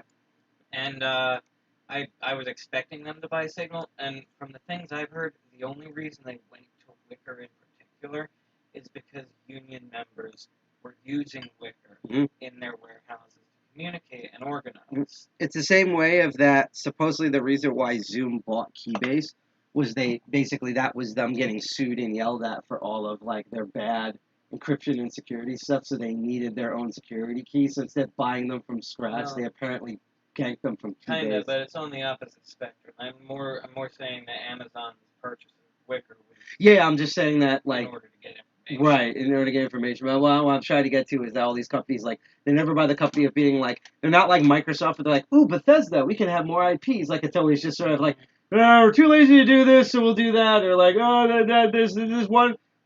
want to see this person's nude, so we'll buy this entire company. And like, that's what they do.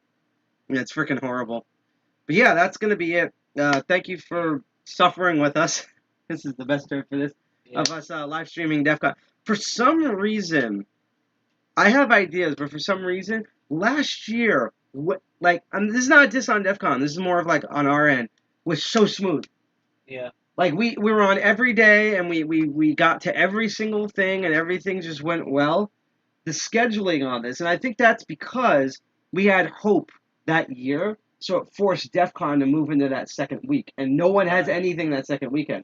That first weekend of the month, you have NYC 2600, you have FuzzCon, you have all these local tech meetups, you have all this stuff. And just also things in our personal lives, like everything happens that first weekend. So like we wanted to, like if I had a choice, we would start streaming at like 4 or 6 p.m. and then stream to 2 a.m. in the morning, because especially with the time zones, that's when most of the stuff at DEFCON's happening with all like the parties and shit. But because like, basically every time we had to end like between 4 or 6 p.m., because of all this craziness, with Sunday being the only day, which is the shortest day of all DEFCON, that's not there. Also, we lost a Thursday on DEFCON. And wait a minute, we didn't have a Thursday last year either. So this is the second year in a row where we didn't have a Thursday. I hope Thursday does come back, and I'm hoping. Okay, so you know what's really hilarious? One of the performers I ended up watching last night is a guy his name is called Ring Jedi. Yeah. And he does optical illusion stuff where he has like figure 8 loops and does patterns with them with his hands. That's what that reminded me of. Actually, if you hold up behind your head, you look like some like speaker alien. I guess. I'm not going to.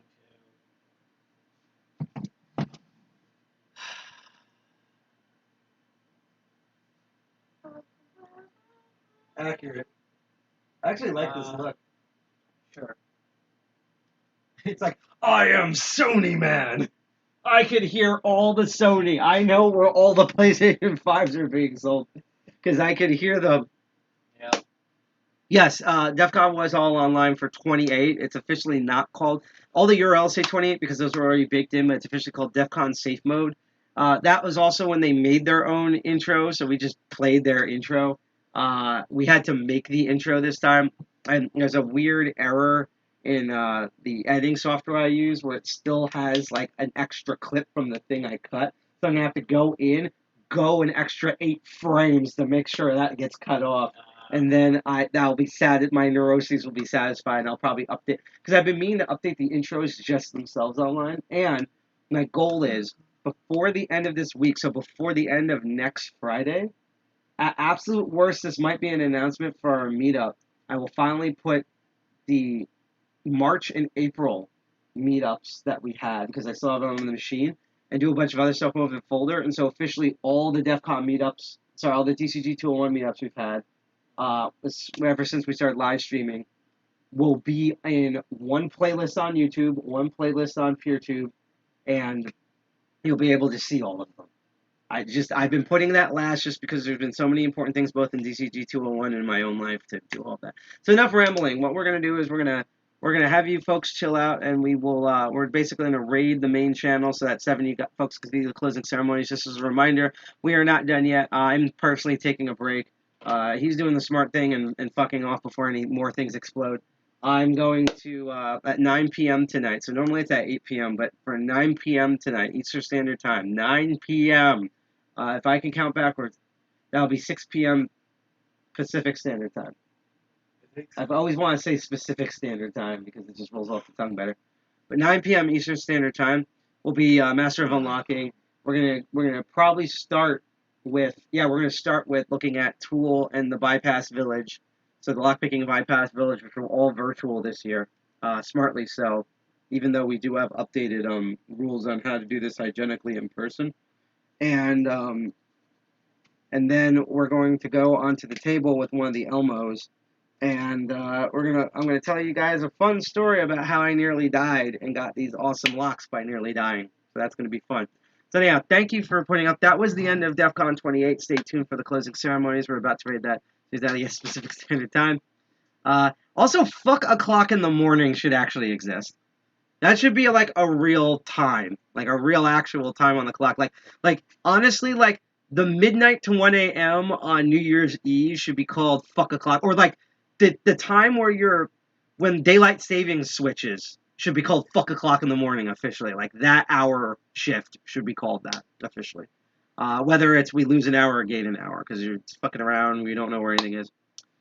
I always say it's the best DCG 201 hack that we do where we steal everyone's time and then we become generous and we add it back. It's very neat. It's the same superpower I have where I have the ability where if I look at traffic lights long enough, it changes the lights. It's pretty impressive. So, well, that's, I think, the time for every single volunteer and goon that's working at DEFCON right now because even with 1/3 of a con, they all want to go to sleep right now. So it's when you're late. No, when you're late, it's called you're fucked. That's different from fuck o'clock in the morning. But anyhow, that's going to be our stream. We're going to go raid the main channel so in roughly half an hour, there will be the official closing ceremonies, and you can all watch them. So stay tuned for that if you're on Twitch. And then at 9 p.m., I'm going to be back at Master of Unlocking. We're going to look over all the lockpicking stuff at Tool and tell my crazy, horrible story of how I nearly died for a bunch of locks. That's our streams. I hope everyone, whether you were in person trying to avoid Delta, or you were like us and you were distributing virtual Vegas, not only did you had a great DEFCON, DEFCON 29, but I also hope you had a great Hacker Summer Camp so far between the amazing virtualized B-Slides, the shockingly affordable Black Hat USA for once. That's how you know the world's ending, because you can actually attend Black Hat, like just as a person. The new group con, FuzzCon. I feel like I'm missing one. And Hacker Summer Camp is actually not over, because next week during the weekday we're not live streaming this, but we do have a guide for it. Will be the Usenix conference, which is sort of like if Black Hat's like the suit and tie business conference and DEFCON is like the crazy anarchist conference, then Usenex is like the academic conference, but it has a lot of really cool things there where have white papers, have sex workers need privacy and security and things like that. And in 2 days from now, maximum 2 days from now, we will hear about our DEFCON meeting on August 30th. That's the third Friday of this month. The only reason why we actually had all this information a while ago, the only reason why we haven't posted it is because it would get lost with all the DEFCON posts. So we're going to wait like 24 to 48 hours when like the news has calmed down a bit. And then we're going to post all those details. And whether you show up in person at Subculture in Jersey City or you're going to be online, we're really coming back with a bang, provided Delta stays in its lane. Even if Delta decides to ruin our fun, we will just shift everything virtually again. But you know, the stuff that we have lined up is going to be very relaxed, very casual. We're going to learn a lot. We're going to party. It's just going to be so fun for everyone. So that's it. I'm Side Pocket. I'm one of the two co-founders of DCG 201, along with G.I. Jack, who's in the other room there, who should stay in the other room because you'll probably see him during Master of Unlocking. You've already seen him during the stream. Thanks to him and Ciricel, which is one of our DCG 201 members, for taking over parts of the stream when I couldn't be on there, as well as just helping out in general for DCG 201. Just to just to remind for everyone real quick, again, in chat, you can find our website at defcon201.org, which I'm about to post in chat. You can also see it below on our little live stream area. And if you want to follow us on social media, we are here as Jack waves his wiener around behind me, because since I had the text files up, I have no idea what the hell he did. All I just saw was some like things that look like crotch motions and like an odd orgasm, but I'm sad about my self face. So if you want to follow us on Twitter, which is at DEFCON201NJ, which we've been doing lots of updates of DEFCON on, or our Instagram at DEFCON201 and postducks.social on that, all that stuff. Here's the master link tree for all of that. So that is it. Sup, random dude. Thank you. Right now, honestly, Pony Lover, you've been the MVP for tonight because you've been on almost every chat stream. So thank you for coming in. I've recently realized that you've actually followed our group for a while on Twitter, and we've recently followed back. So we'll probably be retweeting all of your weird stuff in the future if you retweet all of our weird stuff. So fun collaboration. But that's it for our streams. Hack the planet. Dirty Jersey represent, and remember, I don't remember. It's been that type of week, but no one remembers. Just remember. So enjoy the music outro, and we're going to go to raid the stream here. Yes, tell them to reach out. I would love to have them if they're anyone at DCG 214. Awesome. First of all, just DM me and let me know how the in-person meeting went. I mean us too, because we all look at the Twitter. I'm just, again, I'm going to take a nap, and then like my brain cells will like be in the hospital, and it'll be great. And just let us know how that in-person meeting went, because eventually we're going to do our own we hope to DEFCON 30. We want to do an in-person meeting, so we're kind of doing recon on that. So we want to know how your awesome meeting went, and if it was awesome, it should be. I mean, it's you guys around in Texas. I have relatives in Texas. And if any of them are available to talk about their DEFCON story, and that's also for everyone else out there, because we're going to make that post. If you want to talk about how your hacker summer camp went, it doesn't even have to be about DEFCON. You could have just gone to Black Hat or just watch B-Sides virtually, and you want to talk about how it went, August 30th, our meeting. We will have all those details in 2 days. Peace out. Enjoy the closing ceremony, and I'll see you at 9 p.m. for Master of Unlocking. Bye-bye.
So apparently they turned off rating functions for the DC, the main DC TV channel. So we're going to end the stream and just go there. We're going to host it on our stream. So just reload our page and you'll see the closing ceremonies. Peace, everybody.